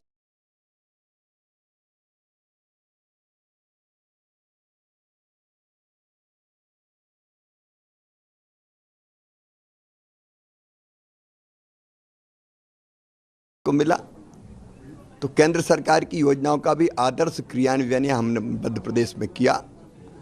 और मध्य प्रदेश सरकार ने इतने वर्षों में, चाहे सड़क हो, बिजली हो, पानी हो, शिक्षा हो, स्वास्थ्य हो, सिंचाई हो, कोई भी क्षेत्र ऐसा नहीं छोड़ा जिसमें बेहतर काम ना किया हो।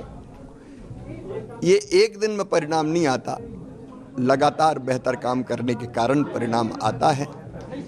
और Shivraj Singh Chauhan, who's led the BJP to a historic re-election after being in power for 4 terms, to have a 163 tally out of 230. This is nothing short of an electoral miracle, because you've got anti-incumbency building up all this while. To counter it, Rajdeep, is quite a phenomenal achievement. And I think you've got to look at Shivraj Singh Chauhan and his persona. You know, a 5-time Chief Minister of North India is not easy. These are turbulent states. It's a very big state. It's a big state. It's a turbulent state to stay on in power. And look at how he came into power. In 2003, the BJP won Madhya Pradesh by a comprehensive measure. What did they do?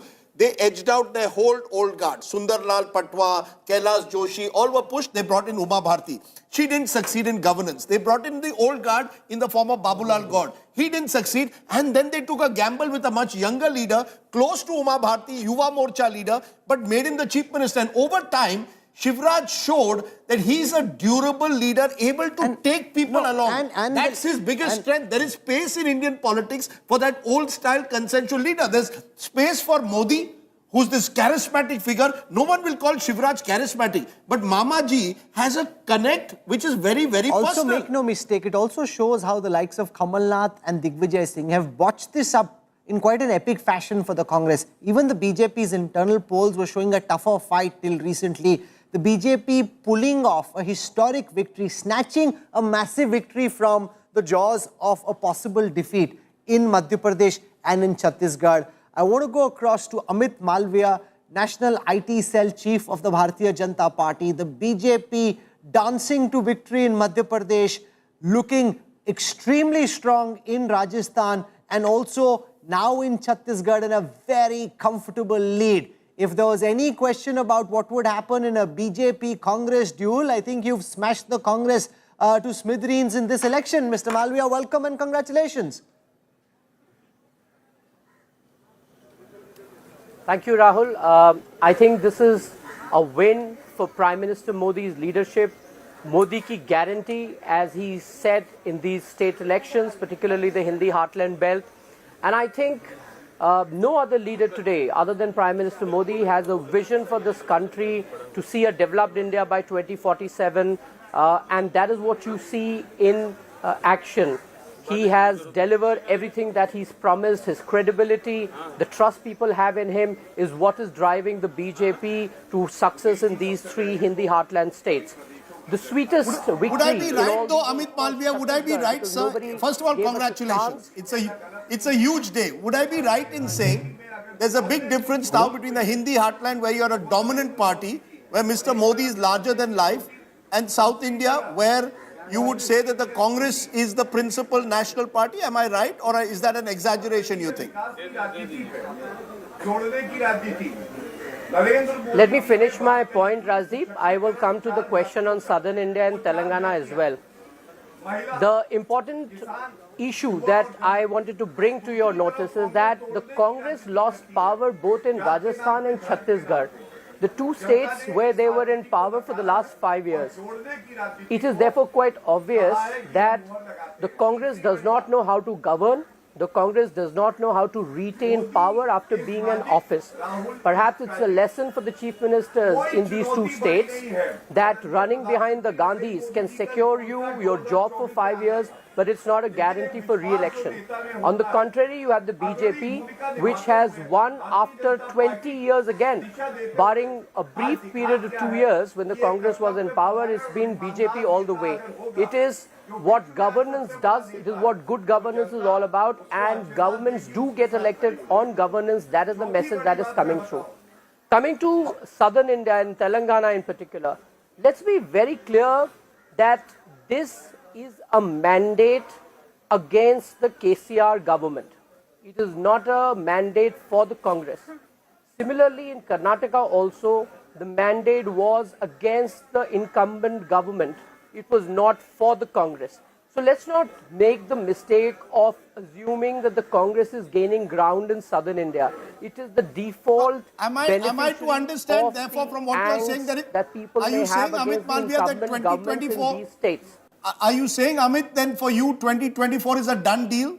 Given what's happened, the fact that you won 3 big states and you've taken 2 of them away from the Congress, do you believe, therefore, 2024 is a done deal now?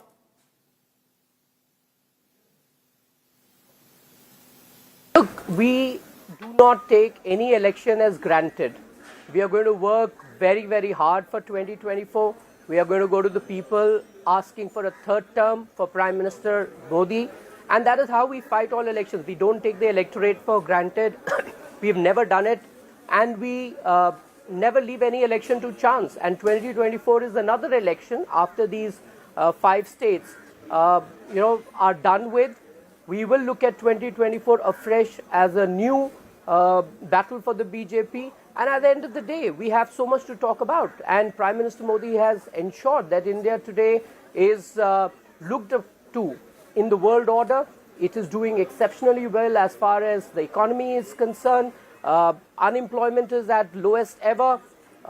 Things are on the right track. We are on path to being the 3rd largest economy by 25, 26. So there is a lot that is riding on the governance that Mr. Modi has delivered. We are going to talk about all this to the people of this country and of course hope that we will win the mandate. And let me tell you that the BJP will do exceptionally well in Lok Sabha in both Karnataka and Telangana. Take my word for it, because every time I kept telling your team that we are winning Chhattisgarh, there weren't too many takers. I'm telling you again, we will do exceptionally well in Lok Sabha and Telangana and in Karnataka, and that is what the truth of what is on the ground is. Talk to us for a moment, Mr. Malviya, about how the BJP turned it around in Chhattisgarh and in Madhya Pradesh, where the party's own internal surveys were predicting a much tougher fight. In Madhya Pradesh, some of them showing the Congress in the lead in Chhattisgarh till a few weeks before polling. From there, to turn it around, the fact that the Home Minister himself picking the tough states of Madhya Pradesh and Chhattisgarh, camping, going down on every seat, trying to figure out how to win, and probably the Congress taking their position a bit for granted, thinking they had it in the bag even before the votes had happened.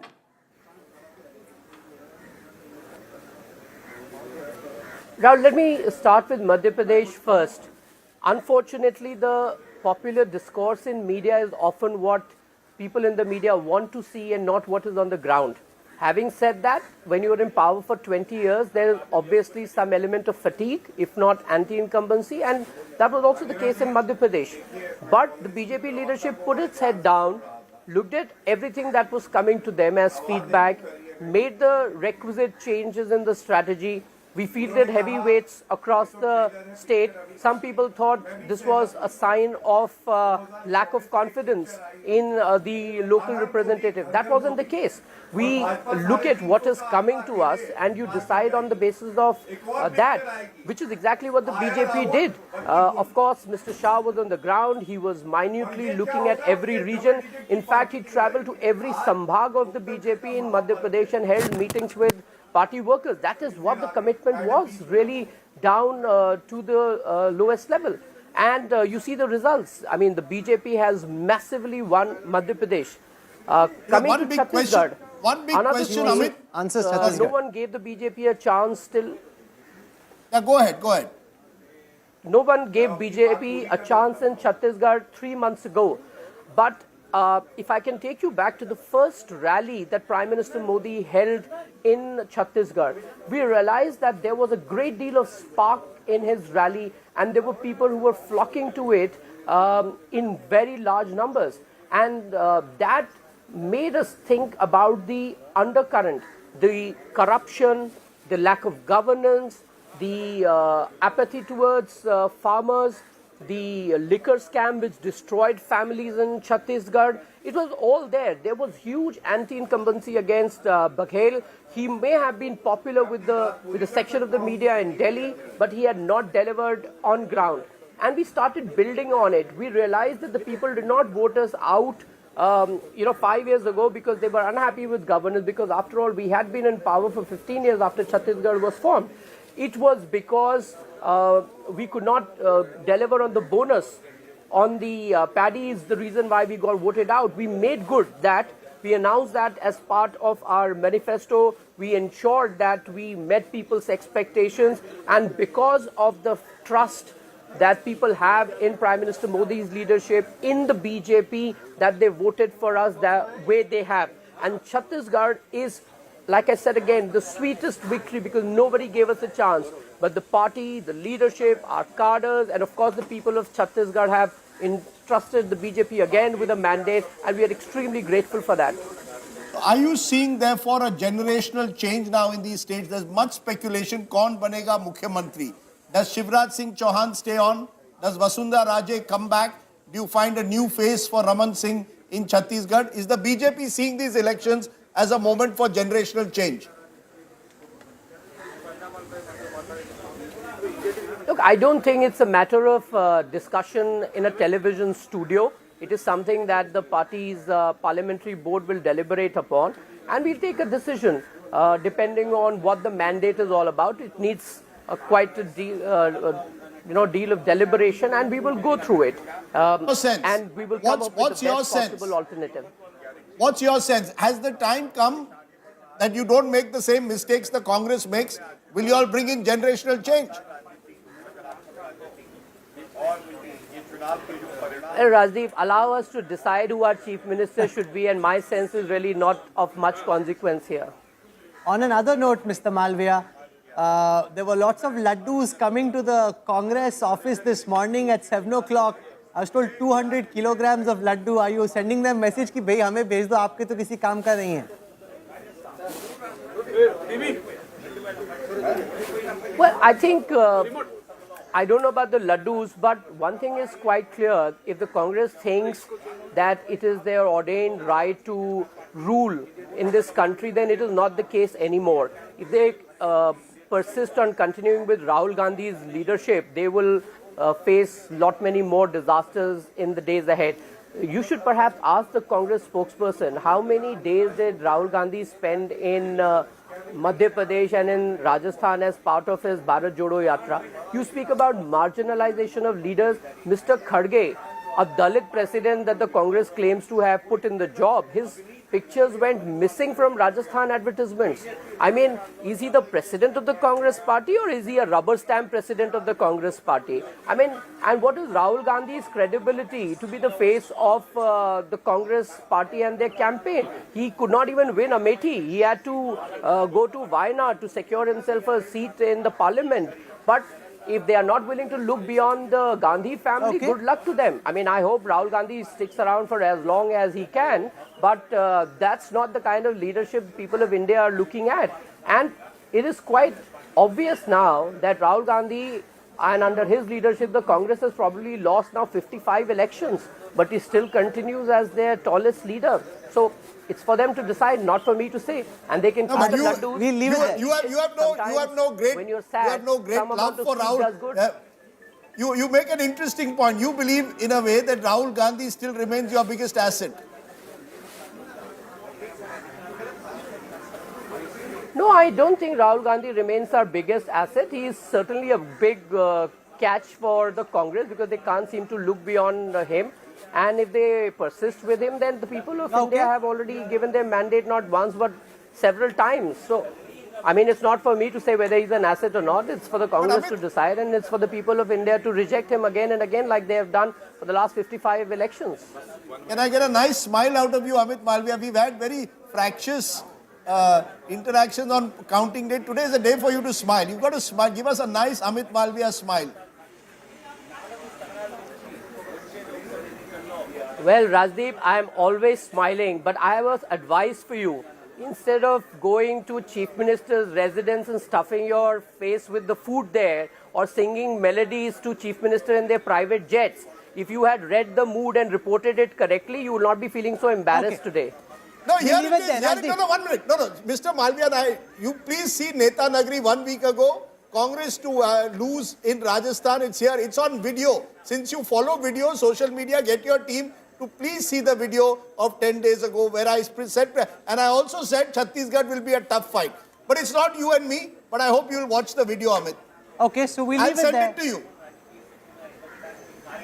Well, Rajdeep, you know, frankly, I think in your last days as journalist, you should try and restore some of your credibility because anybody who saw your coverage thought that you were reporting what you wanted to see and not what was on the ground. I'll just leave it at that.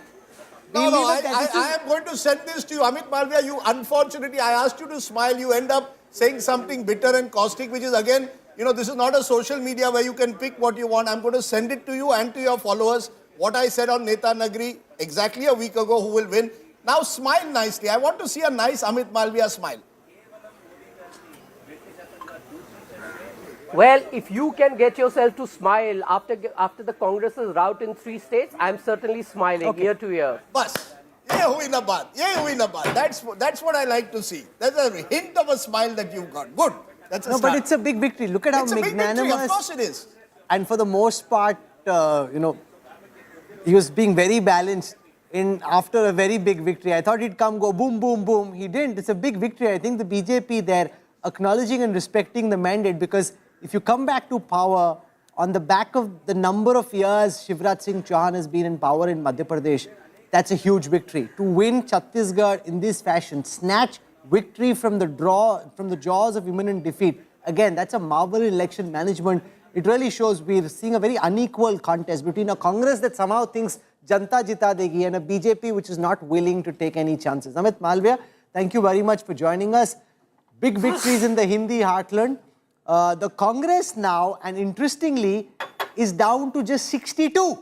There are 119 seats. You need 60 plus to get the mandate. They were earlier at 73. From there, they've now come down to 63. And remember, if they go below 60, as I said, it's game on.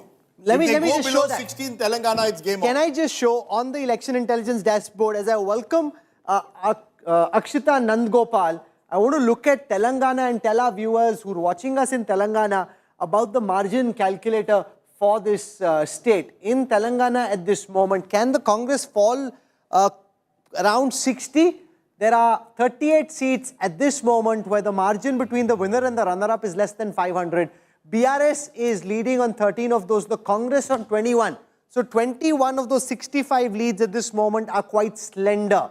The Congress, of course, will hope that they'll stay the way they are. But 21 of those leads very slender. Akshita, Nandgopal, is the Congress celebrating, or are they just being a little calibrated to see how the final outcome really shapes up? I don't think they seem to know that things are still a bit dicey and nothing's really concrete, Rahul, because you look at what's happening around me. There's music in the air, everyone's dancing at Congress flags. Revanth Reddy is expected to come here to the Congress headquarters. He's currently on his way. So he's going to be joining all the Congress cadre here in all of their dance and song, joining in on the celebrations. There's going to be a mega celebration through the day. This evening, we understand that the entire Congress leadership here in Telangana come together. They have essentially only one reason to celebrate, which is in this state, which is in Telangana, Rahul. So they're pulling all stops here to ensure, that they put out this message that Congress has won Telangana. Telangana is theirs now. Revanth Reddy will be joining this crowd here, joining the dance. Telangana from the point of view of regions, because I think that tells you the story at the moment of Telangana. Take a look at North, which is the TRS bastion. They swept it last time. This time it's the Congress that's sweeping. And remember, this is where the BJP also has a hold in areas like Adilabad and Nizamabad, the BJP leading in 3. Take a look at Central Telangana. Here, the Congress, which was hoping to sweep the area, is finding a tougher fight. The BRS leading in 11, the Congress in 19. But the moment you go to Hyderabad, you see how the game changes. The Congress now leading in just 1, the BRS in 12, others in 3, and Oasis, whose party usually wins 7, is leading at the moment in 5. And then come to the last region, South. This is where the tsunami of sorts has taken place, the Congress overturning the results of 2018. So it is a rural tsunami, not urban, a sharp urban-rural divide in Telangana. But it puts the Congress at 64. But for safety, the Congress will need 65, will want to be 60 plus. Anything below that, and then all options open out. For now, the Congress at 64 appears relatively safe in the state of Telangana. Just to take a look at VIPs, K. Chandrasekhar Rao, we've been saying this is the major one in Kamareddy. At the moment, he is trailing against Revanth Reddy in that critical battleground of Kamareddy. Now Azharuddin, who was winning earlier, is trailing in Jubilee Hills. It was expected that Maganti Gopinath is a very tough candidate and he would probably come through in that state. There is no major surprise in that sense in what's happening. Etala Rajendran is trailing in both his seats.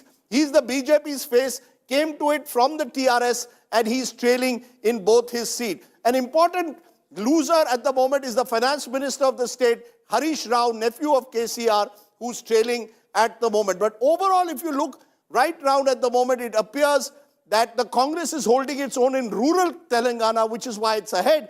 In urban parts, it's the TRS which is holding its own.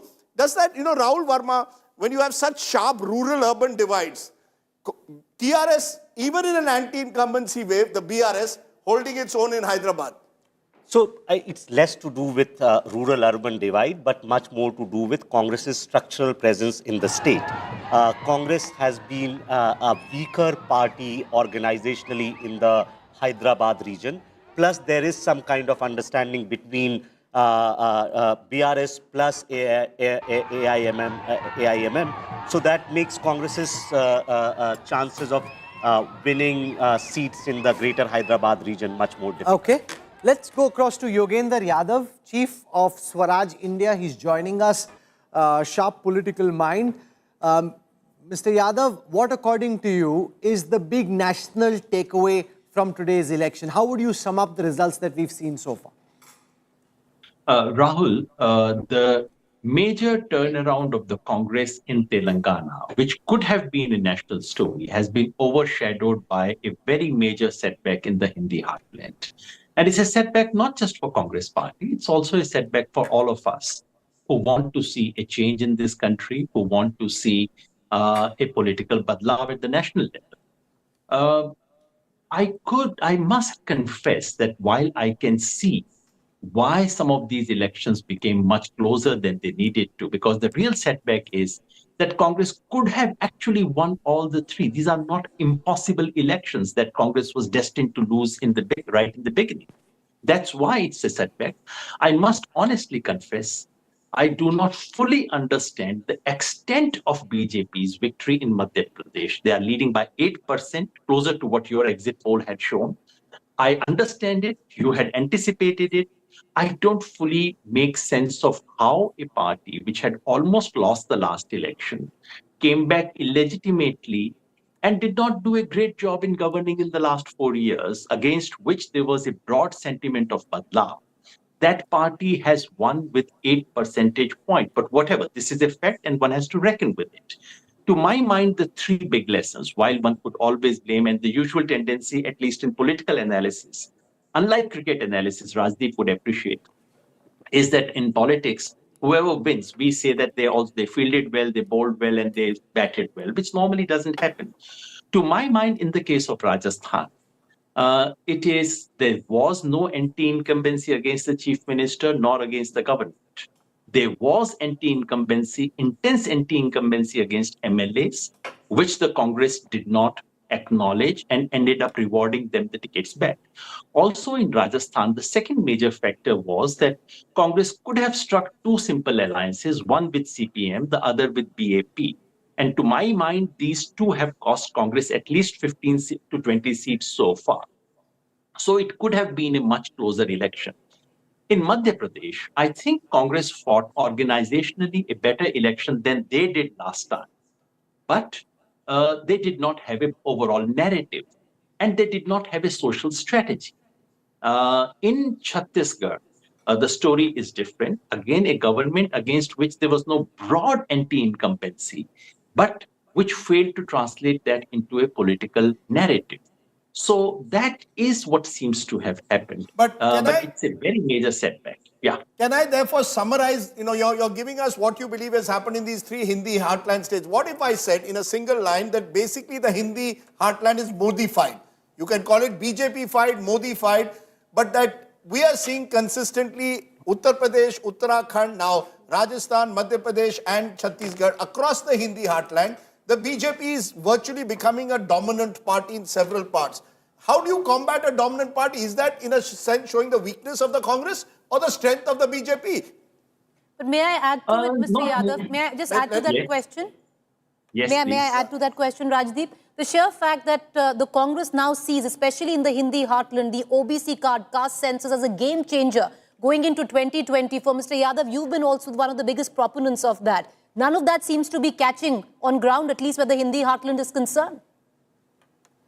I would not call it modified, but because, you have to include what happened in Himachal Pradesh, you have to think of what happens in Bihar and so on and so forth.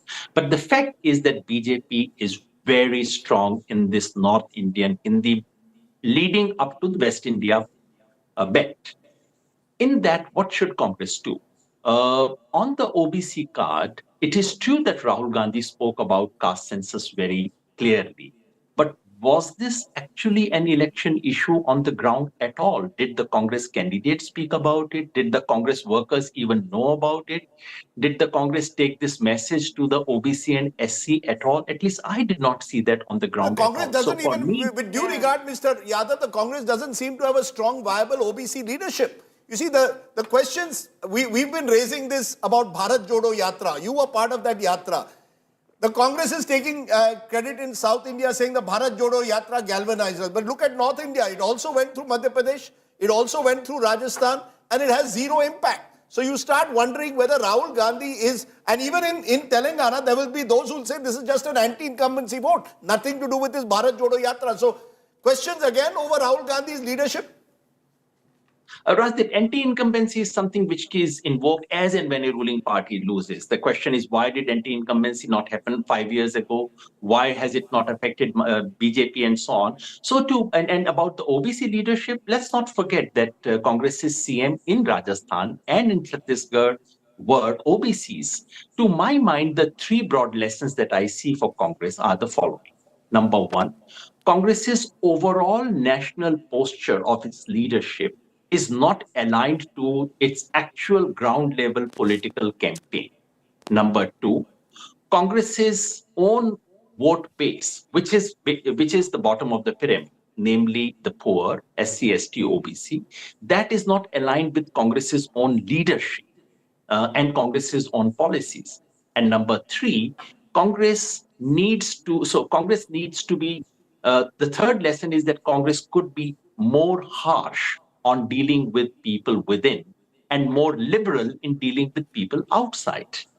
This is what we saw in Rajasthan. These are three broad lessons at the national level, but indeed it is a setback. And unless some of these lessons are learned by Congress and by the opposition in general, it is much tougher than it looked this morning, the 2024 Looked at from a BJP perspective, Yogendra Yadav, would you accept that this makes the path to victory in 2024 that much easier for the BJP and for Prime Minister Modi on the back of this kind of success in the Hindi heartland? It now becomes very difficult to dislodge the BJP and prevent Prime Minister Modi from winning a third term?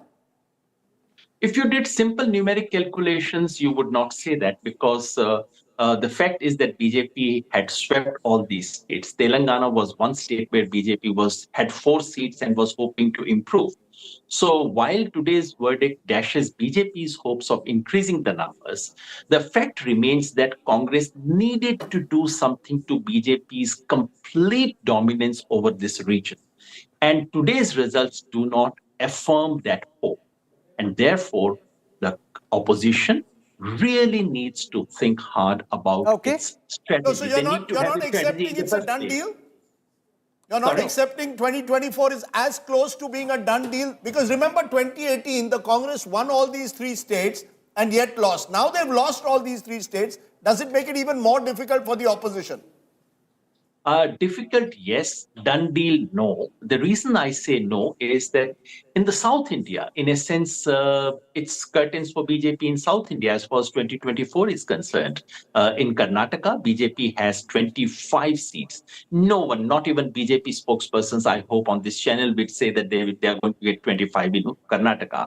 In Telangana, BJP had 4. They were hoping to increase. This was the only state where BJP could have gone up. They are not doing so.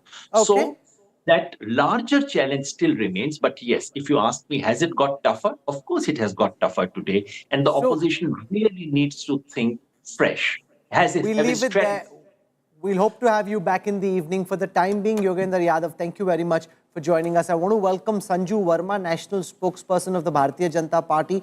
She's joining us at this moment. Ravishpal Singh is in conversation with Shivraj Singh Chauhan in Bhopal. Let's listen to Shivraj Singh Chauhan, who's led the BJP to a historic victory in Madhya Pradesh. Here is the current Chief Minister, the man who hopes to be Chief Minister once again. Let's listen to Shivraj Singh Chauhan.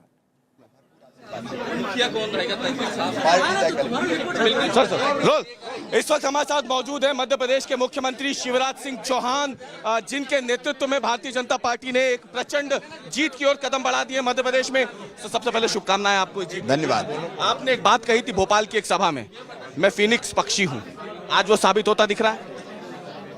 देखिए, जो काम हमने किया है प्रदेश के विकास का, वो अद्भुत और अभूतपूर्व है। 2014 से श्रीमान नरेंद्र मोदी जी प्रधानमंत्री हैं।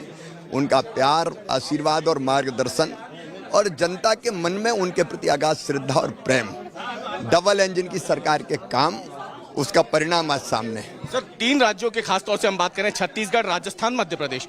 छत्तीसगढ़ और राजस्थान में तो जो सरकारें थी उनके खिलाफ गया, लेकिन मध्य प्रदेश में सरकार के साथ वोटर गया। इसके पीछे सबसे बड़ा फर्क देखेंगे तो बाकी राज्यों में एंटी इनकम्बेंसी थी, मध्य प्रदेश में एंटी इनकम्बेंसी नहीं, प्रो इनकम्बेंसी थी। जनता का प्यार सड़कों पर मुझे झलकता हुआ दिखाई देता था। आपने एक जिक्र किया था अभी 3 दिन पहले सीहोर में कि कांटे कोई नहीं है बहुमत की सरकार में, जो कांटे थे वो निकल गए। वो कैसे निकले? लाडली बहनों ने निकाल दिया। अब प्राथमिकता अब क्या रहेगा? क्योंकि मुख्यमंत्री का चेहरा तो क्या आप बार-बार कहते हैं संगठन तय करेगा, लेकिन कहा है वो पूरा करना है। अब यहाँ से आपको क्या लगता है, एग्जिट पोल जो एक्सिस माई इंडिया ने दिखाए थे वो आपको लगता है सटीक बैठे हैं? लगभग वही परफेक्ट निकले हैं।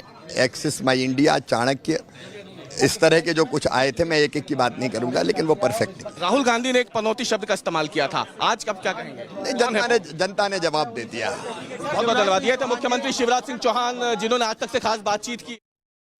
That's Ravish Pal Singh. Let's go across to Sanju Verma, national spokesperson of the BJP. The BJP romping home to power and style in Madhya Pradesh, Rajasthan and even Chhattisgarh. Internally, some in the party were thinking, okay, ek to nikal jayegi, do aa jaye, that will be 2-2, that will be a good one. You in fact hit the Congress out of the park in the heartland. You know, Rahul, I was not there on your channel yesterday or on the 30th, but on a rival channel, without any ifs or buts, because I don't hold any prisoners. I say it as it is. I said we are winning all the three, Madhya Pradesh, Rajasthan and Chhattisgarh, without any ifs or buts whatsoever. And I'm so glad that, you know, it's not just a victory. एक होता है कि आप जीत हासिल करते हो, and दूसरा होता है there is a rout of the opposition. Look at the sheer magnitude of the BJP's victory in Madhya Pradesh. So congratulations to Pradeep. That video doing the rounds on social media where Rahul Kanwal is saying, अरे लोगों को नींद नहीं आ रही है, सच होगा ना, हमारी फजीहत तो नहीं उड़ेगी ना. तो राहुल कंवल जी, आपकी फजीहत नहीं उड़ी ना, बीजेपी की फजीहत उड़ी. And Rajdeep Sardesai telling Pradeep, you better get this right, otherwise we'll be in deep trouble. So Rajdeep, you're not in deep trouble because Pradeep has got it right. And I think the reason why I remember what he said is because it's very difficult to go against the popular narrative and still hold your ground. So, you know, kudos to that. But I just want to say one, I think Rahul Kanwal is bored of this particular panktiya which I quote so often on his shows, and I've done a zillion shows with him. But I always say this, and I don't think it's going to go out of style. I will repeat what Prime Minister Modi told the opposition a couple of months back on the floor of the Lok Sabha. तुम्हारे पांव के नीचे जमीन नहीं है, तुम्हारे पांव के नीचे जमीन नहीं है, लेकिन कमाल तो ये है कि तुम्हें यकीन नहीं है, लेकिन कमाल तो ये है कि तुम्हें यकीन नहीं है. And I think this is so apt because the opposition has been running helter-skelter on thin ice, and yet it has failed to acknowledge that in Madhya Pradesh, anti-incumbency had transformed vehemently into pro-incumbency. In Chhattisgarh, why I said that the BJP will win, because on another channel I said nobody gave us credit for the fact that we undertook a massive organizational revamp. We made Arun Saw the chief of BJP in Chhattisgarh. We inducted O.P. Chaudhary, a former bureaucrat who's been doing a lot of groundwork quietly but resolutely. You know, we made sure that we gave a relevant opportunity to Kedar Kashyap, the son of Baliram Kashyap, a stalwart in Chhattisgarh politics from the BJP's end. Earlier, Chhattisgarh BJP was all about Saroj Pandey, it was about Raman Singh, it was about Brijmohan Agarwal. But the BJP has expanded its footprint in Chhattisgarh in terms of the sheer organizational revamp by inducting new blood, which finally seems to have paid dividends, which nobody, either from Godi media or Pappu media, was willing to take cognizance of. Point number one. Point number two. That was just point number one. Sanju Verma, you know, keep it short today. I just want to understand one thing, which is interesting. Out of the please don't try and, you know, teach me lessons on how I should conduct myself on national television. You seem to be giving homilies to BJP all the time. I don't want to trivialize a victory. I don't want this to be Rajdeep versus Sanju Verma. But let truth be told. Let truth be told. So I want an explanation. Show some grace today for just a minute. Simple. Can I just understand one thing? 4 state governments today, 3 are being voted out. 1 of BRS, it appears, and 2 of the Congress. The one BJP government is being voted in. What do you think the BJP does right that the Congress doesn't? Simple, so nice question. Yes, so now let me, I'm not a cricket buff, nor am I a movie buff. But let me speak in cricketing, you know, terminology, because that is what Rajdeep Sardesai appreciates. I think, and at the expense of sounding, you know, to be a blind bhakt, I say blindly, you know, हाँ भाई मोदी भक्त हैं, गलत क्या है? It is better to be a Modi bhakt than to be a Panoti Pappu's bhakt. But be that as it may, Narendra Modi has the reliability factor which MS Dhoni has enjoyed for the longest time. So the reliability of Dhoni, the flamboyance, flair and aggression of a Virat Kohli, and the perseverance and style of Sachin Tendulkar. Never give up. And the sheer dedication. I'm telling you, I'm not a seasoned politician. I've spent longest time, donkey's years in the corporate sector. But trust me, even on the smallest matter, the kind of organizational homework, the kind of groundwork that is done, I mean, you have to be a part of the system.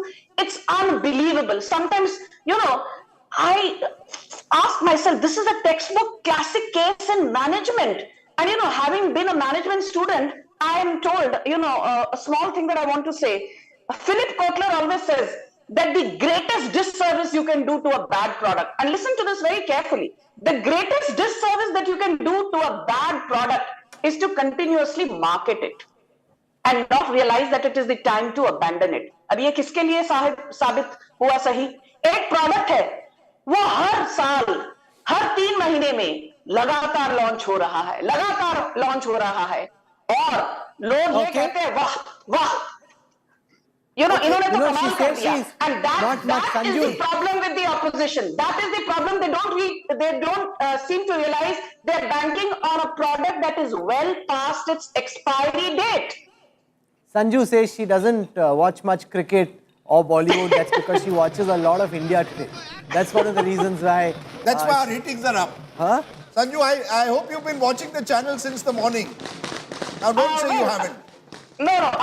Yeah, that reminds me. I have been watching India Today more than I have been watching other channels. I would not disagree on that count. But I just want to say one thing, Rajdeep. ये क्या अभी नया narrative आप लेकर आ गए हो? North versus South divide. I remember Rahul Kanwal is the only anchor, even on 30th November, when everybody was writing of the BJP. नहीं, छत्तीसगढ़ में तो देखिए BJP का सफाया हो गया, blah blah blah. He said, let us not, run ahead of ourselves in terms of pop panditry. तो ये जो पॉप पंडितरी का कल्चर है, I think that also is responsible for the opposition today feeling let down, because इनको तो लगा था भाई हम छत्तीसगढ़ में सरकार हमारी है, तेलंगाना में तो हमको वैसे ही लोगों ने मैंडेट दिया है. A lot of Congress supporters and leaders, Sanju, had all their lines ready about how great a victory this is going to be for Rahul Gandhi. Exactly. And how Rahul Gandhi has led the Congress and it's the return of Rahul Gandhi. All that panditry and all those lines will have to be kept for another day. And I remember you kept saying that let us not engage in panditry, but I just end by saying one very small, a small observation that I want to make. Had Rahul Gandhi's party, forget about Madhya Pradesh, Rajasthan, if they had even won Chhattisgarh, Rajdeep बोलता है 2 for 2, वहां दो यहाँ दो. हालांकि you have 54 seats from Madhya Pradesh and Rajasthan alone, and from Telangana and Chhattisgarh you have about 28 Lok Sabha seats and 54 Lok Sabha seats from Madhya Pradesh, Rajasthan. So comparing Madhya Pradesh, Rajasthan on one side and Chhattisgarh, Telangana on another side would have been like comparing apples with watermelons. But अब तो सारा खेल ही खत्म हो गया कांग्रेस के लिए. छत्तीसगढ़ भी बीजेपी जीत रही है, Madhya Pradesh it's a rout for the Congress, and Rajasthan where they were banking on this hung parliament thing. People were saying, "Hey, law and order is not an issue. Oh, women have been gang raped in Bhilwara, in Dausa, in Pali, in Jodhpur, in Karoli. कौन सी बड़ी बात है? It's a given. So when you try and rationalize lawlessness, when you try and rationalize corruption which has run its course in Chhattisgarh, that is when you are doing a disservice to the electorate which is far smarter than you. And as Rajdeep says, ये public है, ये सब जानती है. And you cannot fool the electorate because it's not gullible anymore. And I just want to say one more thing. Why do you forget, please, why do you forget one thing? Bharat Jodo Yatra is a failure, point number 1. Rahul Gandhi cannot be launched any longer unless the Congress wants to really ensure its complete demise.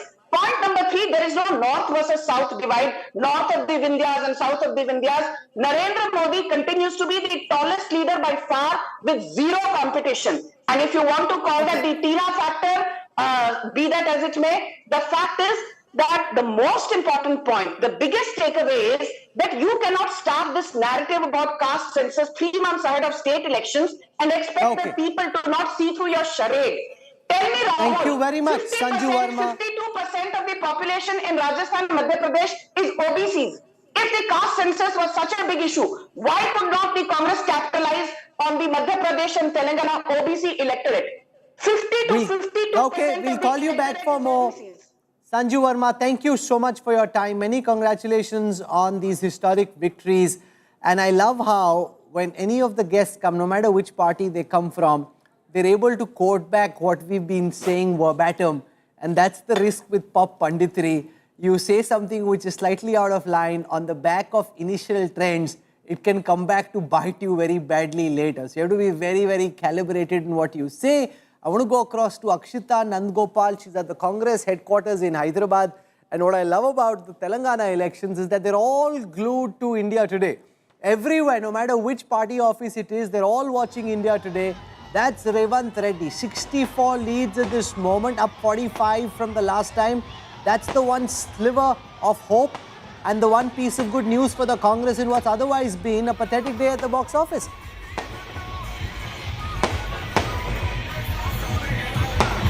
Very true, Rahul. And let me just show you what's happening around here. The celebrations continue. Revanth Reddy is right now here at the Gandhi Bhavan. He's inside meeting with many of the Congress men and women who've toiled for months together to ensure this kind of a victory. So celebrations at its peak here, the only state, as you pointed out, where there's reason for Congress to celebrate. But I think looking at the kind of crowds that have gathered here, Rahul, looking at the kind of celebrations and the grand heroes welcome that Revanth Reddy got, I think it's safe to say that there's no real suspense over who will be the Chief Minister. Of course, it has to come from the Congress High Command, but you can see that all the songs, and if I could just tell you about what this song is, it's all praise for Revanth Reddy, and this has been playing at every single one of his rallies. Today, they're playing it at the Congress headquarters, and everyone's dancing to these beats, knowing full well that there was a Revanth Reddy factor involved also in ensuring this kind of a victory. Let me speak to some of them. Who is responsible for the win for Congress? Who is responsible for the Congress win in Telangana?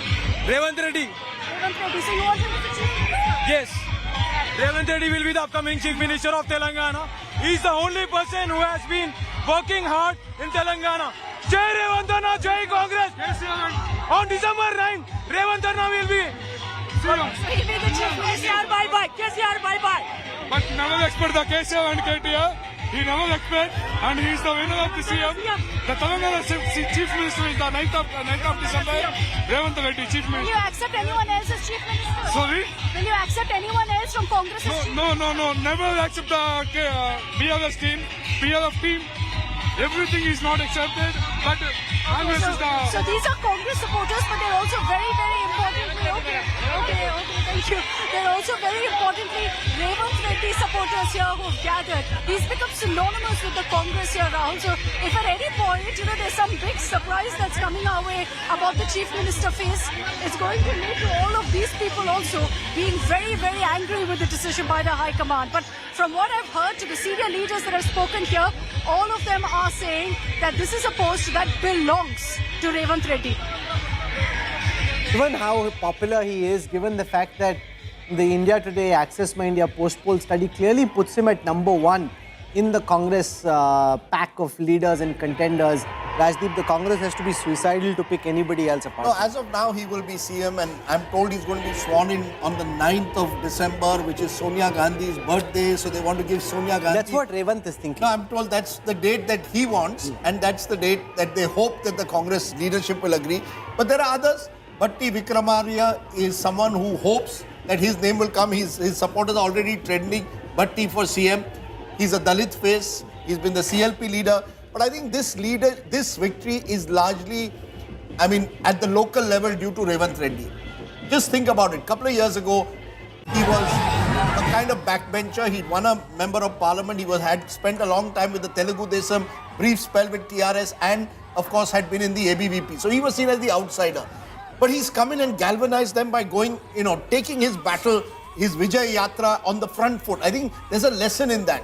If you give someone, empower someone, give him that power. He also worked very well with Sunil Kanagulu. Sunil Kanagulu is the election strategist of the Congress. They gave space to each other. In North India, Rahul, the problem is the old guard of the Congress is just not willing to relinquish the space and not willing to accept any new ideas. And accept professional advice. The problem with someone like a Kamal Nath was he was so certain that he knew all the answers that he wasn't listening to professional strategists. And that, I think, is an epic botch-up because you have to look at data, you have to look at what the polling is saying, and you have to go with professional advice. This old generation of netas and journalists, including journalists, who sitting in their studio seem to think they know it all, are always trying to find some ways of reviving Rahul Gandhi's career and waiting to announce how the Congress has bounced back. You have to allow for the data to do the talking before you put your theories out, because that's really more reflective of bias than it is of anything else. See, you go by the polls. You will recall India Today's cover a week, 5 years ago this week. Rahul Gandhi on the cover, being seen as the man of the year. That 2018, 6 months later, Mr. Modi sweeps. In politics, nothing is permanent. Therefore, I think we've got to recognize, I keep maintaining, Rahul Gandhi has just not been able to find a connect in the Hindi heartland, which is why he's gone from Amethi to Wayanad. I mean, why did you go from Amethi? You lost Amethi, you went to Wayanad. The Congress increasingly has become a party of the southern states, even in Western India, in Maharashtra, Gujarat. In Maharashtra today, you could argue Congress is party number 3 in a state which was once a dominant Congress party state. So I think the Congress has serious, my problem is to pin it only on Rahul Gandhi is not the answer. The answer is this is a party which has serious organizational crisis, leadership crisis, Since the crisis last of time ideology we did, and narrative. I want to walk across to election intelligence dashboard, which is really getting rave reviews from our viewers for just the kind of analytics we're being able to put out. And I want to give you a sense of the way things look at this moment. The biggest victory, as we've been saying, comes from Madhya Pradesh. In Madhya Pradesh, the BJP at this moment leading in 165 seats out of 230. That is a ginormous victory, given especially the fact that you're up against 4 terms of anti-incumbency. The BJP's gains coming from virtually all the regions of Madhya Pradesh. In Bahgel, they're down 1. In Bhopal, they're up 3. Bundelkhand, they're up 3. Chambal, they're up 11. Mahakaushal, up 15. Malwa, up 17. Nimar, they're up 4. That's a very big victory for the BJP across Madhya Pradesh. If I look at the overall national picture that emerges out of the 638 seats where counting is on at the moment, the BJP leading on 337. No wonder JP Nadda looks very pleased with himself and Mallikarjun Kharge is looking circumspect. 233 for the Congress. That's a very poor show in comparison with the last elections. From here, let's come for a moment to Chhattisgarh. Chhattisgarh is the biggest surprise from a BJP perspective because they weren't expecting this clear a lead. I spoke to a very senior, one of the top BJP leaders this morning while our coverage was on. He thought Chhattisgarh would be tough. He was hoping that they do well, but he acknowledged that it was looking tough. From there, the BJP at this moment, they were at 15 in the last elections. They've jumped up 38 seats to 53. The Congress is down 34 to 34. Chhattisgarh really, Ashok Malik, is an example of the BJP snatching a big victory from the jaws of near imminent defeat. Well, even BJP leaders who were half confident about Madhya Pradesh were, even I'm telling you, I much less spoke to one of the confident top leaders this morning. They had more or less He given said, it up. he said, no, it will be tight, but mushkil lag raha hai. Just this morning, while the counting was going on. But it tells you something about the BJP, not just in terms of leadership, but in terms of the organization, that it has managed to defend a 20-year incumbency in Madhya Pradesh, while the Congress has found it difficult to defend a one-term incumbency, even with a strong chief minister. No, and also, for a moment, think about the prowess in election management of Amit Shah. He didn't go to Rajasthan. He told people around him that it's easy, I don't want to spend there. That's where JP Nadda went. He went to Madhya Pradesh and he spent time in Chhattisgarh, rotating candidates, bringing in new faces, and the fact that in these tough elections, the Home Minister himself driving the campaign on the ground, taking the tough decisions and moving things around on the political chessboard to ensure that on the day of polling, he's able to get his voters out. He said, and I mentioned this earlier, that maybe the polls are showing us behind, but in the numbers that we are getting, I'll get more people to the polling booth. So the poll may show Congress in front in Madhya Pradesh and Chhattisgarh. They'll be able to get lesser people to the polling booth. So there'll be people who intended to vote Congress who may not go. I will get more people who intend to vote for me to go. That really is micromanagement of a very high order. Each BJP worker at the booth level is given a list of names, people he has to ensure come out of their houses and vote. that sort of micromanagement, that sort of last mile determination is frankly not there in other parties. But Chetan, in some senses, this is like a super heavyweight champion up against a bantamweight boxer. You put them in the ring and the result is likely to be the same each and every time. Why is he superweight boxer? They are also Indian citizens with the same passport and Aadhaar card as Rahul Gandhi has. I mean, how did they become superweight champion? They were not born with it. In fact, they are homegrown. They are like first generation. And that shows the difference hunger, passion, hard work can make in any profession. To keep on assuming, I agree. I said in the morning also, they are the 900-pound gorilla in the room. They are like Google in search, and Microsoft made ChatGPT and made them dance. Congress needed to have made them dance today for have any hope. Look at what they've done, for example, in Karnataka. They lost Karnataka 5 months ago. So for all the micromanagement organizational skills, there are limitations to it. But what have they done since then?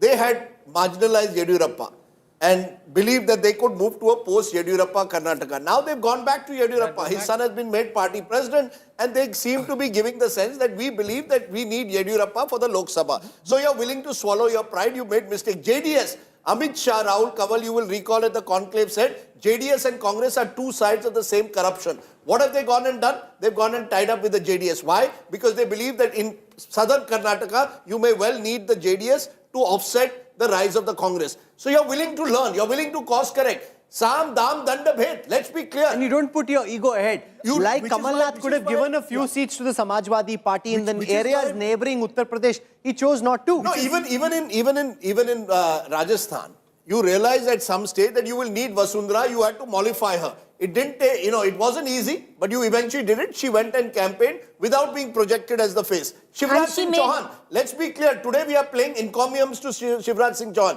BJP in September was not mentioning Shivraj Singh Chauhan's name. By October, he was suddenly out there as one of their faces. So the BJP's ability to course correct. It's not as if this is some invincible machine, but it is a machine that is willing to do what it takes to win elections. The Congress, on the other hand, did exactly the opposite. Please tell me, for 5 years you could not resolve the problem between Gehlot and Pilot. Only on the last day you had a photo op.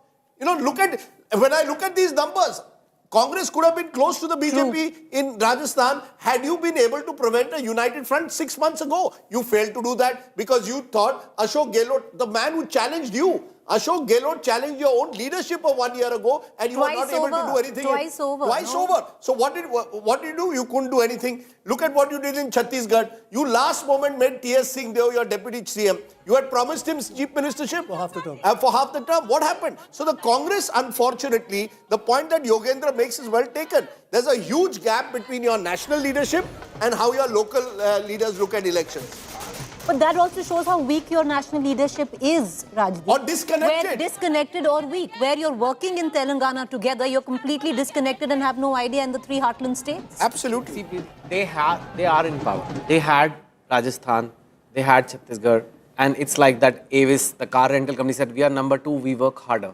You just had to work hard and show that when Congress comes to power, we do a better job than BJP. Yes, all these things, also organization, all that. But you had 5 years, you were in power. And what did we see? Like there's a division in the party. People are just watching drama unfolding on screen. More drama. No, Rajasthan is a classic example. Rajasthan is a classic example of the Congress shooting itself in the foot. True. 2018, you had Sachin Pilot, young generation leader. You had Ashok Gehlot, experienced leader. Get them to work together. If they don't, find a way. That's management. Management is about managing conflicting ambitions. If you just look at the numbers right now of Rajasthan, 109 by 73 where the Congress stands. If the Congress had its act together, they could have put at least 15 more on the board. 100%. And that would have brought... 15 so more it shows that the Congress is unable... management school is about managing people. You are not able to manage people. You keep promising pilots something, it didn't happen. In both Madhya Pradesh and Rajasthan, the BJP actually managed a much more factualized party organization much better. It managed to send central leaders, including ministers, and told them, go fight MLA level elections. I agree with you, Ashok, with one caveat. When you are in power in the center, you can get away with it. You can get away with a lot. When you have Mr. Modi's own personal popularity, you can get away with a lot. I would like to see the post-Modi BJP being able to deal with factionalism the way Mr. Modi is. Today, because Mr. Modi is India's neta number 1, he's like Amitabh Bachchan. From 1 to 10, in the late 1970s, Bachchan was number 1. You didn't know who was number 2, whether it was Vinod Khanna or anyone else. Therefore, he's able to, if Mr. Modi decides Manohar Lal Khattar banega, Khattar hi banega. So In the Congress, you can't do that. So what will happen now is that with the Congress national leadership further weakened, you will have these regional satraps demanding their pound of flesh. I do not rule out a DK Shivakumar tomorrow saying that I want to have a date by which I will be made the chief minister. No, Sudhir, you tell me here. I'm seeing trend number 6 on Twitter. Bhatti Vikramarka for CM. So he'll tomorrow say, "Mujhe bhi banna hai." If he's not made today, he'll say 2 years from now, and the party leadership will be left helpless again. Especially when they have only 66. It's just 6 above the halfway mark. Yeah, so he can move. So you could have a group of, let's say, SC MLAs or SC and ST MLAs saying that we want our pound of flesh, we want these many ministries, or we want to Do you see that happening today or 6 months or 1 year now down? because Revant will have the national leadership's backing. He's seen as the man of the moment. But sooner than later, depending on how it transpires, let's say in Karnataka, where DK, as you know, was also promised some kind of a bigger role, not just a deputy CM, those rumblings will happen. Once the honeymoon period is over, those rumblings will happen. DK's supporters have already sent out a message that DK has been promised 2.5 years, 2.5 years. What will happen when 2.5? Same thing, T.S. Singh Dev. I still recall the day, Rahul, T.S. Singh Dev and Bahgel came to Delhi. In the morning, we were told that Bahgel is being replaced by T.S. Singh Dev. By the evening, Bahgel stayed on. Poor T.S. Singh Dev was wondering what had happened to him. Now, that's the Congress's inability to manage factionalism because of a weakened high command is now going to work against them in state after state. The joke the CLP meeting was where Sachin Pilot sat down with Mr. Markar and Mr. Kharge, hoping that by the end of that CLP meeting, he'd be the chief minister in the final leg, and there were no MLAs. So I think there are serious problems for the Congress. I think the good news, therefore, who will be very happy today are the India allies. Yeah. Because they will feel that ये Congress वाले आते हैं meeting में हमको dictate करते हैं. Whether it's a Kejriwal, Mamata Banerjee, all the smaller parties, Akhilesh Yadav, they will now say, you want to work with us? You can't work only on your own terms. That's what Kamal Nath said, no? Akhilesh kaun? No, I met Akhilesh Yadav at a wedding last night. So I said, Kamal Nath ne aapko kaha, Akhilesh. He said, जाने दीजिए, कल देखते हैं क्या होता है. But they will all have a feeling of schadenfreude at what has happened today. They may be happy, but the point is the India alliance as a political factor, as a rival to the BJP and the BJP's alliance, the NDA, becomes that much weaker in state after state, including the crucial state of Maharashtra. Yeah, it should have been 2-2. In what you're saying would have happened if there was a 2-2, like Congress is so, still kept in check, but they are still performing somewhat. But now, what is this India alliance? Like, what? But why should it be 2-2? You see, if you're a party... No, I'm saying if Congress had won 2 states today, they could have at least gone to the India alliance. Now it almost feels like the whole idea of like boycotting 14 reporters and the whole thing made a lot of news, but it's not working, right? Are you any of the boycotted ones? By the way, I met some of them and they're saying all the India alliance leaders are coming on their channel today. No, you see, the fact is... That's separate. The fact is, all of this may make headlines. Eventually, you have to connect with people. Indian elections are about last mile connectivity. The BJP has mastered the art of booth level, mandal level communication. The Congress, to some extent, did it in Karnataka. First, they made this name, right? They made this name and they said, we have won the war on the name. The name has connected. India name has connected. Masterstroke. Then they boycotted 14 reporters. No, but let me give you an example, just to show how it's worked. You do an India Alliance meeting in Mumbai. You say we are going to hold a grand meeting in Bhopal next month. We are in the first week of October. We are going to hold a grand meeting in. What does Kamal Nath say? I don't know about any such thing. I don't want a rally. Why? Because the DMK may attend, and the DMK has used certain words on Sanatan Dharma. So he didn't want the DMK around.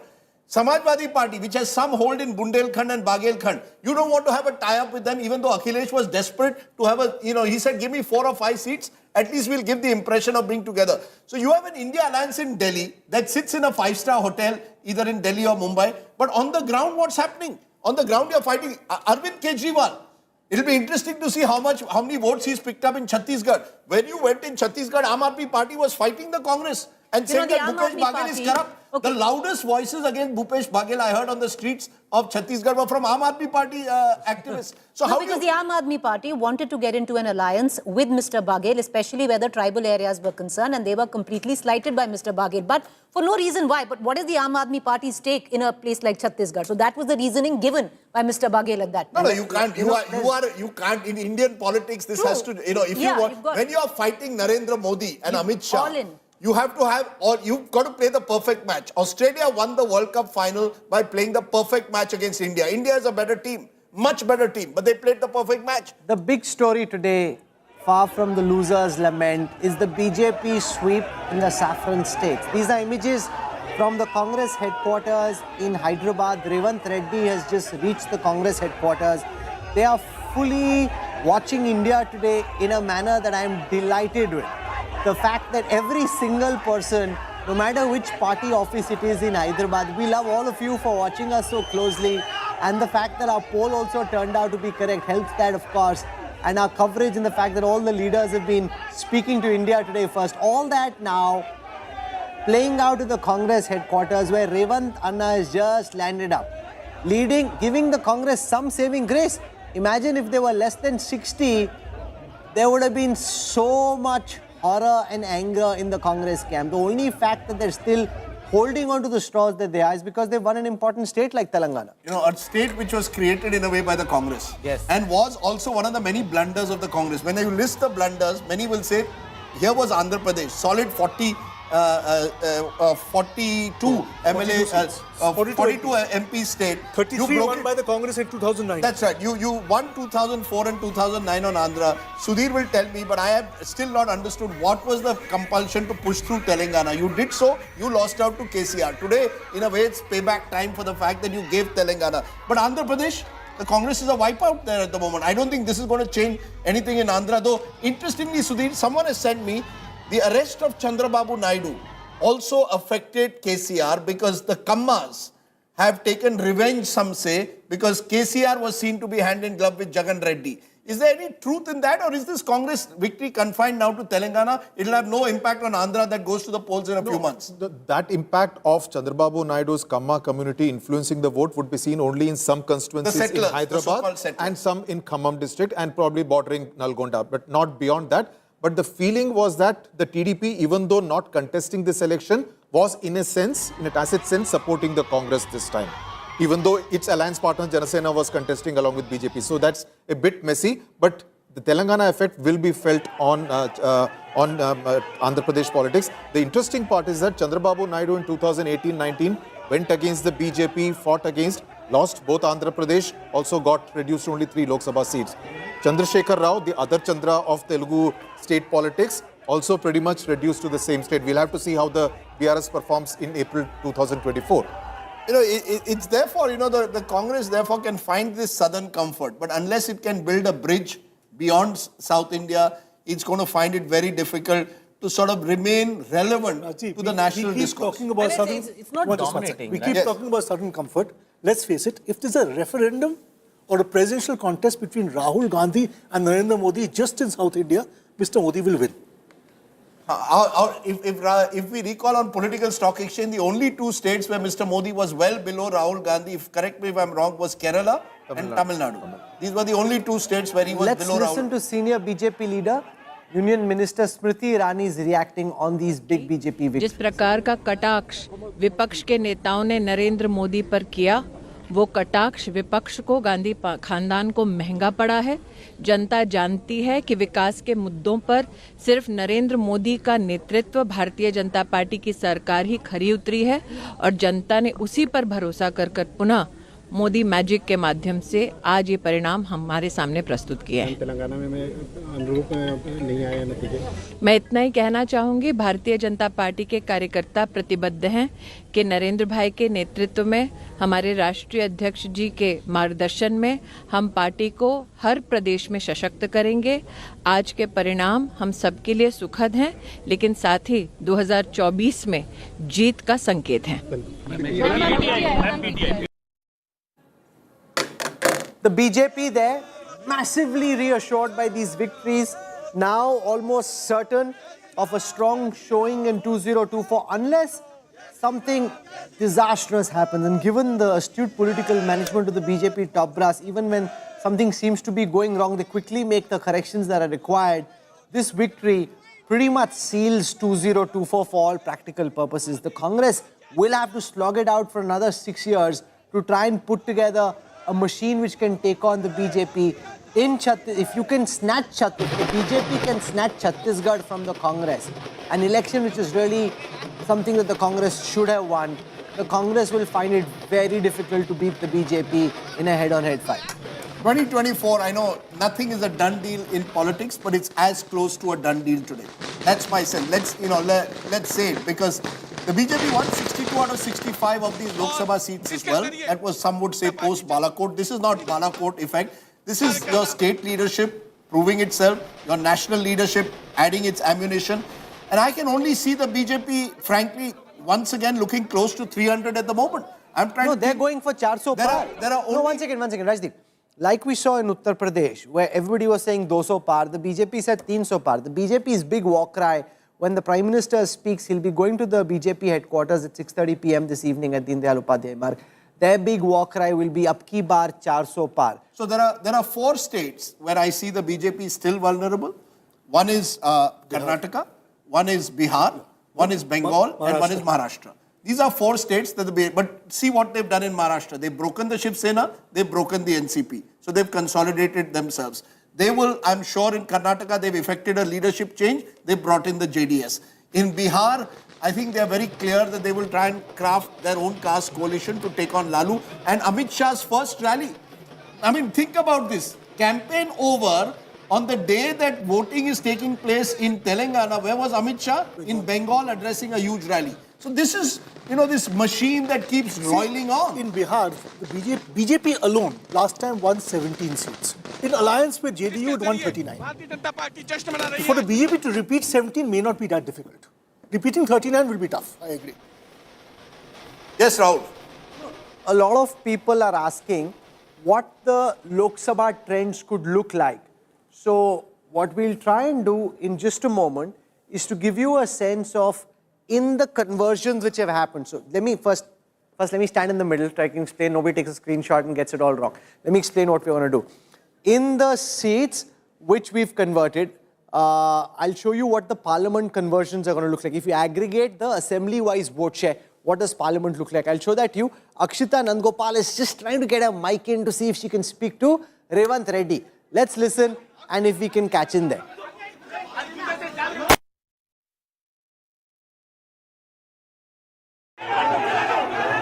So as I explained, what we'll try and do, and I'll build on this over the next couple of hours, this is the first cut I'm showing you. Each Lok Sabha seat is made up of assembly segments, 7, 6, 8. If I add, we haven't added for all just yet, if I add each of those assembly segments into Lok Sabha trends, what does it look like? So we'll do that. I'll start, for example, with Madhya Pradesh, and we'll try and show you what the conversion of these assembly segments into Lok Sabha trends could look like. So there are 29 parliamentary seats in Madhya Pradesh. If we convert, and obviously it doesn't work like this, the factors are different, the elections are different, the mechanics are different. But if I just did a simple arithmetic, just for the sake of adda, you want to have adda, you want to talk what will happen. So instead of just talking, let me give you some data. If I convert the trends that have come so far from assembly segments into Lok Sabha leads, the Congress would have 7 Lok Sabha leads, the BJP 22. So at the very least, and the BJP will of course hope that this goes up, at the very least the BJP would have 22 Lok Sabha leads in Madhya Pradesh. From there, let me come to Chhattisgarh. There are 11 Lok Sabha seats in Chhattisgarh. On these 11 Lok Sabha seats, if I convert the assembly trends into, this is all being done live. I'm seeing this for the first time myself also. So if I now convert assembly leads into Lok Sabha trends, on these 11 seats, the BJP at 8, the Congress at 3. And remember, a Lok Sabha election is easier for the BJP than this. So 8 already, the Congress only at 3. So from there, I now want to go to Telangana. Let's see what's happening in Telangana. In Telangana, if we just did an arithmetic conversion, as I said, this election intelligence dashboard is quite magical. It will typically take people many days to do those kind of conversion. We can do it live for you. So if we convert assembly leads into Lok Sabha, the Congress leading on 9 Lok Sabha seats, the BRS on 6, the BJP had 4 last time, this time at 1, but they'll hope to do better in a Lok Sabha context. And lastly, let me come to Rajasthan.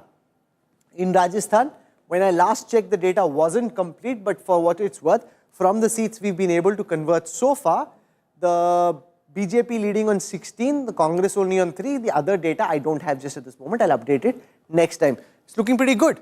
The BJP is looking at this, they won't take it for granted, but they'll say, okay, we're looking strong. Contest with Mr. Modi Sure. on the ticket. Yeah. Just add 5. I mean, just add 5 to 10% market share, vote share on this, and then make the. And the stock market will boom in the morning. You know, That is I was better. speaking to Shail Bhatnagar, who heads markets today for Business Today Television. And he said, you know, if the BJP wins 2 Heartland seats, you watch Rahul tomorrow. When the markets open, the BSE and NSE will be at historic highs. They weren't expecting 3 wins. With 3 wins in the Heartland, the markets will be on a roll.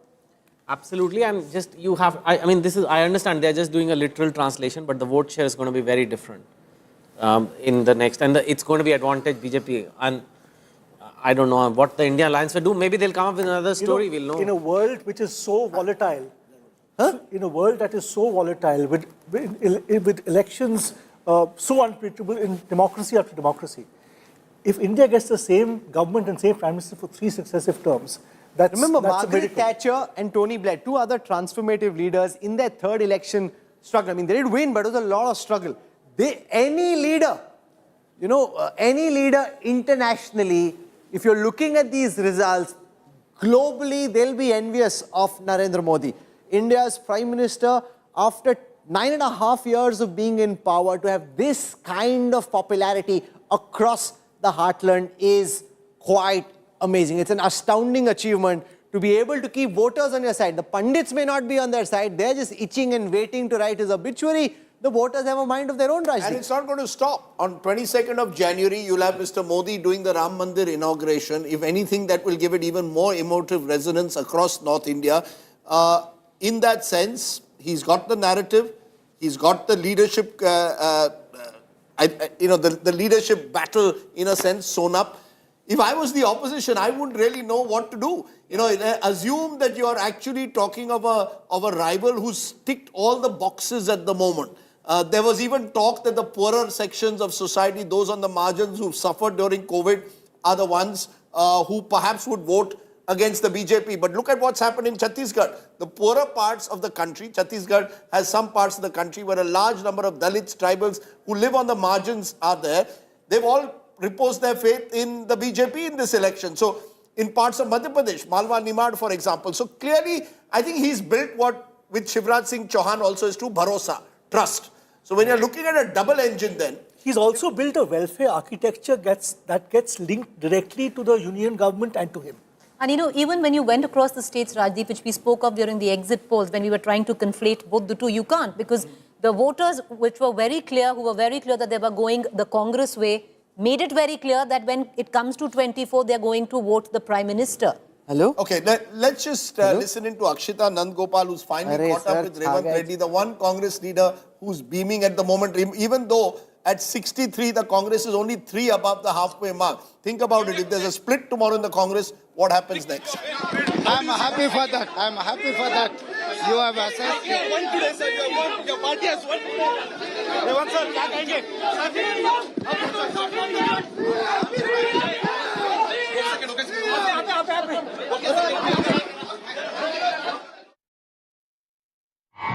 We are going to close the show with those pictures of Revant Reddy. These are the only pictures that the Congress can be gleeful about today. Else, it's been a saffron sweep. So from there, I'm going to show you the pictures across BJP offices in different parts of the country. Kabhi khushi, kahi gham. Khushi in the BJP camp, gham in the Congress camp. Today has been the BJP's day out. The BJP reasserting its supremacy in southern India. Revant Reddy there. Those are pictures in Hyderabad, but I'll ask my producer to shift to all the pictures that we've got from other capitals of the country, from Jaipur, from Raipur, and from Bhopal, where it is the BJP's day out. On that note, I must take our first break. Thank you very much for watching. We'll be back in the evening with plenty more.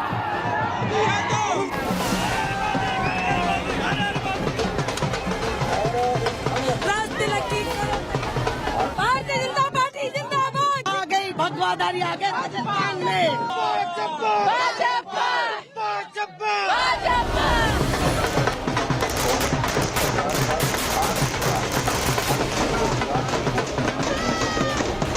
कमल खिला के रहेंगे हम महिलाओं को स्वतंत्रता राजस्थान बना के रहेंगे।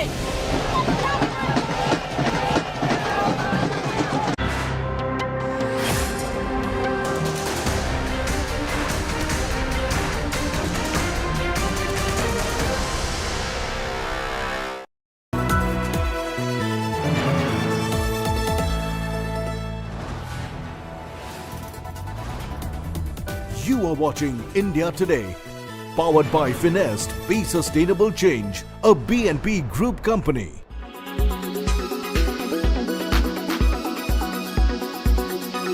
As much as we thought that the Rajasthan result is going to be neck and neck, it clearly looks now that the BJP is taking a lead.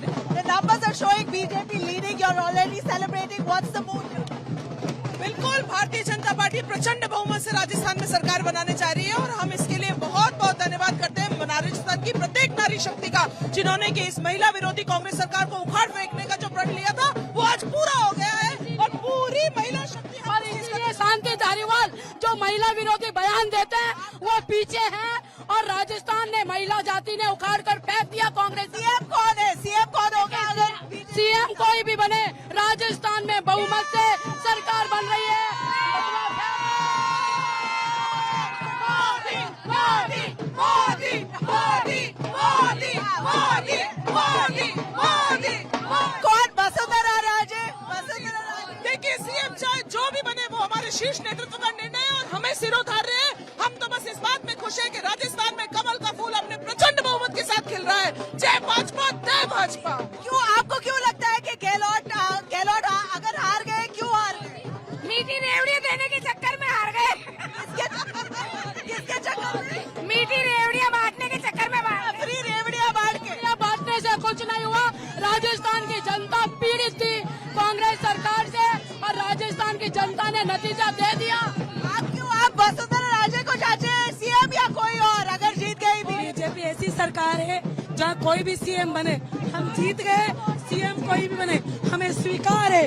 अच्छा सीएम कोई भी मिले, आप मोदी के लिए वोट किया है या किसके लिए? राजस्थान की सुशासन लाने के लिए और मोदी जी के लिए।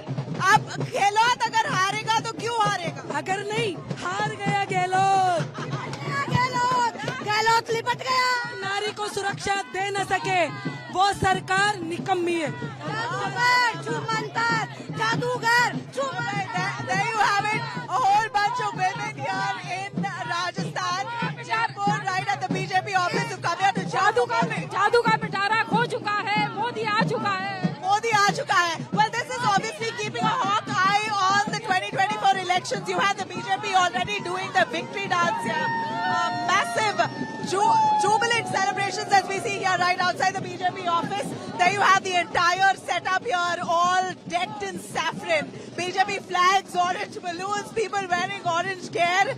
A lot of them painting their face in orange. It's quite an ecstatic moment here for the BJP cadre in Rajasthan, undoubtedly.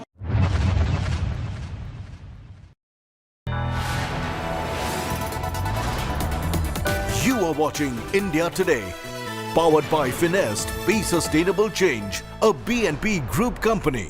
Co-presented by आपका जॉय भारत का Joy, Joy e bike. Co-presented by Nexa, Create Inspire. Co-powered by Parul University, Vadodara, Gujarat. Co-powered by ArcelorMittal Nippon Steel India. बनाऊंगा मैं, बनेगा भारत.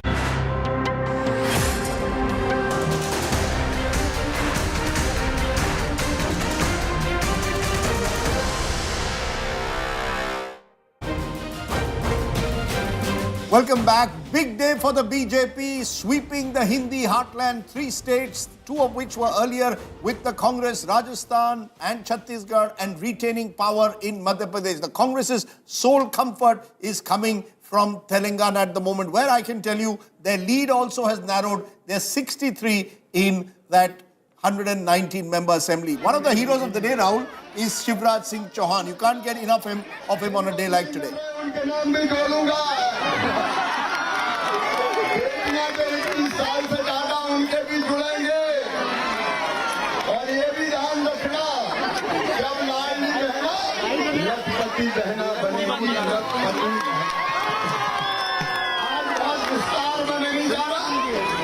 प्रधानमंत्री जी एक पूरी करेंगे और भाई तो तुम्हारे लिए जिएगा मेरी बहनों, तुम्हारी जिंदगी बदलना मेरी जिंदगी का लक्ष्य है। हम कोई कसर नहीं छोड़ेंगे। आज मैं अपनी सब बहनों के प्रति अपना आभार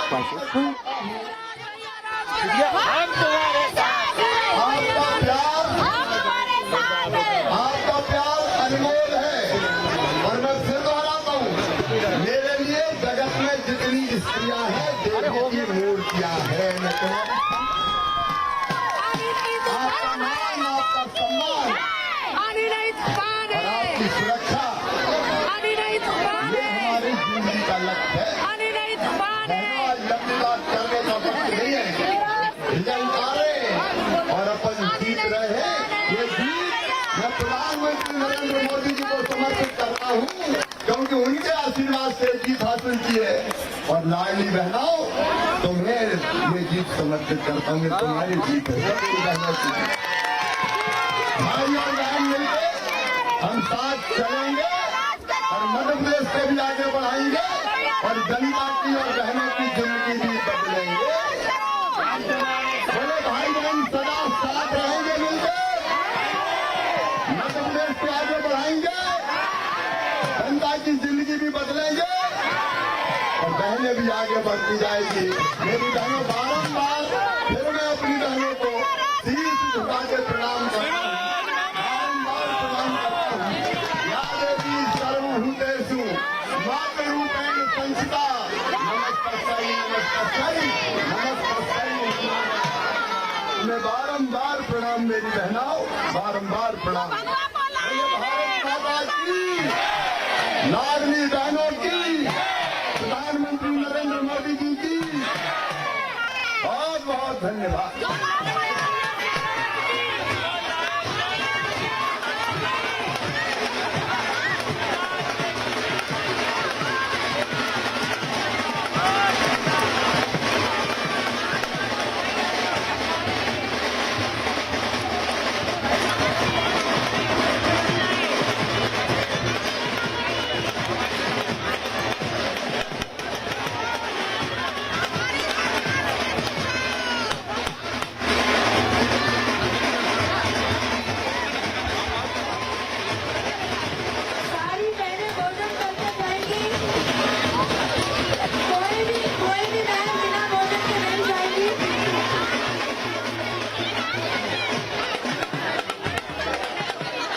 Shivraj Singh Chauhan, this is second or third public appearance that he's made.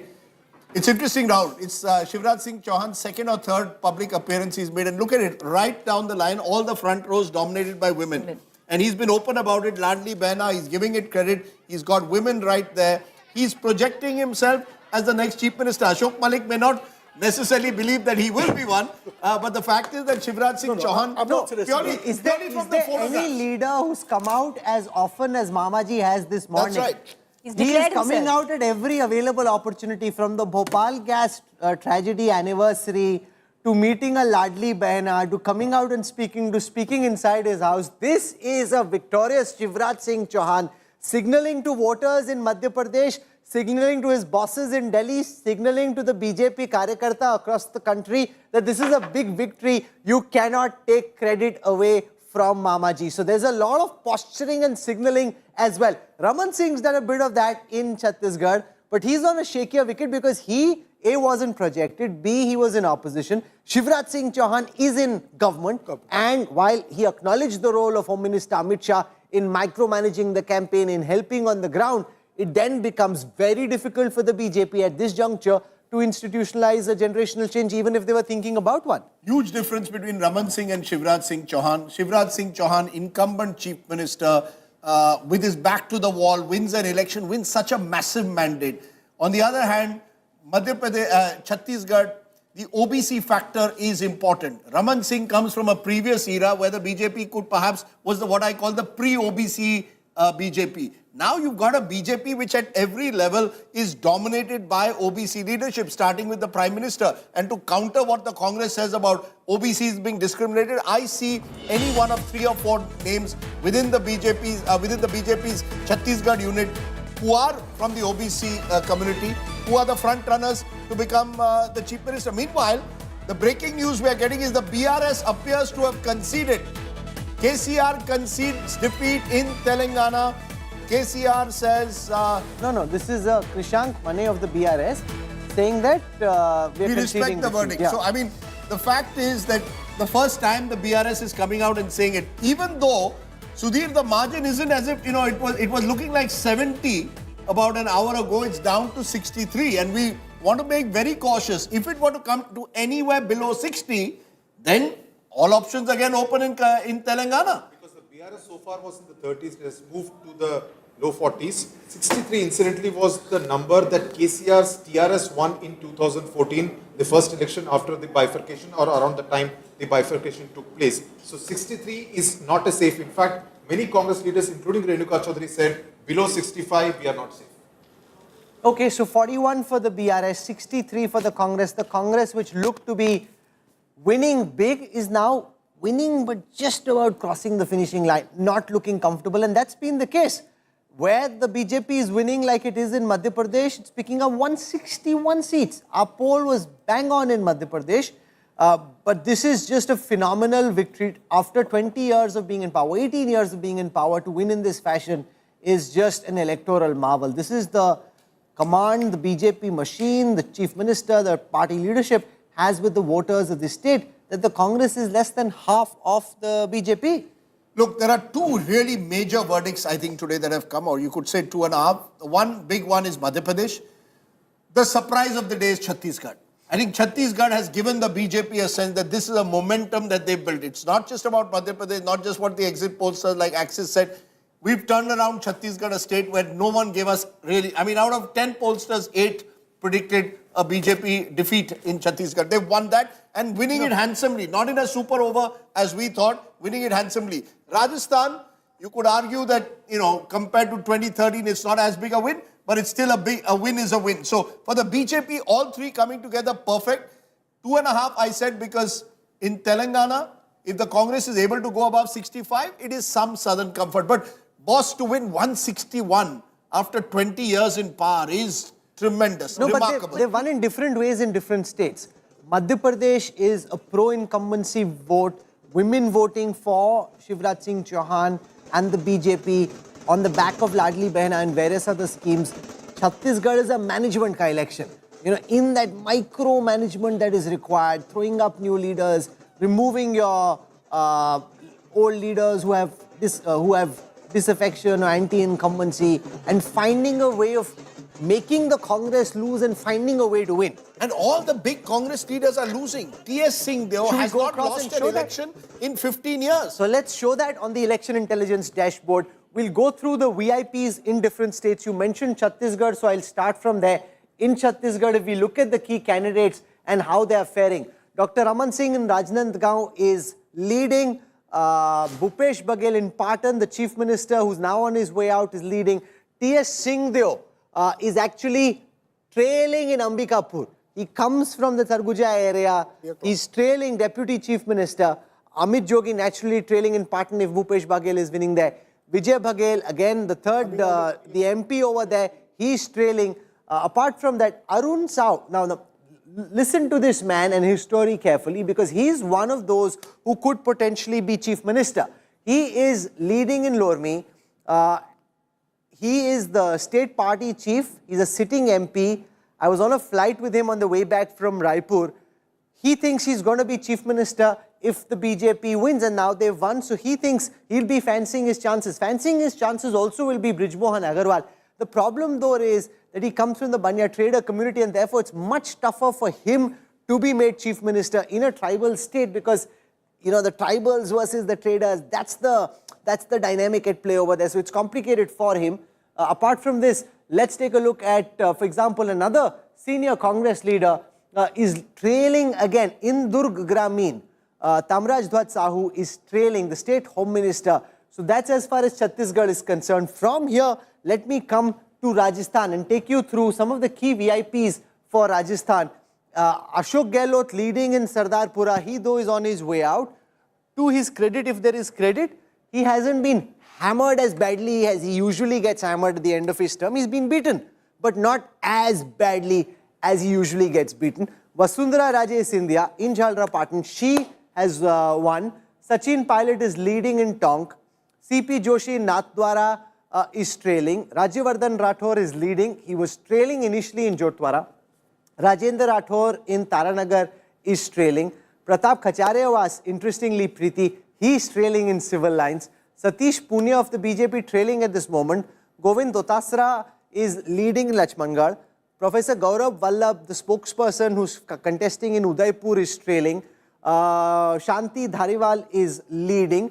Vishwaraj Mewar, interestingly, in Nathdwara is actually beating CP Joshi. Apart from this, Kirodilal Meena is winning in Savai Madhopur. Diya Kumari is winning she's won in Vidyadhar. That is one of the safer seats. Mahant Balaknath is leading in Tijara. Now, these two candidates are also those who would be fancying their chances, Ashok Malik, if the BJP is to institutionalize a generational change in Rajasthan. I mean, but they can do a change in Chhattisgarh and in Rajasthan if they wanted. In Madhya Pradesh, because you got an incumbent chief minister and he's won with 162. It's that much. Now, अब आपने change किया है. आप सुबह से तो उल्टा बोल रहे हो. इतना लगा कि finally been able to convert him to our point. The moment for generational change is when you have 150 seats rather than 120. But that's my hunch. I'm not in politics. I think the change I think Rahul, the generational change will take place in Rajasthan. And Rajasthan, there are many. Because I don't think that Vasundhara, you see, you fought this election without projecting her, and you've yet won, unlike the past. So once you've done that, once you've not projected her, you had a Parivartan Yatra, she was not necessarily the only person part of it, then you've got options. Then you've got every reason to say As in Chhattisgarh. As in Chhattisgarh. In Chhattisgarh, almost certainly, as in Rajasthan, or in Rajasthan, they will look at the caste calculus. Do you want to, in some way, look at OBC politics again in Rajasthan? Do you want to look at possibly a tribal face? You see, the BJP always looks at caste calculus. My sense is it will be someone from the OBC community there. And there are plenty to go by. There is Baba Balaknath, there is Bhupendra Yadav, there is Gajendra Shekhawat who fancies his chances as well. There is CP Joshi who comes from Chittorgarh. Okay, those are interesting images there. DK Shivkumar giving a laddu. The only laddu the Congress can eat today is in Telangana. Revant Reddy, likely to be the next chief minister, is getting a nice big laddu from DK Shivkumar. He went there to safeguard his MLAs. Hopefully that's not required. 65 is where the Congress is at. There's a new party which has been formed today called Congress S. Which is what? Congress South. In the past, there used to be a Congress S, which Sharad Pawar and others had broken away and formed in the 1980s. A new party has been formed called Congress S. This party is the party which is dominant south of the Vindhyas. You know, I want to ask a question to Sudhir. Sudhir, I'm looking at the trends, especially where the AIMIM is concerned, and it's fascinating because it's completely shrunk. It's a decimation of the AIMIM. So that, yes. Yeah, it's still leading in 7 seats, so they may still win their 7 seats, but the margins will be much lower. Lesser. Yakutpura was what I was getting the figures for, where the BJP is said to be leading. So let's be fair, just to correct to our friends, Mr. Ovesi. He's come back. Okay. He's won he won 7 last time, so he's winning in 6. Only Nampalli, which was expected. You see, we have to go with the way the wind has blown. Yeah. Now he's winning his bastions. But has it struck that Ovesi is team B of the BJP? Has that narrative struck? No, see, the thing is that the way the Hyderabad old city is that it is seen as an MIM citadel, which is why the voting percentage is also low. People don't go for vote. Vote karke bhi kya fayda, MIM to jeetne wala hai. So that's the general attitude.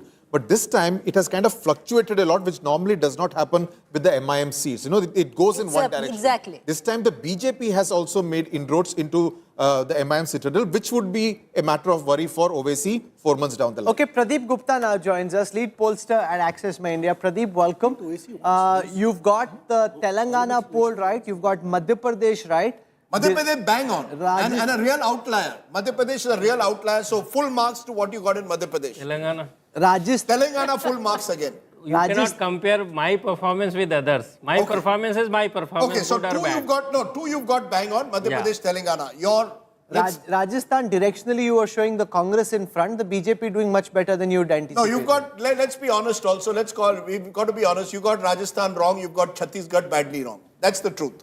I have to say this. Rajdeep, in both the cases, we have also projected that BJP is likely to win the majority. We may not have called it accurately as of the You case got of... Rajasthan wrong last time as well. What No, went no, wrong it's not the wrong. Last time also we got BJP 72 seats, but Congress we said 110, they that got last 100. time was okay. This time you've got Directionally also this time we have projected as the, you cannot say it wrong. I agree, it is not right as well. It's all depend half glass full or half glass empty. Yeah, you know, however way you want to see. I will say one thing. Sir, if it's not right, it's wrong. No, Pradeep went where no journalist went and predicted Madhya Pradesh spot on. All of us No, went, more than the BJP also. Yeah, Even the BJP didn't. Even I said BJP ahead, but Kati ki takkar. I've got that video. So Pradeep is spot You've on. said so many different No, things. one minute. No, I've got it all here on. I'll tell you exactly. But both of us got, Preeti and I got Rajasthan right. Pradeep has got it wrong. I got Madhya Pradesh also No, right. you said also slight edge. Nobody said 150, 160. Let's be clear. Okay. Let's I all said be BJP honest with ourselves. It's the way to do We didn't journalism. say wave. Yeah, I didn't say Nobody wave. said a wave. It's a wave. On the other hand, in Chhattisgarh, most of us who went there, including pollsters, predicted, Pradeep, that the Congress would be ahead of BJP. BJP has gone well ahead. What has gone wrong? What changed in Chhattisgarh? Let's start with Chhattisgarh because that is the real election where the turnaround compared to pollsters. Yeah, that's right. Chhattisgarh also, Rajdeep, we projected Adivasis are voting more in favor of BJP, particularly in case of Bastar region, which is the case. Now coming to the why BJP got extra vote, 3% extra vote than our projection and as well as the more than Congress 3% more than is basically the OBC's vote. Sahu, we projected very well that BJP is getting lion's share this time, which was not the case the last time. But the Dalit votes, particularly Satnamis, which is in the large numbers in Chhattisgarh. Which used to be once with Ajit Jogi. BSP and GGP formed the alliance and good amount of these Dalit and Adivasi votes shifted towards this alliance, which dented the prospect of Congress. This is the case and a story of Chhattisgarh. Very interesting because I remember you mentioning, and let's give Pradeep credit, he mentioned others could be a critical factor in Chhattisgarh, and you're saying they've taken over the Dalit vote. You also spotted a trend which may have got a little more magnified in the results, which is women. Yeah. I sense that women have voted for the BJP in much larger numbers than men. So clearly the welfare schemes that the BJP promised in Chhattisgarh have worked among women, just as they did in Madhya Pradesh through Ladli Behna. Absolutely. And that particularly Mahatari Yojana, which they... Mahatari Vandana Yojana. Mahatari Vandana Yojana, virtue of that, 12,000 rupees they promise in a year to female of the Chhattisgarh, which is the same case of Ladli Behna type.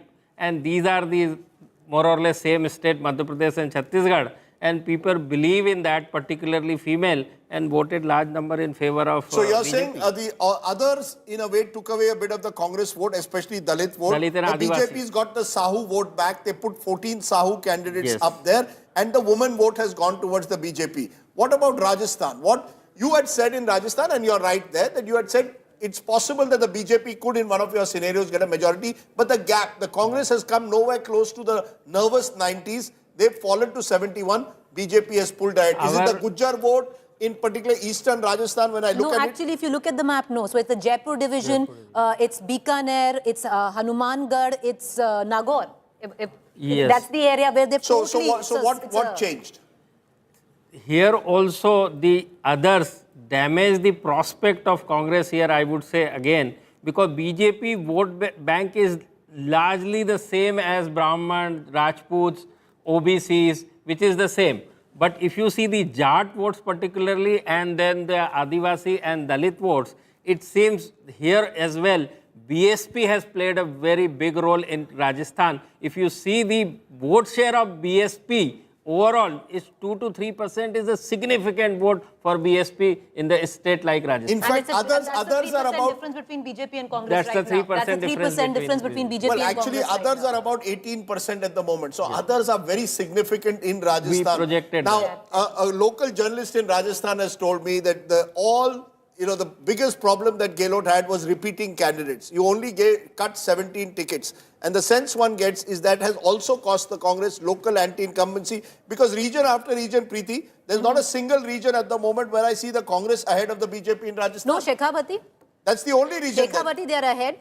But if you look at it, Rajdeep, it's a complete split. Just look at it. Look at where the Jaipur That's the division only is region. concerned. No, even Ahirwal, Jaipur. Look at Jaipur. Jaipur region at the moment, we've got the BJP leading in 25, Congress in 18. The Congress had done very well there last time. Yes. In Ahirwal, which is a Gujar-dominated area, What BJP we were 11, suspecting, INC 8 last but time. Rajdeep, what we were suspecting is that East Rajasthan will That's give happened. the benefit to BJP. It's happened, but not entirely. It's come more from areas which are, look at it, look at the map. The saffron surge is completely where The biggest saffron surge the is Bikaner, Jodhpur area is. No, the biggest saffron surge in Rajasthan is in Mewar.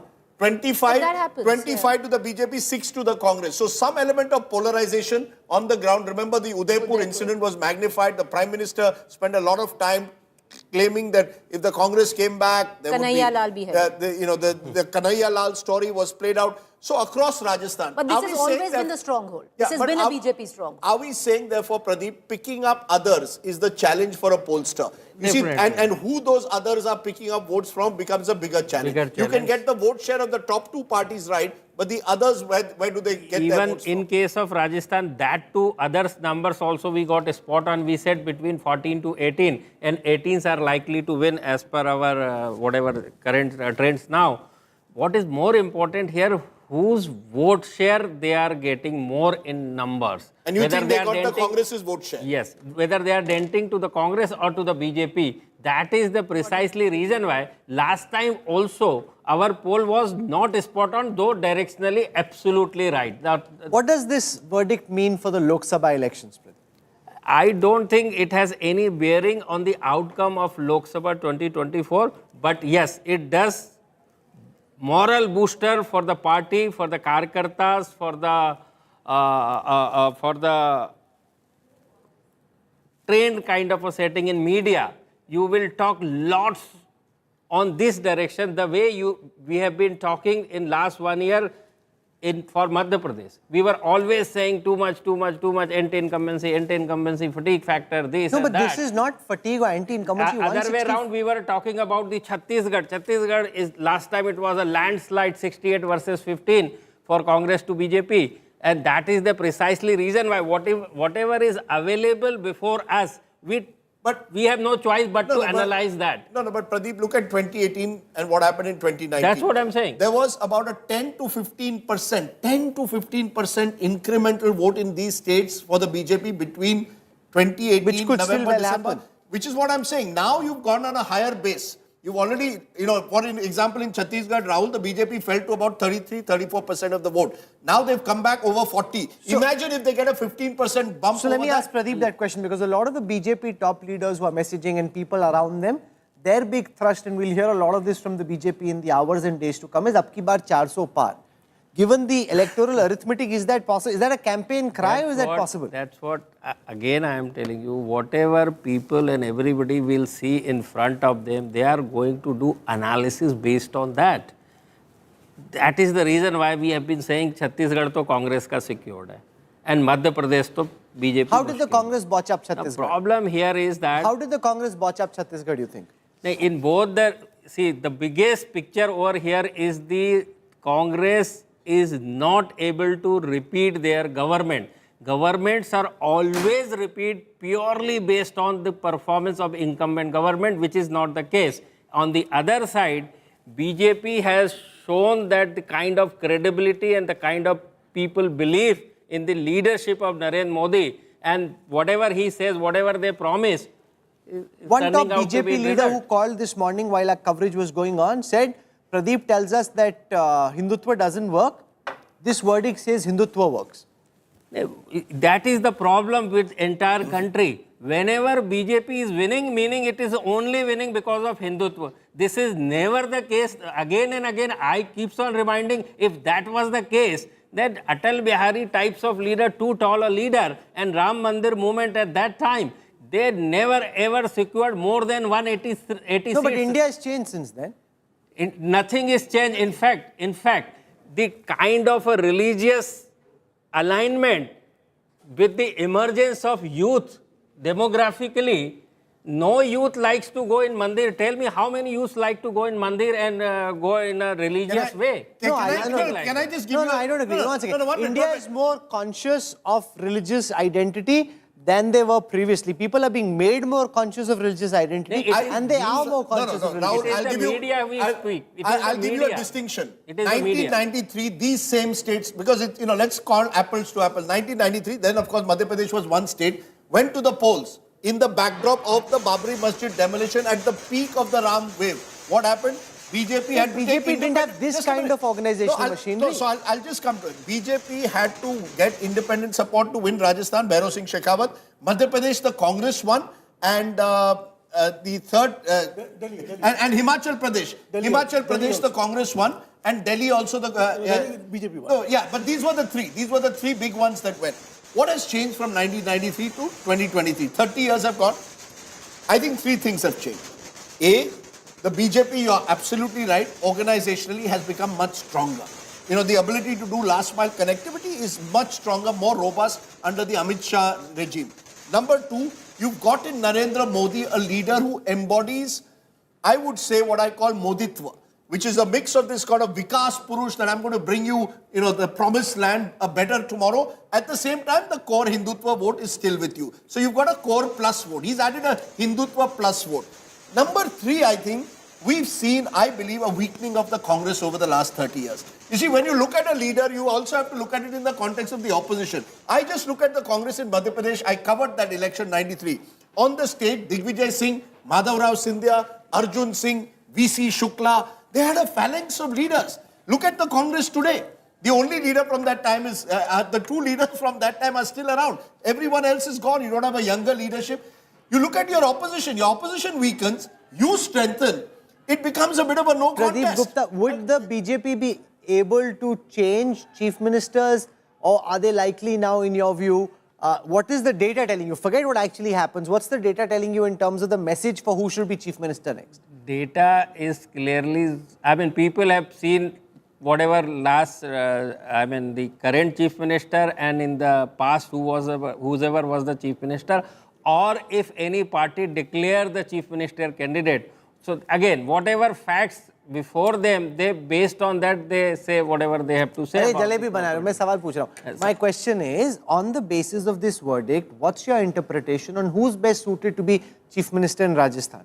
Rajasthan, new face has to be from OBC and backward class for sure, and youth. This is something. Why new face? Why not Vasundhara? If you compare just for the moment, just take the example first the Madhya Pradesh. No, I'm asking you about Rajasthan. Okay, chalo, Rajasthan. Now, if Gehlot Sahab was there, the incumbent chief minister, and had BJP projected Vasundhara Raje ji, any common man on the earth will definitely say Gehlot wait much more than that. And that is the probably precisely reason why BJP has never projected, and Modi was the face, then things were turned down. They made it Modi versus Gehlot. So this is the case. Now coming to the Madhya Pradesh, if you see the Kamal Nath on the other side, one side, and the Shivraj Singh on the other side, again the difference, any common man, 100 out of 99 will say, yaar, ye to zyada theek hai. So this is the case. Very interesting. And in Chhattisgarh? And Chhattisgarh, again, because of... No, you're giving your perspective. No, I'm asking you, what is the data telling you? Who's best placed to be chief minister of Chhattisgarh now? Chhattisgarh now, based on our data, Raman Singh had a big difference when popularity of chief minister when we asked, than the Bhupesh Bahgel. Because of obvious reason. That is the reason why that data has no meaning. You have to see what is the probability on the ground.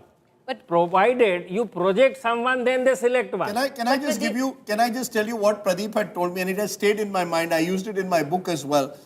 After the 2018 election, when the Congress won all three states, we were in the evening discussing, and he made this point. He said, if the Congress has any sense, they will make Sachin Pilot or Jyotiraditya Scindia, if not both, the chief ministers, to project an impression of a generational change. It is perception. It's not as if Gehlot is not more popular than MLAs. When I asked congressmen, and they were right in their own way, they said more MLAs are with Gehlot. Fair enough.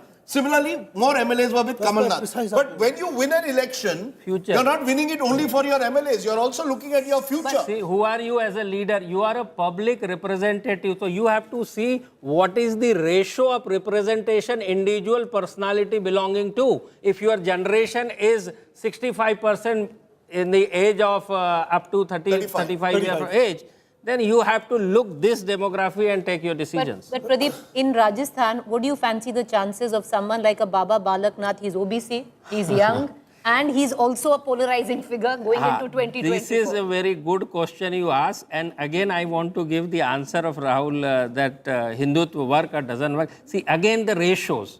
If your population 70 to 80% lives less than $100 a month, do you think it impact their religious alignment or whatever you call following?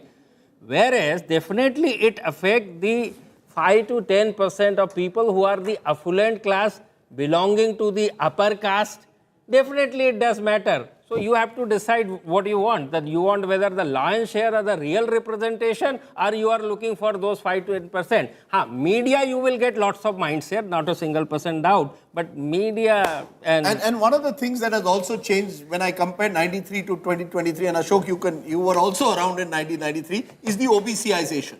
You see, in 1993, we almost took it for granted. वो upper caste का leader बनेगा. Digvijay became, for example, Chief Minister of Madhya Pradesh. Bhairav Singh Shekhawat became in Rajasthan. Now it appears political parties are very conscious of caste. Caste census may not work, but I want my caste leader. In 1993, just after the Babri Masjid Ram Janmabhoomi incident, December 6th, the BJP still loses in Uttar Pradesh to OBC Dalit alliance. I think that was a turning point. Representation. It was the a turning share point. of representation. Yes. It was a turning point in Indian politics.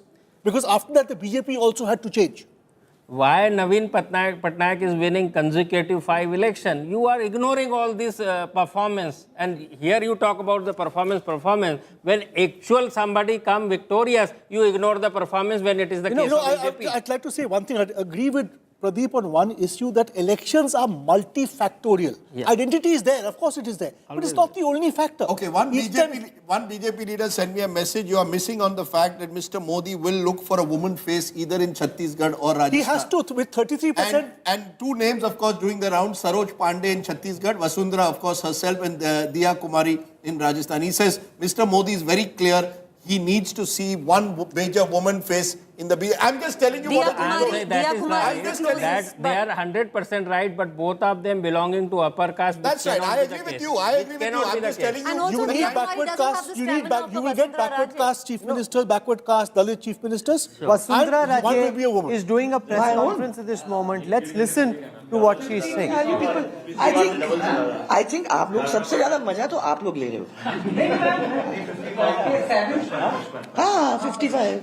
You can't go to 70. Where are you going to get those votes from? I'm just thinking that they all have to be standing out there.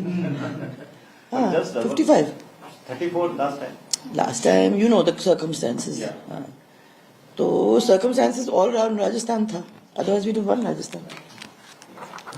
सरकार गई ना on that. That has changed. Hit wicket. So expectation was. During my Nalawad visit, I was just trying to find out a single poster of Congress candidate. That's not happening. आपने ये मेरे को कहा नहीं. I also didn't look. I must say. I'm trying to remember. नहीं. Okay, we'll start. Let's get over this, and then we can sit and chat for a little while. So सबसे पहले राजस्थान की ये जो शानदार जीत है, ये माननीय हमारे प्रधानमंत्री नरेंद्र मोदी जी, जिनका मंत्र था ये सबका साथ, सबका विकास, सबका विश्वास और सबका प्रयास, ये उसकी जीत है. उनकी दी हुई गारंटी की जीत है. ये जीत हमारे माननीय केंद्रीय मंत्री होम मिनिस्टर अमित शाह जी की रणनीति की जीत है. और ये जीत हमारे माननीय अध्यक्ष श्री नड्डा जी के कुशल नेतृत्व की जीत है. और फिर सबसे इम्पोर्टेंट ये भी है, ये जीत हमारे कार्यकर्ताओं की. जिनके अथक प्रयास परिश्रम की जीत है। उन्होंने दिन और रात हमारे माननीय प्रधानमंत्री जी के जो सपने को साकार करने की पूरी कोशिश करते हुए उस दिशा में मेहनत करके ये परिणाम दिलाने का काम किया है। और सबसे बड़ी बात तो यह है कि ये जीत हमारे जनता जनार्दन की है, जिसने कांग्रेस के कुराज को नकारते हुए और भारतीय जनता पार्टी के सुराज को अपनाने का काम किया है। और ये जीत 2024 में मोदी जी को फिर से देशवासियों की सेवा का अवसर देने की ये जीत है।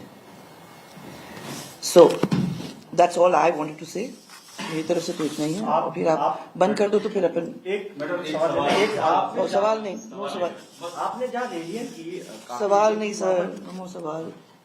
अब इसके बाद आप स्विच कर दो ऑफ एंड देन अपन बात करेंगे। ये नहीं करेंगे, चाय पिलाओ।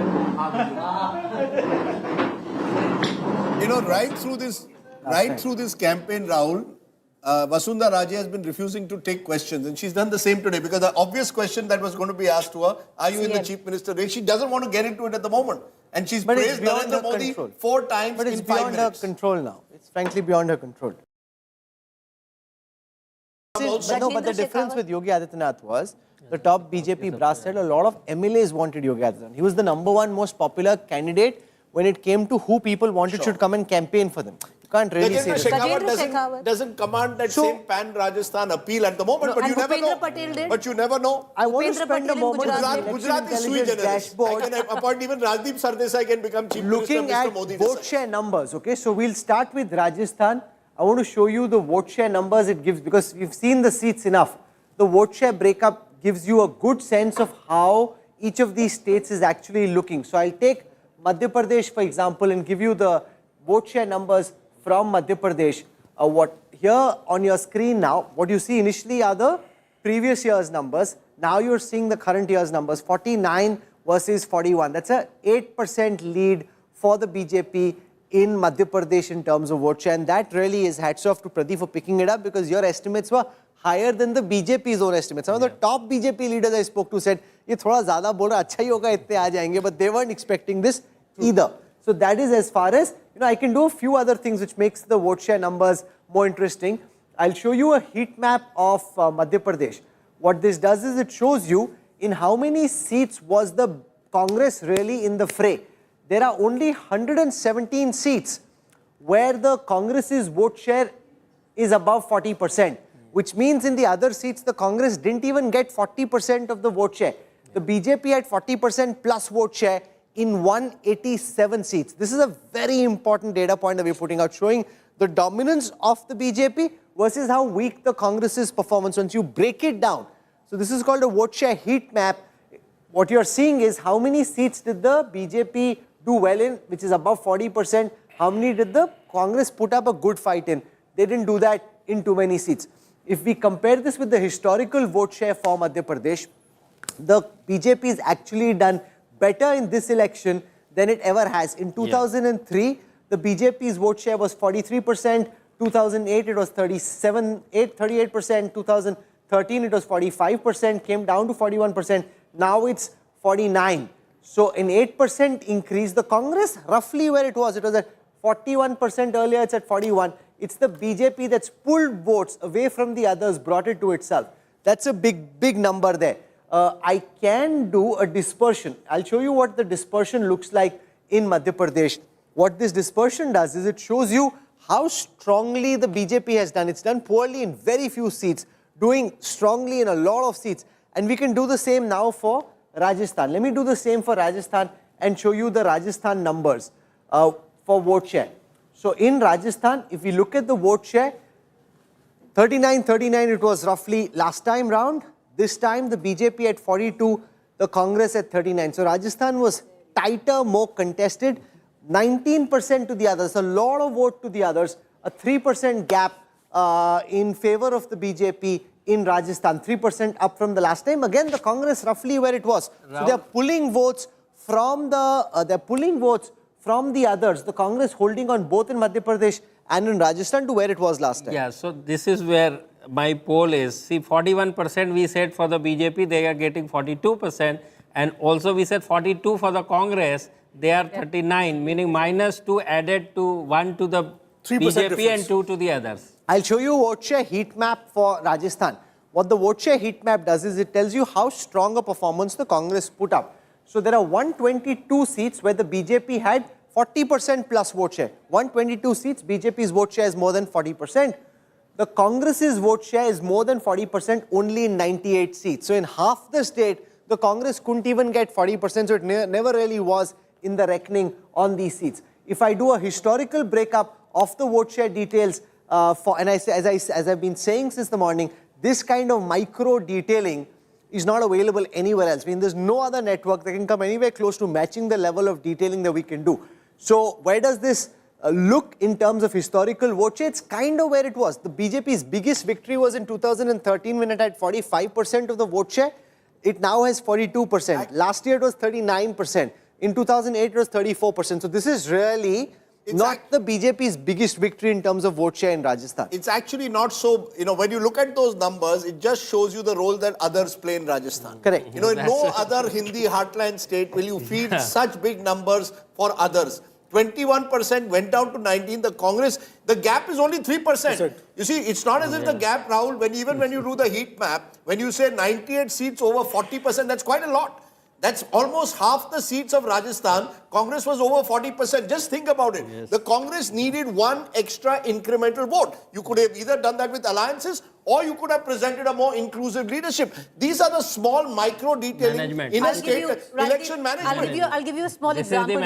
We were talking about the Bundelkhand region in Madhya Pradesh. There are 4 seats now that I have just gone through. One of them that I have in front of me, Niwari, where the Samajwadi Party has polled 13,000 seats, which is double the winning, 13,000 votes, which is double the winning margin of the Bharatiya Janata Party and the Congress. Yeah, but the only difference I'll make is that in Madhya Pradesh it's a washout. When 162 plays 66, it would have made no difference. Every seat but counts. in Rajasthan, had you concentrated on 20 to 25 seats in making alliances on the ground, in ensuring that you had dropped 20 more sitting MLAs, Gehlot would have had half a chance. You see, this is where, as I said, when you put ego before your party, I will not have anything to do with Sachin Pilot till the last moment. It doesn't work. When you say that my welfare schemes are good enough, it doesn't work. I want to come now to Chhattisgarh. In Chhattisgarh, the BJP has 46% of the vote share. The BJP's vote share in this election is 13% up from the last time. That's a big swing. It looks like not as big a victory as in Madhya Pradesh, but given how low they'd fallen, pulling 13% extra voters to get them to vote for you is a very big electoral achievement. And the Congress Rahul, is at 42, that's 1% down. Down, and see the others. That is where the BJP and management everywhere they're pulling from the others. The DGP and BSP alliance. In Bihar, it was overseas factor which made BJP win. Right, with only 10 seats extra than the... I want to do a vote share heat map for Chhattisgarh so that you understand what this means. How hard did the Congress fight? That's what this data shows. Here it is on your screen for the first time. 40% and plus BJP had 67 out of 90. So which means on 67 seats in Chhattisgarh, the BJP fought a very tight, very good election. The Congress fought a good election only on 54 seats. So forget what the narratives on television and amongst the pundits were. The Congress actually fought a good fight at the data might keep changing as you go along because more rounds are getting counted. But from what we know, and we're halfway done, the Congress fought well only on 54 seats. If I look at the historical breakup of Chhattisgarh, here it is on your screen right now. The BJP has actually done better this time than it ever has. BJP in 2003 was 39%, 2008 was 40%, 41% in 2013. 33% last time. This time it's at 46. This is BJP's best performance in Chhattisgarh ever since the state was formed in the year 2000. The Congress has done worse. It got 36% in 2003, 38% in 2008, 40% in 2013, 1% down from the last time. So the Congress is kind of where it was, Ashok. Everywhere we are going, the Congress is kind of where it was. The BJP is pulling votes from everywhere. What is happening in all 3 states is that all 3 states have traditionally been bipolar. They're actually becoming even more bipolar. Yeah. the space for the third but force the bipolarity is benefiting the BJP, not the Congress. Yes, absolutely. See, in Chhattisgarh, the BJP has had a huge swing in its favor. It's come back from 33 back to 45, 46. At the cost of others. At the cost of, you see, others, please appreciate. Last time when you've seen, the others were well organized. JCC and BSP alliance. JCC and BSP were in a solid alliance last time. And they got 20% of the vote. That comes to 12. The BJP picks a lion's share of it. You see, politics is about what has changed in Indian politics is simply that. New age election management is about managing others, managing constituency-wise, managing regions, projecting some local leaders. When the BJP sent ministers and MPs into Madhya Pradesh, what was our, as you called it, what pop panditry? BJP is nervous. No. BJP is desperate.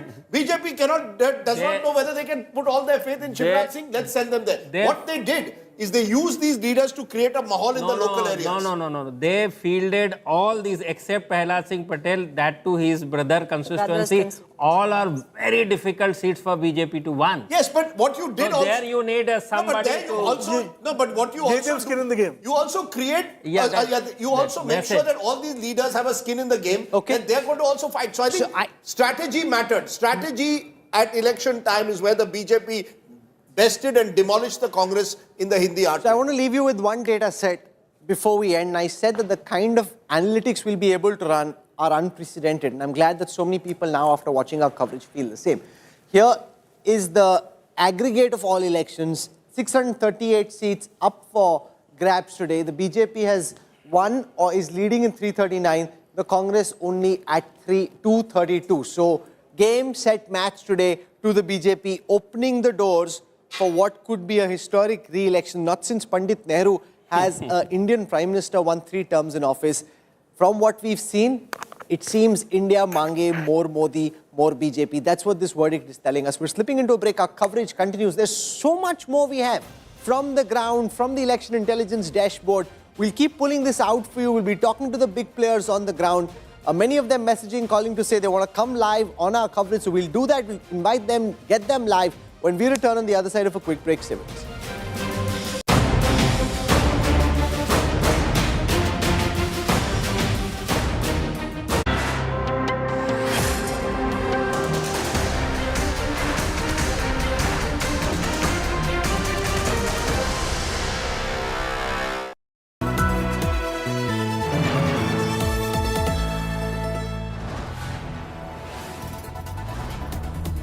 You are watching India Today, powered by Finest, Be Sustainable Change, a BNP Group company.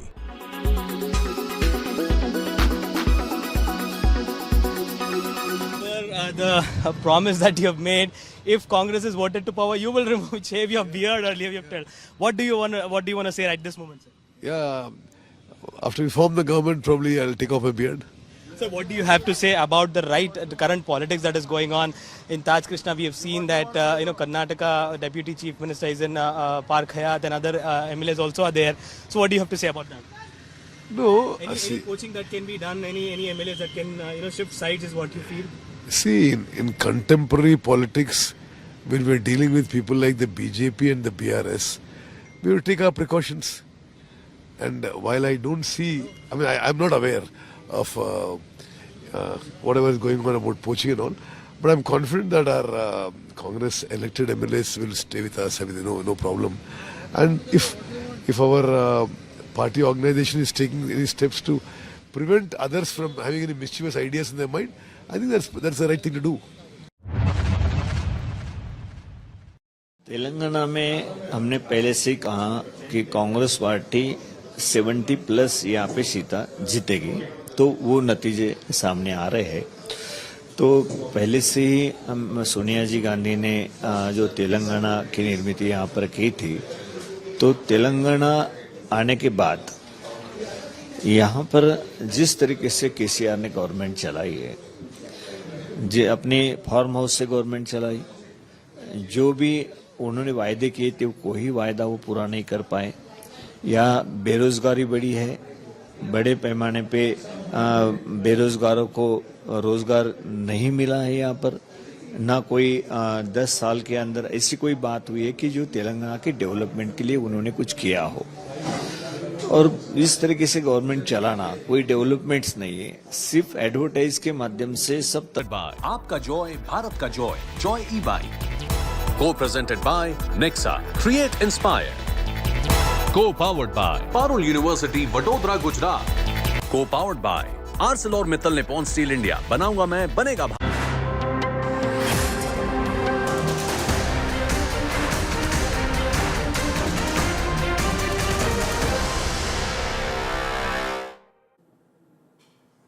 I want to go across now to Union Information and Broadcasting Minister Anurag Thakur, who'd been campaigning in all these poll-bound states quite extensively.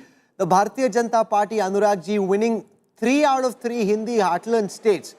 Do you think this makes the path to 2024 that much more clear, gives the party and its cadre the confidence of hitting the next election on the back of these big victories?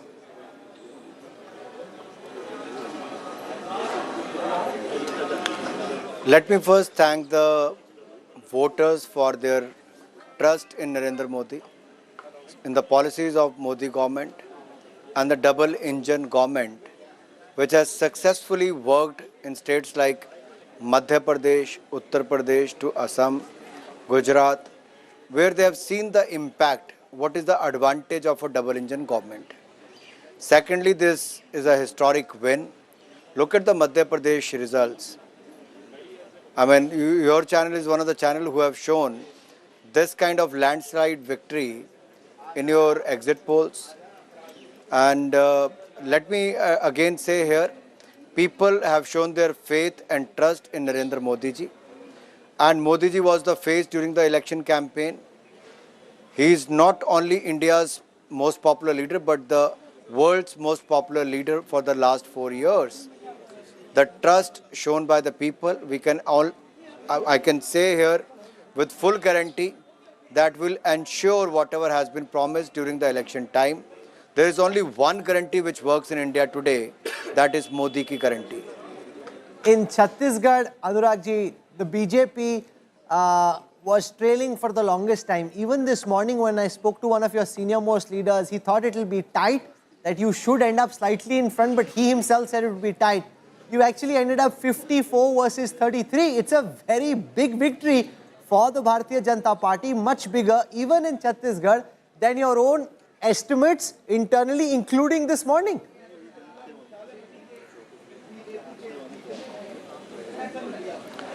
Rahul, if you check with your sources in the state of Chhattisgarh or with the central media, I've been saying it during the Chhattisgarh campaign also, that BJP will win hands down.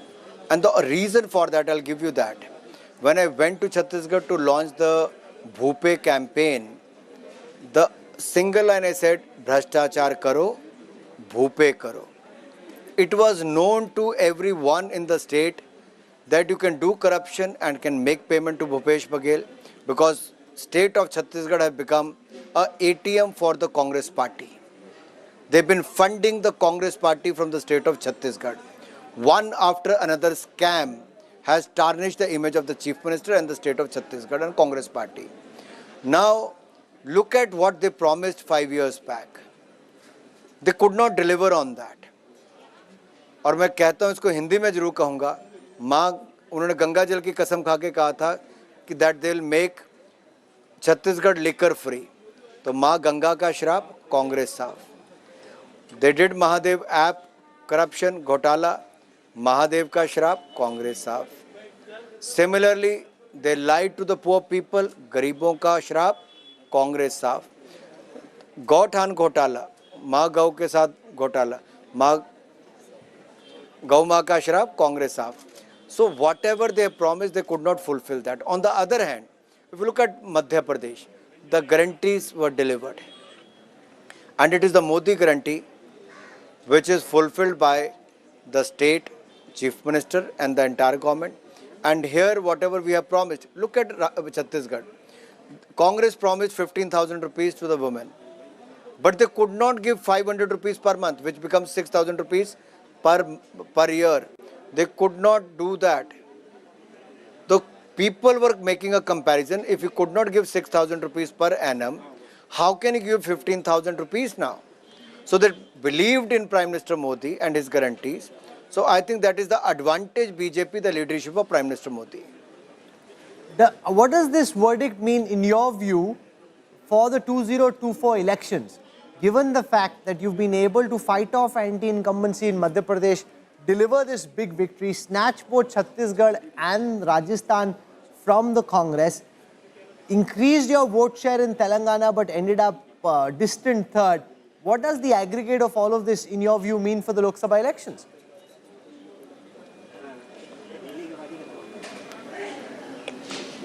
I personally feel every election is fought differently on different issues. But one thing I would like to say here, people are ensuring double engine government for the welfare of the state, and in the interest of the country they will pick again Prime Minister Modi. Why? The only reason, they see that whatever Prime Minister says, he delivers that. They believe that he is committed for the welfare of the poor people. They see Prime Minister Modi ensures good governance and development, and the BJP's good government and development model has been accepted by the people of Madhya Pradesh, Chhattisgarh and Rajasthan. And this will ensure a landslide victory for BJP in 2024. In 2018, when BJP lost all these states, despite that in 2019, we won majority of the seats in Madhya Pradesh, Chhattisgarh and Rajasthan. Okay, what do you think about the Telangana verdict? That's the one sliver of hope for the Congress. Currently leading and winning 64 seats, up 45. The BJP is at 7, up 6. So it's a credible. I'll show the Telangana vote share to Anurag Thakur and to our viewers. The BJP has done much better than earlier, but not enough to be able to become second. Here's the vote share for Telangana on your screen right now. The Bharatiya Janata Party, which had 7% vote share, has doubled the vote share to 15, but you're still quite far from being able to convert that into seats in Telangana.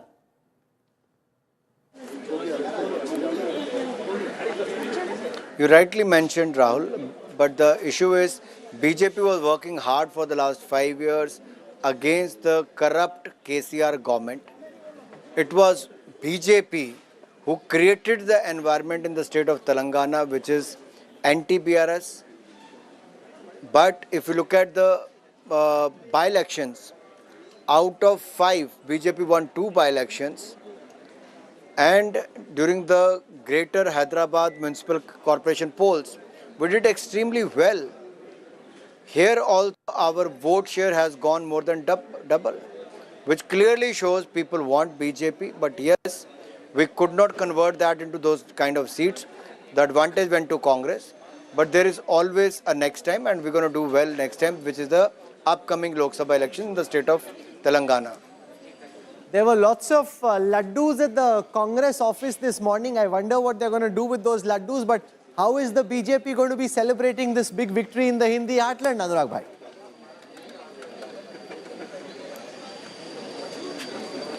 I think they should also enjoy the laddu, because this is pro-poor and pro-people government which has been elected. So they are also going to get benefit out of this. Whatever we promised, that will also be delivered to the Congress Karyakartas, because they are part of that state. And if you look at these 4 crore houses, we never looked at the caste, religion. They have been given to those, beneficiaries who actually deserves that. So it will ensure that that happens. They can enjoy the sweets.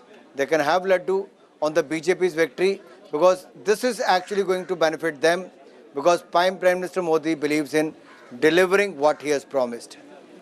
And finally, is this an opportunity, you think, to institutionalize a generational shift in a state like Rajasthan? Look beyond someone like a Vasundhara Raje, pick one of your newer faces in Chhattisgarh, look beyond Dr. Raman Singh, pick one of your newer faces. How are you seeing the issue of who becomes the next chief minister in these states?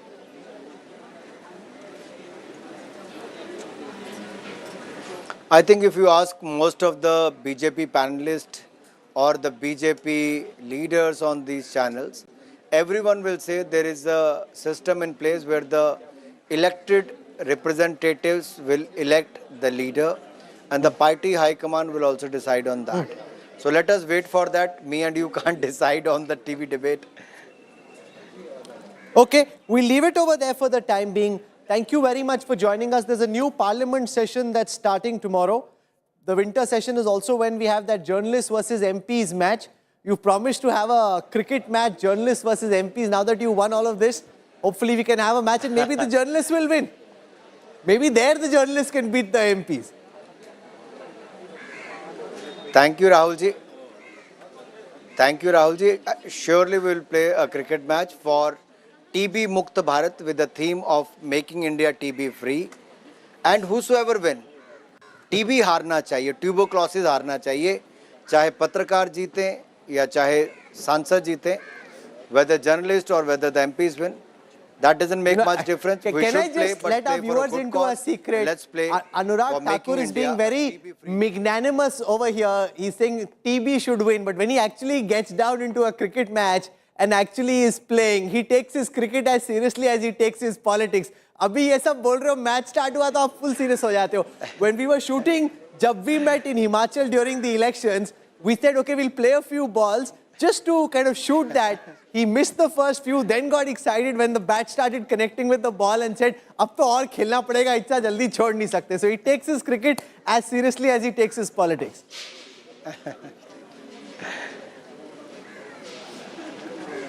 You know, it's very close to my heart, cricket and the overall growth of sports. So I think let us play, Rahulji, a match which ensures that we meet and we, play for a good cause.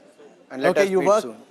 You worked hard over the last several weeks on this election. We worked in bringing the election coverage together. So we'll see you on the cricket field. Anurag Thakur, Union Information Broadcasting Minister, for joining us. Thank you very much. Thank you. Okay, I want to go across to some of our colleagues who are out in the field at this moment. We've got Pooja Shali joining us. We've got Nabila with us and we've got Akshita with us as well. And I want to leave you with this one data set, which just shows you where the BRS has even won in Telangana, how slender those victories have been, Akshita. 12 wins and leads for the BRS are with a margin of less than 5%. 7 are with a margin of 5 to 10%. So 19 of those victories are with a very small, less than 10% margin, which just shows how there's a lot of anti-incumbency, and even the 40 seats that they're leading in was actually very, very difficult. Let's go across first to Akshita, who will tell us what's happening in the lovely city of Hyderabad. Akshita. Thanks very much, Rahul. And it's this song, essentially, what you hear around me that's reverberating right now around the city of Hyderabad, that sings praises for Revant Anna, as he's very fondly known among Congress cadre.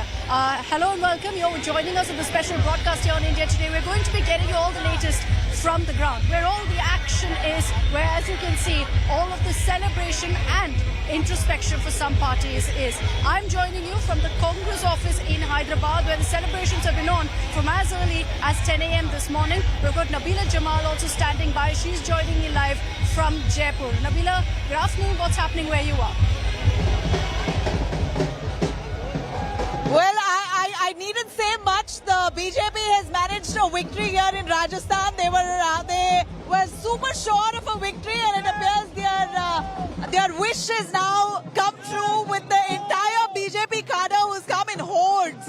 You see this kind of frenzy here right at the BJP office here in Rajasthan, in Jaipur, as they chant Jai Shri Ram. Now, of course, it all comes down to who's going to be the chief minister for the BJP in Rajasthan. A very interesting contest that we saw that came down here in Rajasthan. In fact, we see similar euphoria even in Madhya Pradesh, where Pooja Shali is. Pooja, the BJP has managed to come up with a clean hat-trick. Over to you on what's happening in Madhya Pradesh.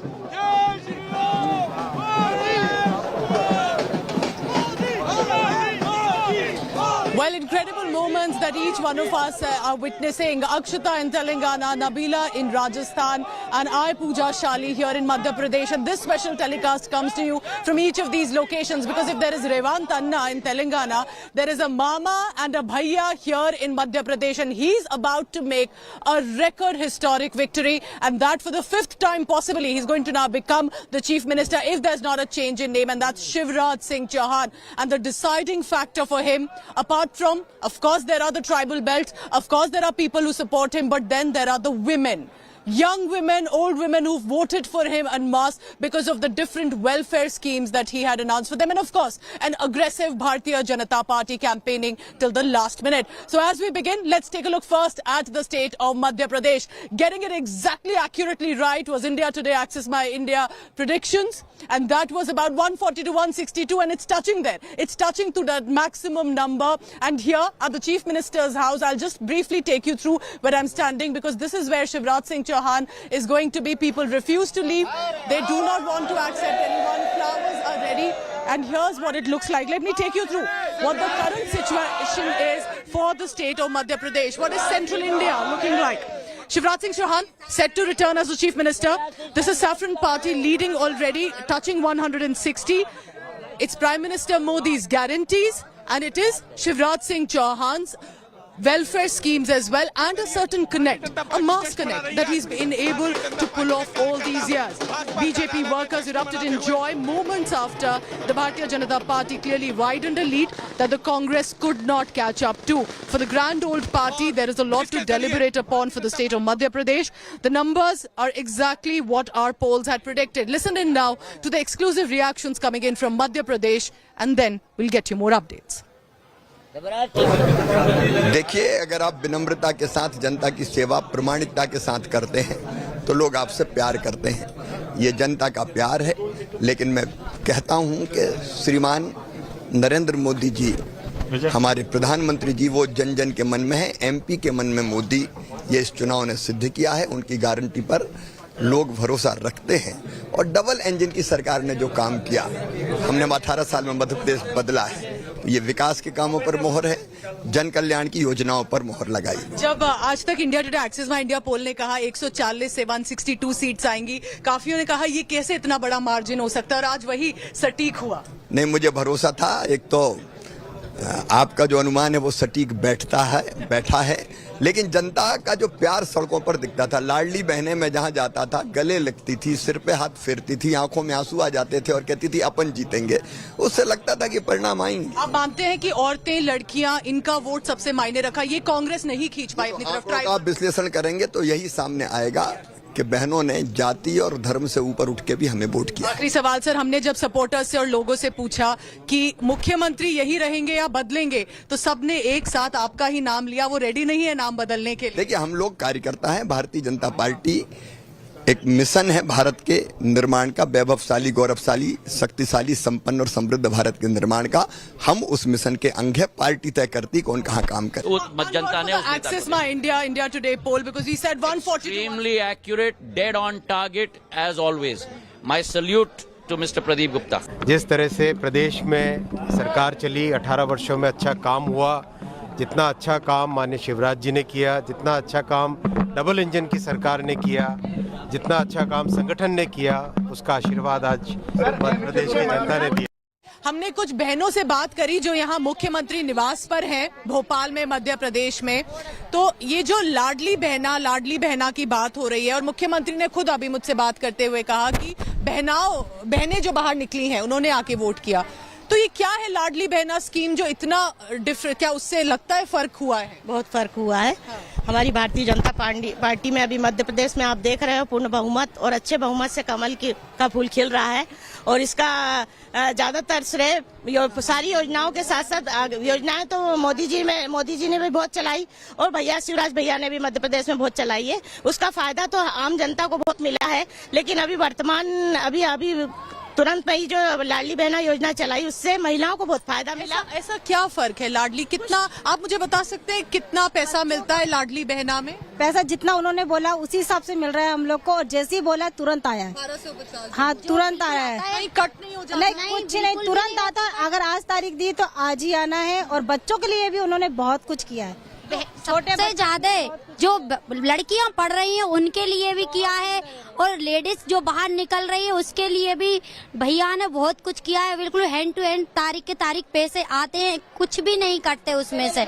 हाँ, जो बहनों इससे क्या फर्क होता है? इससे क्या फर्क? कुछ लोग कहेंगे क्यों ऐसे पैसा दे दें किसी के अकाउंट में, ये तो सरकार का है, लोगों का पैसा है, तो इससे क्या फर्क हुआ? हमें थोड़ा और भी लोगों से आप बताओ। बहुत फर्क पड़ा मैम। आपकी जिंदगी में क्या फर्क पड़ गया अगर पैसा है? मतलब मेरे तो बच्चे नहीं, लेकिन मुझे काफी मतलब सहयोग मिला है, मेरे हस्बैंड को भी बहुत सहयोग मिला है, और अर्थव्यवस्था थोड़ी गड़बड़ थी तो उससे भी काफी फायदा हुआ है मुझे, और भी मतलब जो भी समस्या थी काफी ठीक हो गई। और हर महीने जैसे उन्होंने बोला है शिवराज भाई साहब ने, तो मतलब काफी सहयोग मिला। घर के हालात बहुत चेंज हो जाते हैं। हाँ, बहुत जरूर चेंज हो जाते हैं। लेडीजों को 1000 रुपए मिल गए, उनको आर्थिक सहायता मिल रही है, और शिवराज जी का मैं धन्यवाद करती हूँ, उन्होंने सीएम राइज बनाया गोविंदपुरा में, देखिए, और मतलब महिला सम्मान के लिए बहुत हमारे भैया आज गोविंदपुरा विधानसभा से जो बहनें आपको यहाँ अच्छी नजर आ रही है, तो उसका फायदा दिख रहा है कि ऐसे ही महिलाएं घर से निकल के बाहर इतनी एकजुटता में नहीं खड़ी है। इसका श्रेय सीधे हमारे भाई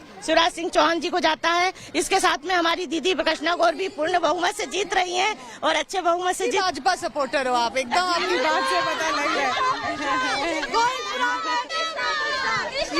तो ये जो बार बार इस सरकार में जो बहुत बात चली लाडली बहना या ये जो औरतों के लिए फर्क है, इतनी औरतें क्यों निकल के आई भाजपा को और शिवराज सिंह चौहान को वोट करने के लिए? आज तक जो भी सरकार आई है उनने कभी महिलाओं के बारे में नहीं सोचा, लेकिन भैया जी की वजह से आप जो सभी महिलाएं सशक्त हो गई है। पहले महिलाएं घर से बाहर निकलने के लिए डरती थी, लेकिन अब माहौल ऐसा बन गया है कि हम अपनी लड़कियों को अकेला छोड़ सकते हैं। ये सब बीजेपी की सरकार की वजह से, मामा की वजह से सब पॉसिबल है।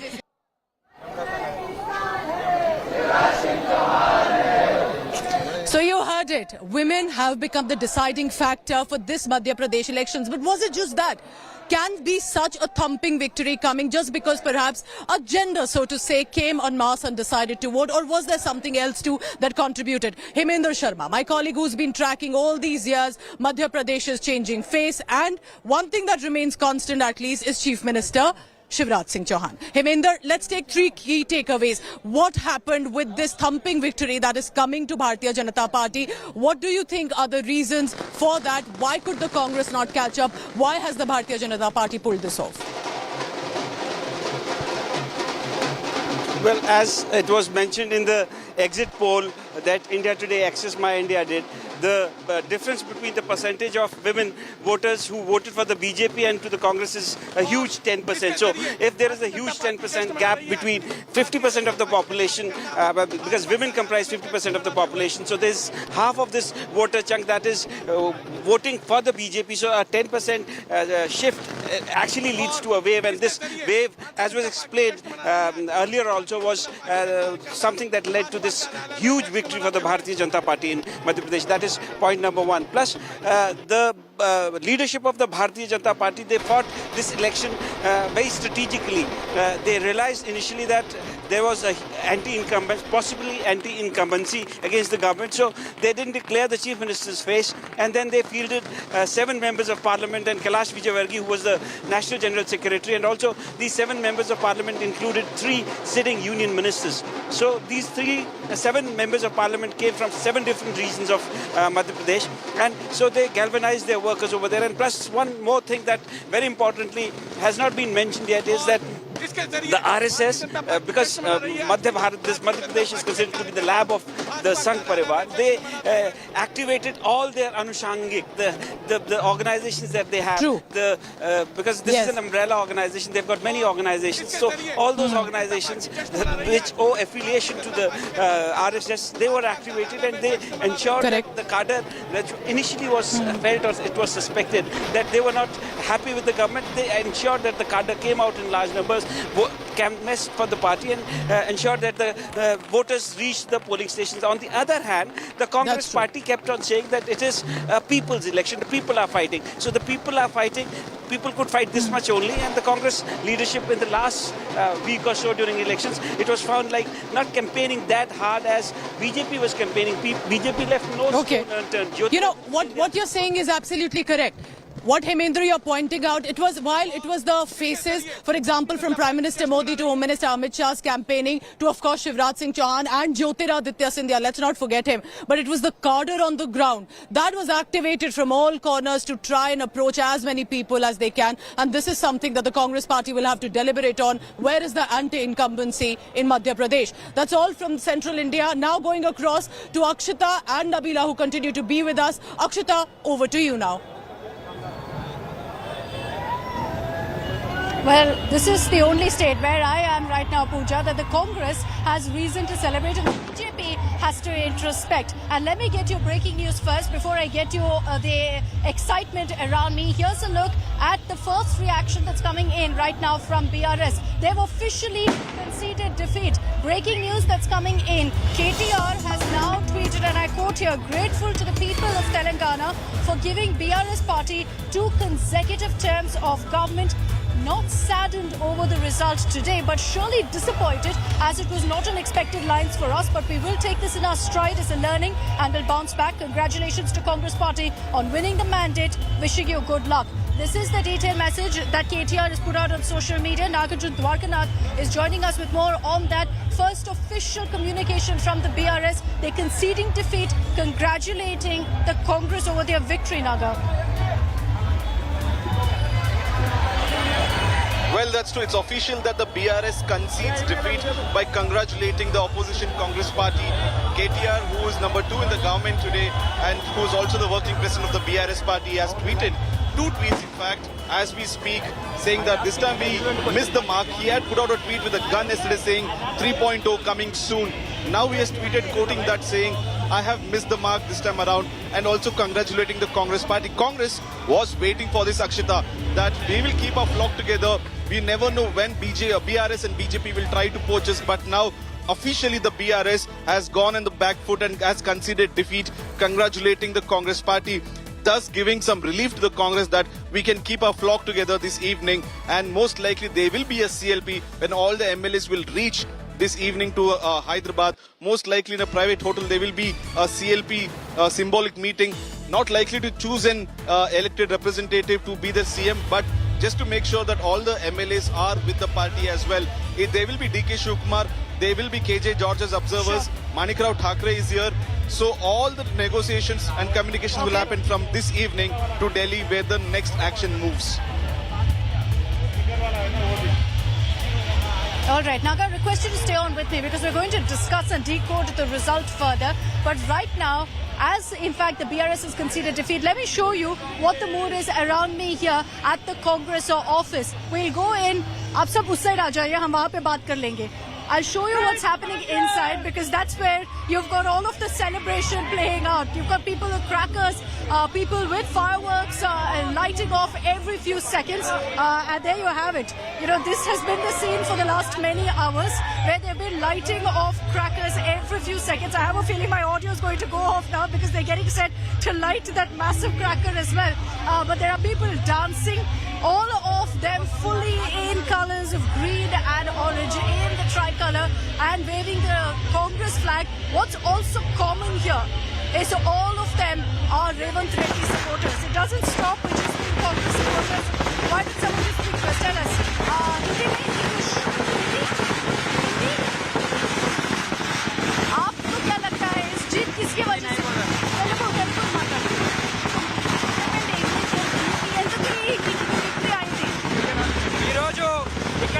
కాంగ్రెస్ పార్టీ ఆధ్వర్యంలో మరి కాబోయే రేవంత్ రెడ్డి గారి సమక్షంలో మరి గాంధీ భవన్ కి కాంగ్రెస్ పార్టీ కార్యకర్తలందరికీ మరి పాదాభివందనాలు తెలియజేస్తున్నాను.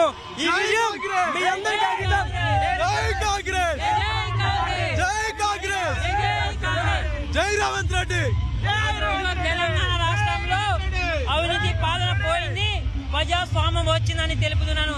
ప్రతి ఒక్క కార్యకర్తకి, ప్రతి ఒక్క నాయకుడికి, ప్రతి ఒక్క తల్లికి, ప్రతి ఒక్క చెల్లికి అంటున్నా, అమ్మా మీకు పాదాభివందనాలు. కాంగ్రెస్ పార్టీ కోసం పనిచేసిన నాయకులకి నా పదొక్క ధన్యవాదాలు. ఒకే నిమిషం, ఈ విక్టరీ ఎట్లా వచ్చింది? రాహుల్ గాంధీ, రేవంత్ రెడ్డియా? ఎవరికి విక్టరీ వచ్చింది? రాహుల్ గాంధీకి, రేవంత్ రెడ్డికా? రేవంత్ రెడ్డి, రాహుల్ గాంధీ ఇద్దరు ఇక్కడ తెలంగాణలో ప్రతి ఒక్క సభకి పాల్గొనడం. So he's saying both of them. You tell us. Yeah, it is a context between Prajala Telangana and Durala Telangana. Prajalu will win this in this elections. Jai Congress! Okay, so you're hearing from a lot of people here. Obviously, at this point, they can barely hear me. I can barely hear them. But most of them saying that this is a combination of the Revanth Reddy and Rahul Gandhi factor that's led to this victory. Let me take you to the heart of the celebration. And here, there's no way I can push through because it's been non-stop, essentially like a dance party that's been playing out here, right outside the Congress headquarters. It's been going on non-stop from 10 a.m. By the way, Revanth Reddy is right here. He's behind me in that building, watching very closely the results to figure out exactly what's happening. He's going to be addressing a news briefing also shortly. And in that news briefing, of course, he will go ahead and claim victory. But they're waiting. They're waiting for the numbers to stabilize. So you've got Revanth Reddy along with, of course, Sunil Kanwal, who is the other one who's being credited for the victory here in Telangana. They're all inside this building watching the results very closely. In about 1 hour or so, we're expecting Revanth Reddy to hold a press conference. But in the meanwhile, with the results as they stand, 60 plus 4, the Congress, and clearly anti-incumbency biting the BRS. Let's take a look at all the reactions that are coming in.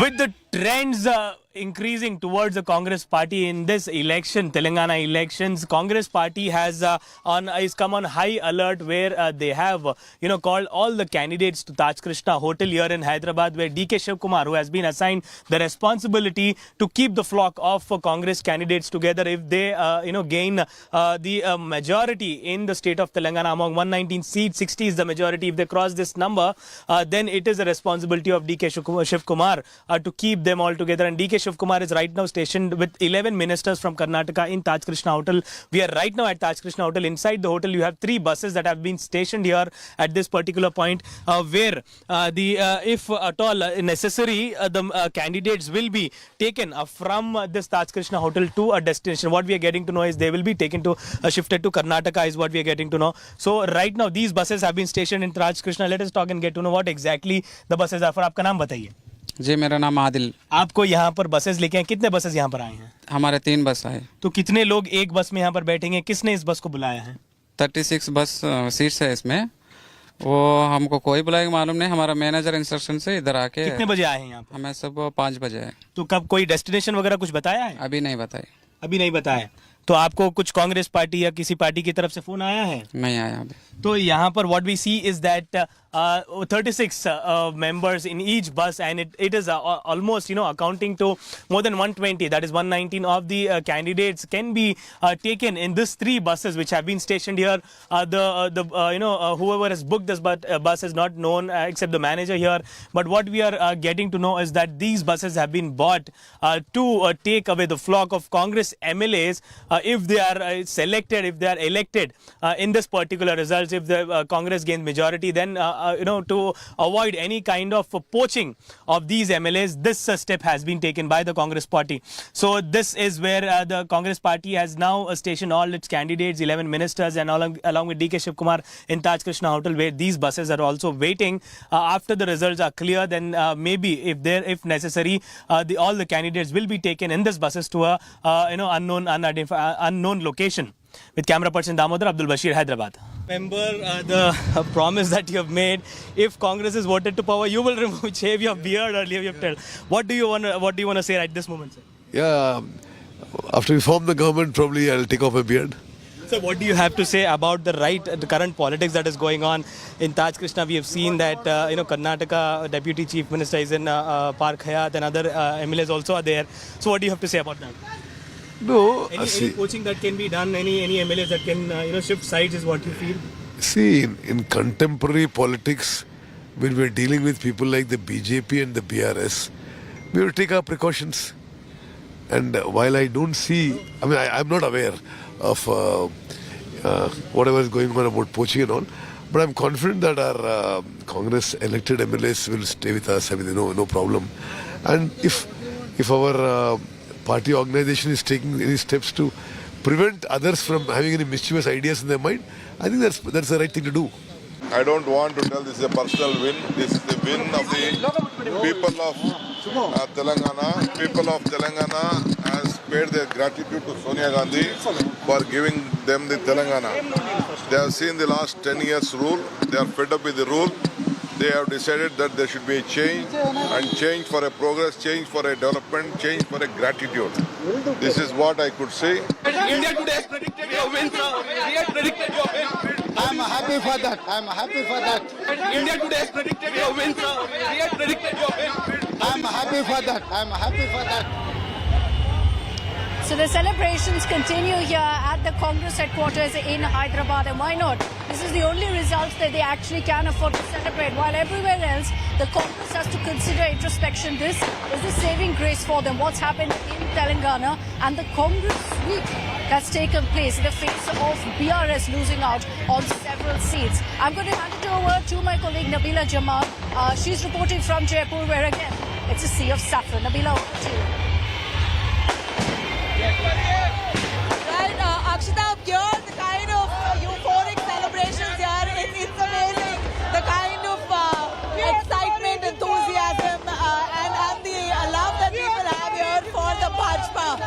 The BJP cadre here, they've come in such large numbers, and all the top leaders there on top. Diya Kumari is out. She is waving at the crowds there. They're all out now just to say hi to all the waiting BJP workers right after their massive victory. A lot more coming up on Rajasthan. Who's going to be the chief minister of Rajasthan? Who will the BJP pick? That's a real million-dollar question that we're going to bring to you some of those insights as the BJP just now takes a big sigh of relief. And just while they celebrate their victory, a lot of discussions happening on the high tables on top. Taking you through that on the other side of a short break. Stay with us.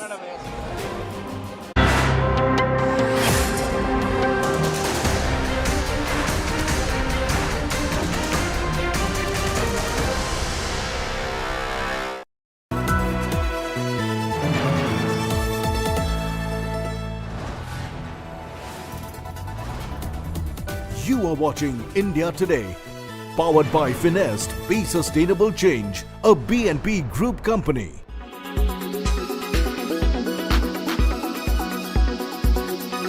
Telangana में हमने पहले से कहा कि Congress party 70 plus यहाँ पे सीटा जीतेगी, तो वो नतीजे सामने आ रहे हैं।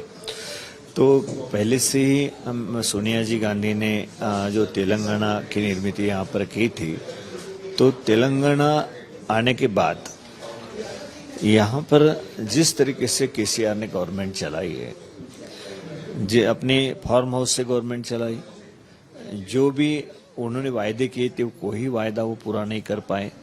यहाँ बेरोजगारी बढ़ी है, बड़े पैमाने पे बेरोजगारों को रोजगार नहीं मिला है। यहाँ पर ना कोई 10 साल के अंदर ऐसी कोई बात हुई है कि जो तेलंगाना के डेवलपमेंट के लिए उन्होंने कुछ किया हो।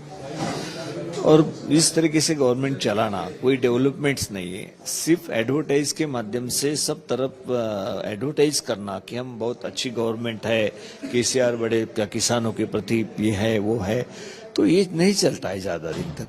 वो सब बातें लोगों के सामने खुलकर सामने आ जाती है, उसका परिणाम लोगों के सामने रहता है कि गवर्नमेंट चलाने के बाद हमारे हित में क्या हुआ है।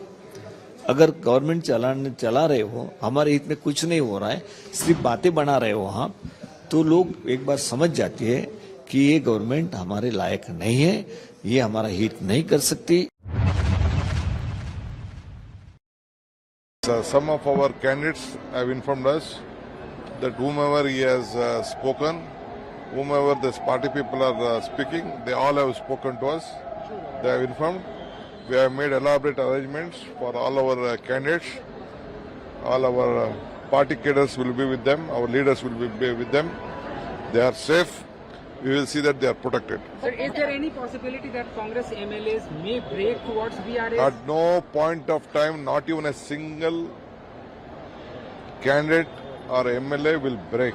They have already informed. Whomever they have spoken, they all have communicated to us. So we know their political strategy. We are well aware. So we are in tight rope with everyone.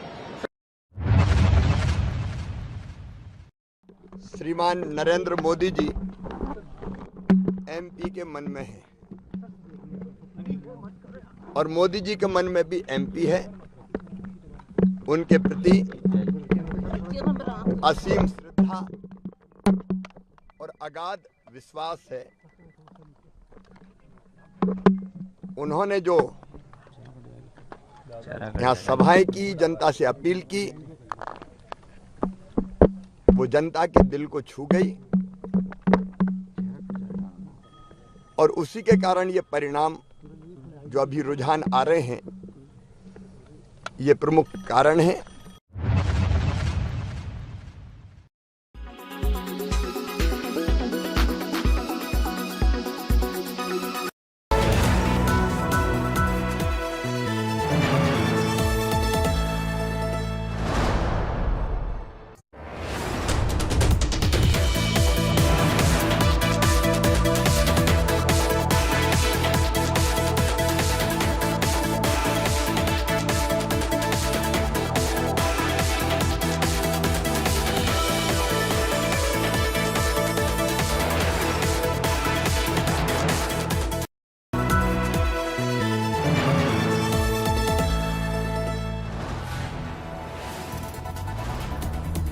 You are watching India Today, powered by Finest, Be Sustainable Change, a BNP Group company.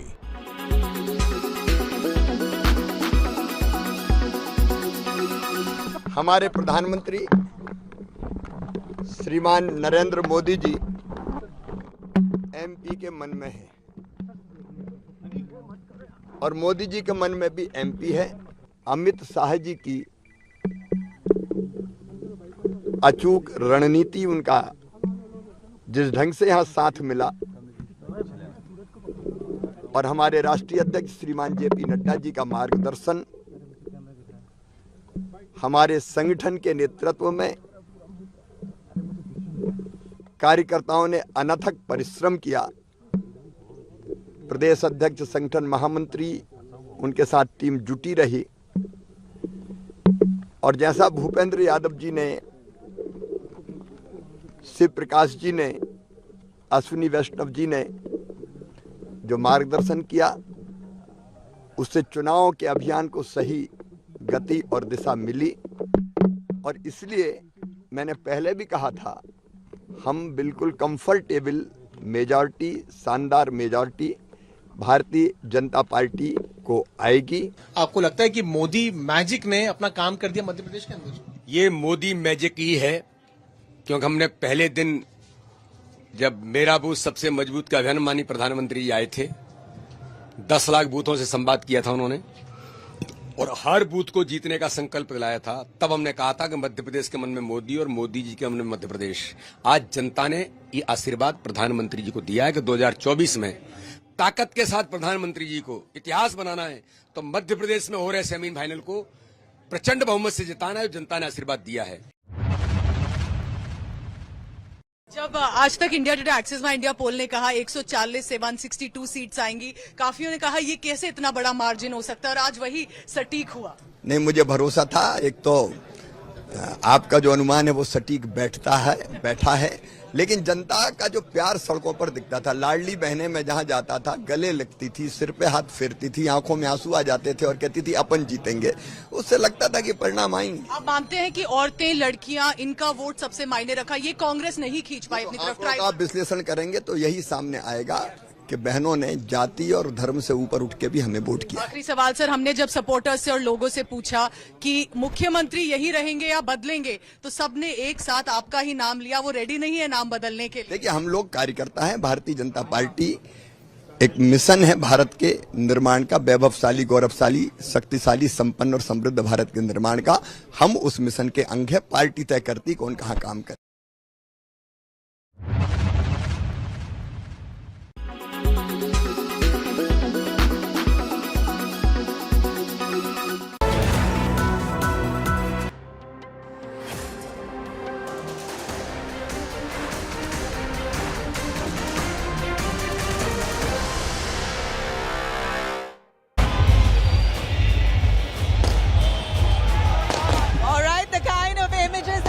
Jubilant celebrations right outside the BJP head office here in Jaipur. It's a big win for Rajasthan BJP unit. Undoubtedly, they wanted to unseat Ashok Gehlot, and they've done that successfully. So our numbers are showing well past 115, which is a clear majority. Congress reduced to nearly 66. As the numbers are now slowly shaping up, it seems like a clear victory, almost a sweep for the BJP this time. And most definitely, the BJP cadre here in Jaipur, they feel like a resurgence. They feel alive, they feel motivated, and they now come. All the 5 years they laid low. Today they've come out in such large numbers to celebrate. That's the visual you see now with flags and slogans and songs and music.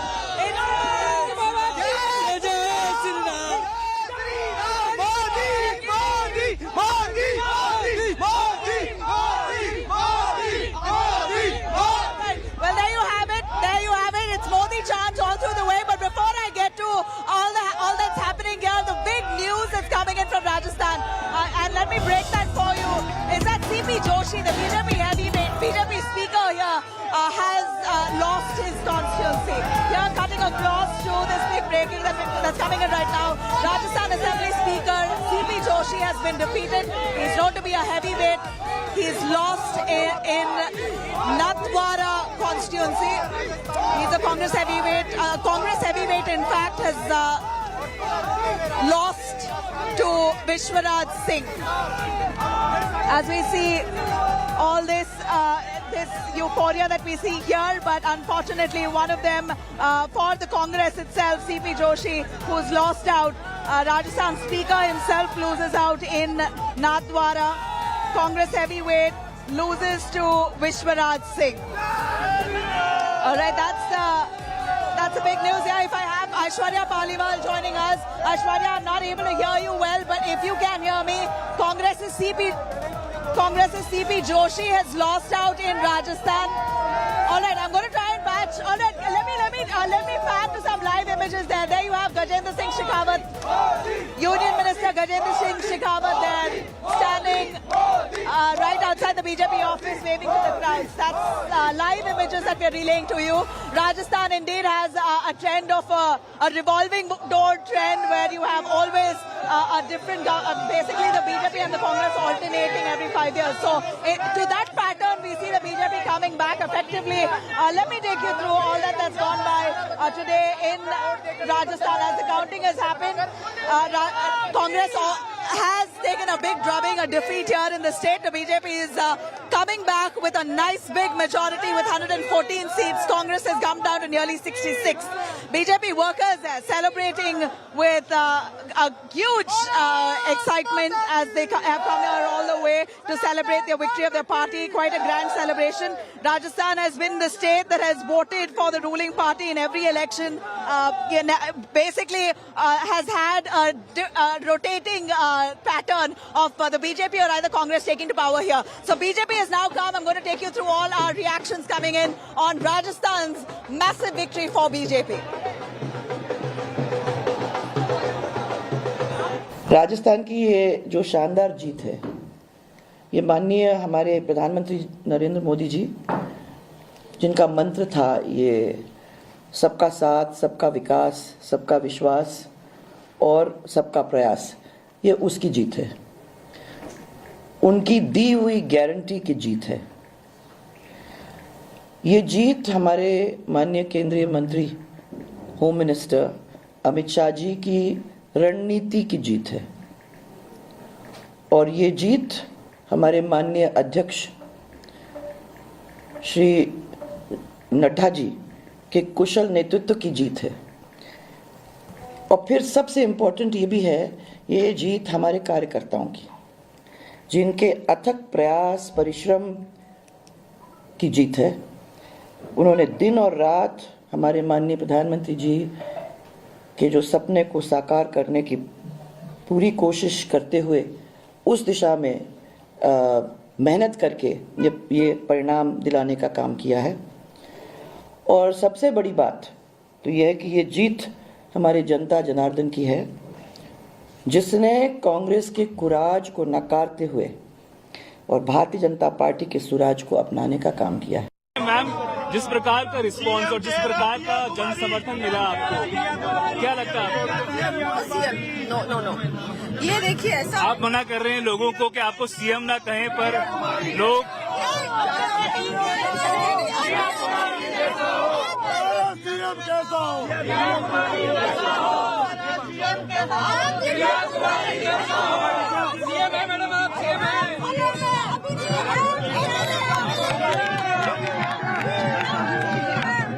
आप लोगों को मना कर रही हैं कि आपको CM ना कहें, पर आपकी बात मान नहीं रहे, आपको सीएम। जनता में उत्साह देखिए, आप सभी को बोल रहे होंगे, लेकिन ऐसा है अभी हम लोग बहुत अच्छे मतों से, मैं तो जीत ही रही हूँ, हमारे सारे प्रत्याशी जीत रहे हैं। भारतीय जनता पार्टी की सरकार भारी बहुमत से राजस्थान में बनती हुई नजर आ रही है, मध्य प्रदेश में भी और छत्तीसगढ़ में भी।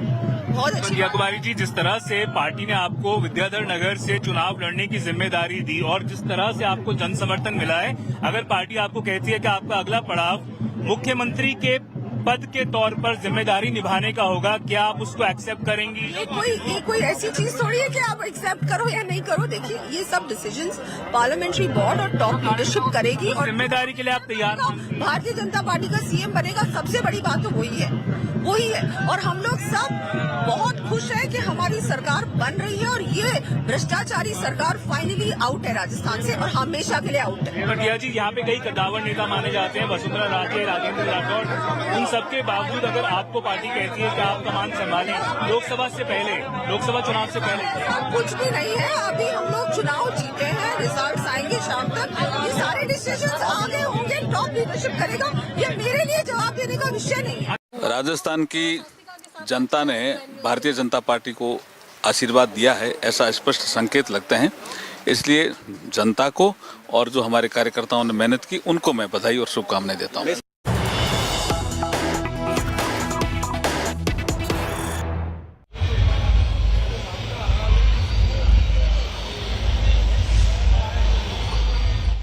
ఇవాళ ఈ ఉత్సాహానికి కారణకుడు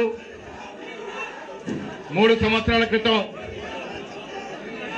నించమమ్మ మా పరిస్థితి ఏంటి అని ప్రతి కాంగ్రెస్ కార్యకర్త మదన పడుతున్న సమయంలో పిసిసి అధ్యక్షుడిగా నియమితులై కార్యకర్తలకు నూతన ఉత్సాహాన్ని నింపడమే కాకుండా ఇవాళ ఊహించని విధంగా ఎవరు ఊహకు అందని విధంగా ఇవాళ కాంగ్రెస్ పార్టీని సీట్లో గెలుచుకోవడానికి ముఖ్య కారకుడు పిసిసి అధ్యక్షులు పెద్దలు రేవంత్ రెడ్డి గారు, అదేవిధంగా హనుమంతరావు గారు పెద్దలందరి సమక్షంలో ఉన్నారు.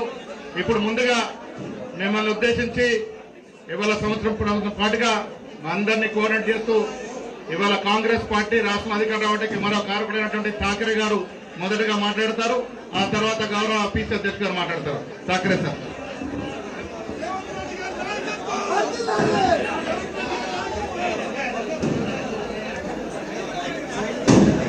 तेलंगाना पीसीसी प्रेसिडेंट रेवंत रेड्डी जी, कांग्रेस के सीनियर नेता हनुमंतराव जी, वर्किंग प्रेसिडेंट महेश गौड़ जी और सभी उपस्थित electronic media, print media, social media के सभी मेरे भाई, सभी साथियों, आज तेलंगाना असेंबली की मतगणना जो हुई है उसमें कांग्रेस पार्टी को तेलंगाना की जनता सभी ने मिलकर कांग्रेस पार्टी को जिताने के लिए पूरी कोशिश की है और हम आज कांग्रेस पार्टी तेलंगाना में सरकार बनाने जा रही है। सभी का जो साथ मिला, सभी जनता का जो साथ मिला, तेलंगाना के जो कार्यकर्ता है, सब नेता हैं, भाई बहनें हैं, उन्होंने साथ देकर कांग्रेस पार्टी को जीत की ओर बढ़ाया है। जिस तरीके से इस चुनाव में प्रदेश कांग्रेस कमेटी के अध्यक्ष रेवंत रेड्डी जी, इनके नेतृत्व में पूरे तेलंगाना की प्रचार बड़ी अच्छी तरीके से सभी कांग्रेस पार्टी के नेताओं ने, कार्यकर्ताओं ने की है। अहम भूमिका जो हमारी नेता सोनिया जी गांधी, जिन्होंने जिस मकसद से तेलंगाना दिया था, उस उद्देश्य को लागू करने के लिए जो मैंडेट है, वो तेलंगाना की जनता ने कांग्रेस को दिया है।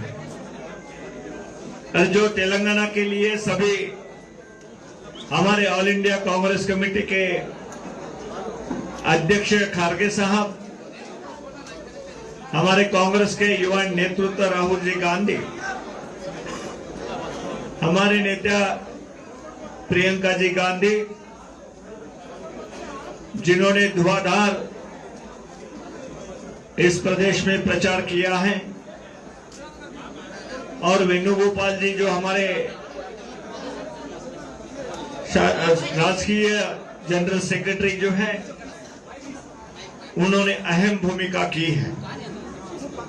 तो उसके साथ साथ जो भी तेलंगाना के चुनाव में जो हमारे देश के कांग्रेस पार्टी के सीनियर लीडर यहां पर आए हैं, उन्होंने प्रचार किया है।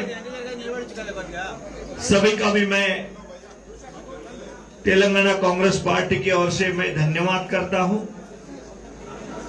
और जिस तरीके से, जिस उद्देश्य से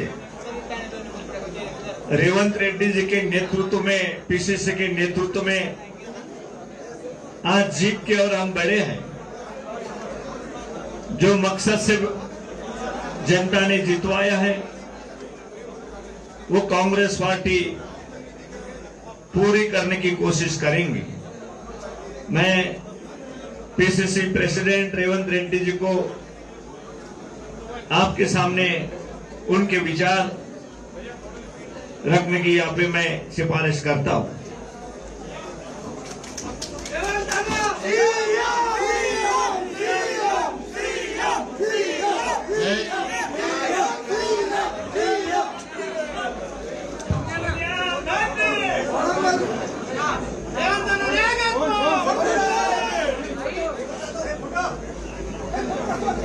మీడియా మిత్రులందరికీ నమస్కారం.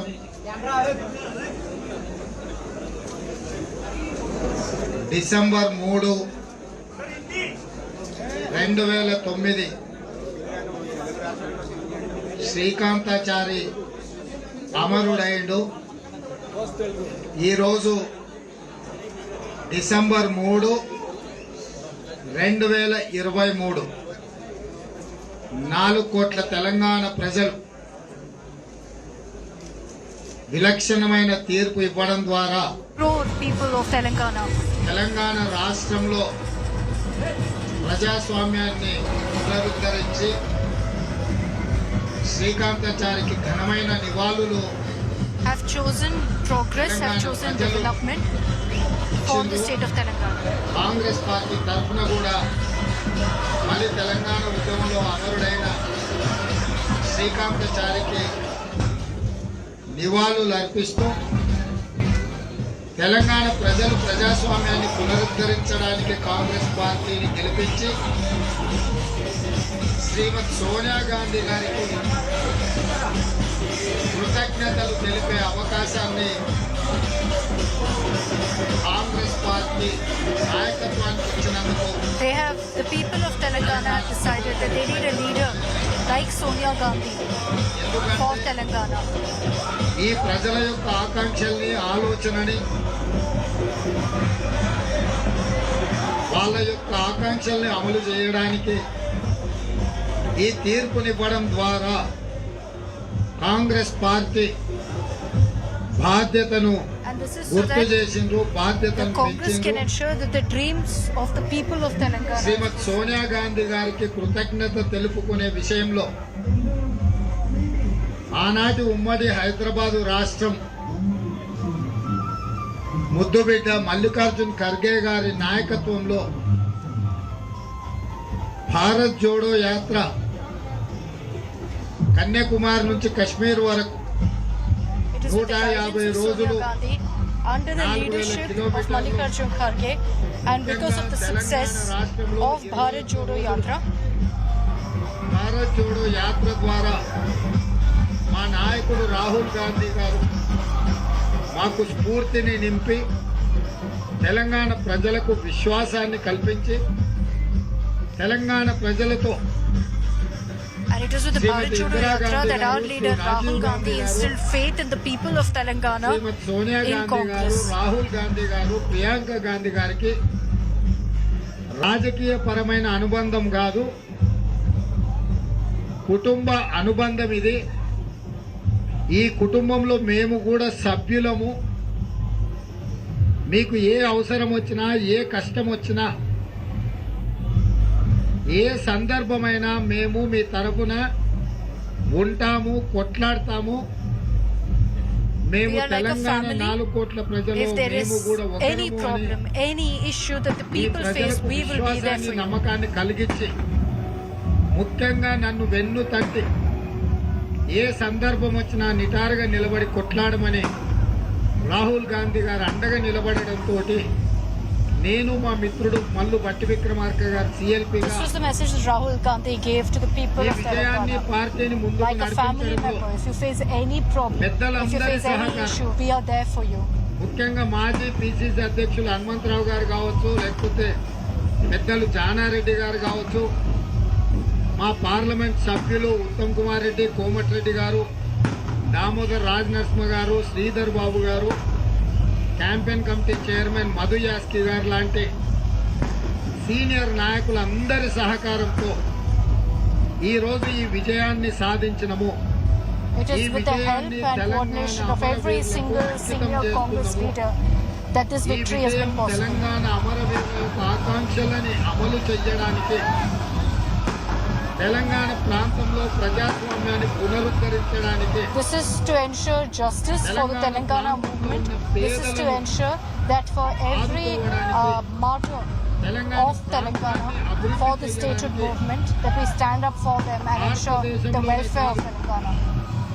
ప్రపంచానికి ఒక ఉద్యమ స్ఫూర్తిని, మానవ హక్కులను కాపాడడంలో కాంగ్రెస్ పార్టీ ముందుంటుంది అని, మానవ హక్కులను పునరుద్ధరించి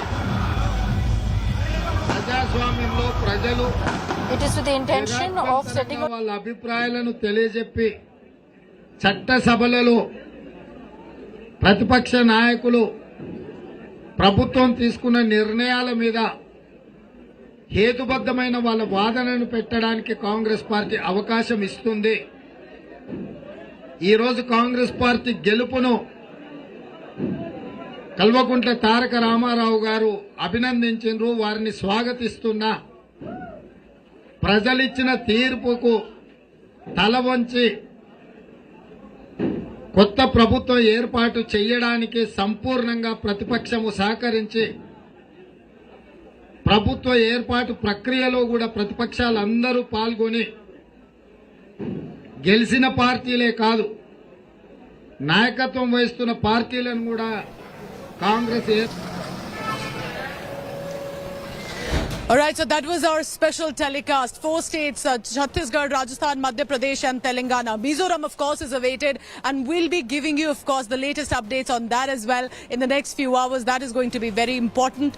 But we hope you enjoyed watching the special telecast from the studios and from the ground on the assembly elections. There is a double-engine sarkar in some states, and here it was the triple-engine women influence with this telecast, and women voters clearly have proven they cannot be ignored anymore in the electoral discourse. Thank you for watching. From Nabila, Akshita and me, signing off for now.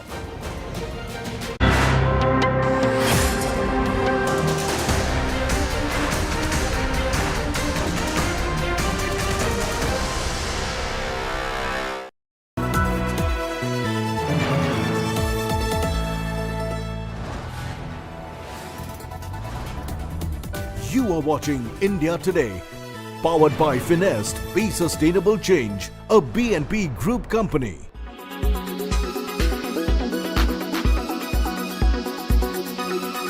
हमारे प्रधानमंत्री श्रीमान Narendra Modi ji MP के मन में है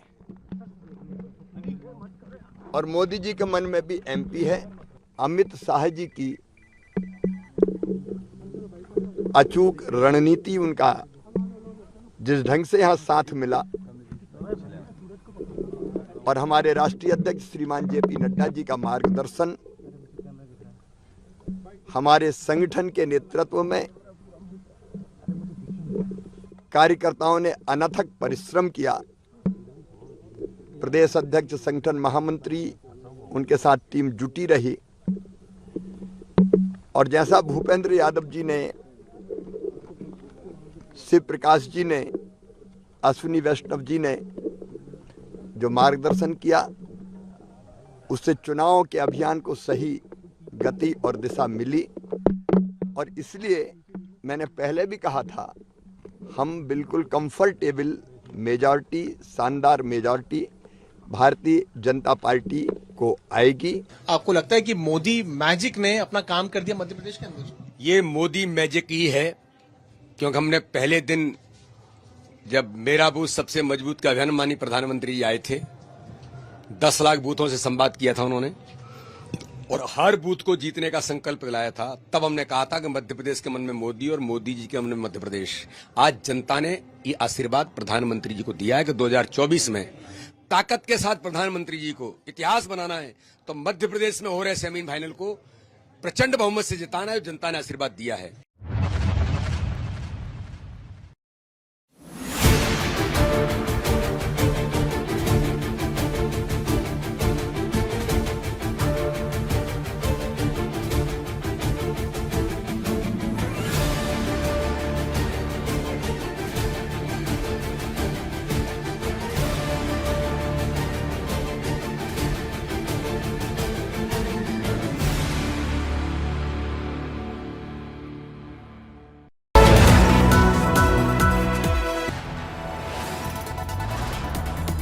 You are watching India Today, powered by Finest, Be Sustainable Change, a BNP Group company. Co-presented by आपका Joy Bharat का Joy, Joy e bike. Co-presented by Nexa, Create Inspire. Co-powered by Parul University, Vadodara, Gujarat. Co-powered by ArcelorMittal Nippon Steel India. बनाऊंगा मैं, बनेगा Bharat.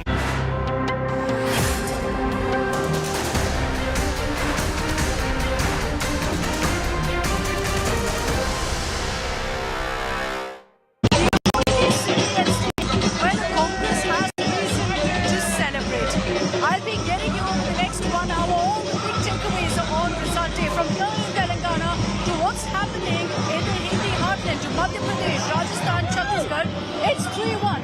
3 for BJP, 1 for Congress. And there's obviously a lot of talk about the North going to the BJP, the South choosing the Congress. We'll talk about that and much more. I just gave you a glimpse of the celebrations behind me, and we'll keep talking to Congress cadre as well here in Hyderabad.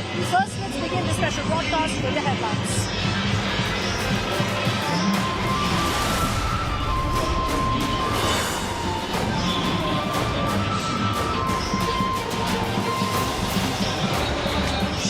Destroys anti-incumbency in Madhya Pradesh with a stunning title defense, registers landslide victory in the state. Congress lags way behind in the race. के साथ जनता की सेवा प्रामाणिकता के साथ करते हैं तो लोग आपसे प्यार करते हैं कि बहनों ने जाति और धर्म से ऊपर उठ के भी हमें वोट किया। BJP strips end of Gehlot rule in Rajasthan with a landslide win. BJP sweeps the India bloc 3-1 in Hindi heartland. ये हमारे प्रधानमंत्री नरेंद्र मोदी जी, जिनका मंत्र था ये सबका साथ, सबका विकास, सबका विश्वास और सबका प्रयास, ये उसकी जीत है। Massive upset for Congress as Saffron Storm takes over Chhattisgarh after initial tight fight. Bahgel loses the throne to BJP.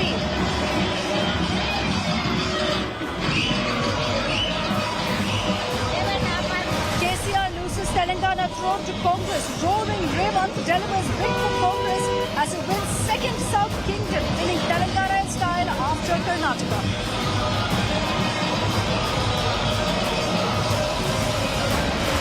And celebrations erupt as BJP is set to sweep Hindi heartlands. Sweets, laddus and crackers galore in Madhya Pradesh and Rajasthan.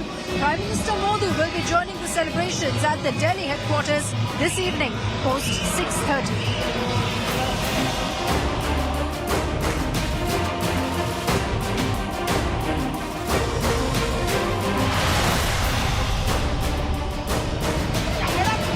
Right behind me at the Congress headquarters, Revant Reddy is currently speaking. Let's cut it cross live. ఠాగూర్కి ప్రత్యేకంగా కృతజ్ఞతలు తెలియజేస్తున్నా. వారు మొదలుపెట్టిన కార్యక్రమాన్ని మాణిక్రావు ఠాకరే గారు కొనసాగించి ఈరోజు విజయం వైపు నడిపినరు. మీ అందరు సహకరించిన, ముఖ్యంగా లక్షలాది మంది కాంగ్రెస్ పార్టీ కార్యకర్తల శ్రమ, కృషి, 30 లక్షల మంది నిరుద్యోగ యువకుల యొక్క పట్టుదల ఈ విజయంలో ఉన్నది. వాళ్ళందరినీ కూడా మనస్ఫూర్తిగా ధన్యవాదాలు తెలియజేస్తూ శ్రీమతి విజయశాంతి గారు కూడా ఈ ప్రచార కార్యక్రమంలో పాల్గొని ఈరోజు ఇప్పుడు ఈ కార్యక్రమానికి పాల్గొనడానికి వచ్చిండ్రు. వారికి కూడా ఆహ్వానం పలుకుతున్నా. ఎన్నికలలో వారు ప్రచారంలో పాల్గొని పార్టీని ముందుకు నడిపించడంలో వారు తనదైన శైలిలో కాంగ్రెస్ను ముందుకు నడిపించిండ్రు, శ్రేణులకు స్ఫూర్తినిచ్చిండ్రు. శ్రీమతి విజయశాంతి గారికి కూడా పిసిసి అధ్యక్షుడిగా ధన్యవాదాలు, కృతజ్ఞతలు తెలియజేస్తున్న మిత్రులారా.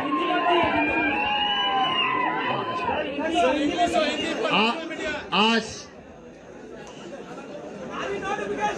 बहुत खुशी की बात है, 4 करोड़ जनता,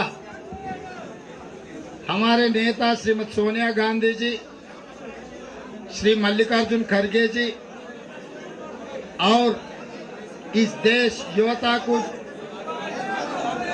आदर्श की नेता राहुल गांधी जी कन्याकुमारी से लेकर कश्मीर तक 4000 किलोमीटर पैदल चलते चलते तेलंगाना को आए. 21 दिन कुछ कम 400 किलोमीटर तेलंगाना में पादयात्रा किया. हमको बहुत भरोसा, उम्मीद देकर आगे कांग्रेस पार्टी को रणनीति तय करके राजनीति में कांग्रेस को जिताने के लिए बहुत कुछ मदद दिए, इंस्पिरेशन दिए. और प्रियंका जी इलेक्शन कैंपेनिंग में बहुत सारे मीटिंग में पार्टिसिपेट किए. ये सब हमारे हाईकमांड को on behalf of Telangana Congress party and my in charge Manikrao Thakre के तरफ से मैं धन्यवाद देना चाहता हूं पार्टी हाईकमांड को. दूसरी बात, तेलंगाना के जनता जब जरूरत है तब सही तरीका से सही जवाब देने के लिए हमेशा हाजिर रहते. इस बार तेलंगाना में कांग्रेस सरकार बना देके यहाँ के जो शहीद हुए युवता, उनके विचारधारा को आगे ले जाने के लिए हमको संपूर्ण हम इंस्पिरेशन लिए. वो हम जो भी वादा किए, जो शहीद होकर उन लोग जो देश के लिए क्या किए, वो पूरा आगे हम लेकर जाएंगे. और केटीआर ने आज ट्विटर में वेलकम किया कांग्रेस पार्टी जीत को. मैं भी बीआरएस को धन्यवाद देना चाहता हूं. ये स्पिरिट आगे सरकार चलाने में भी दिखाना है, क्योंकि 10 साल अब सरकार में बैठा हुआ है. अभी विपक्ष में बैठने वाले, विपक्ष के सुझाव हमेशा हम खातिर करते हैं.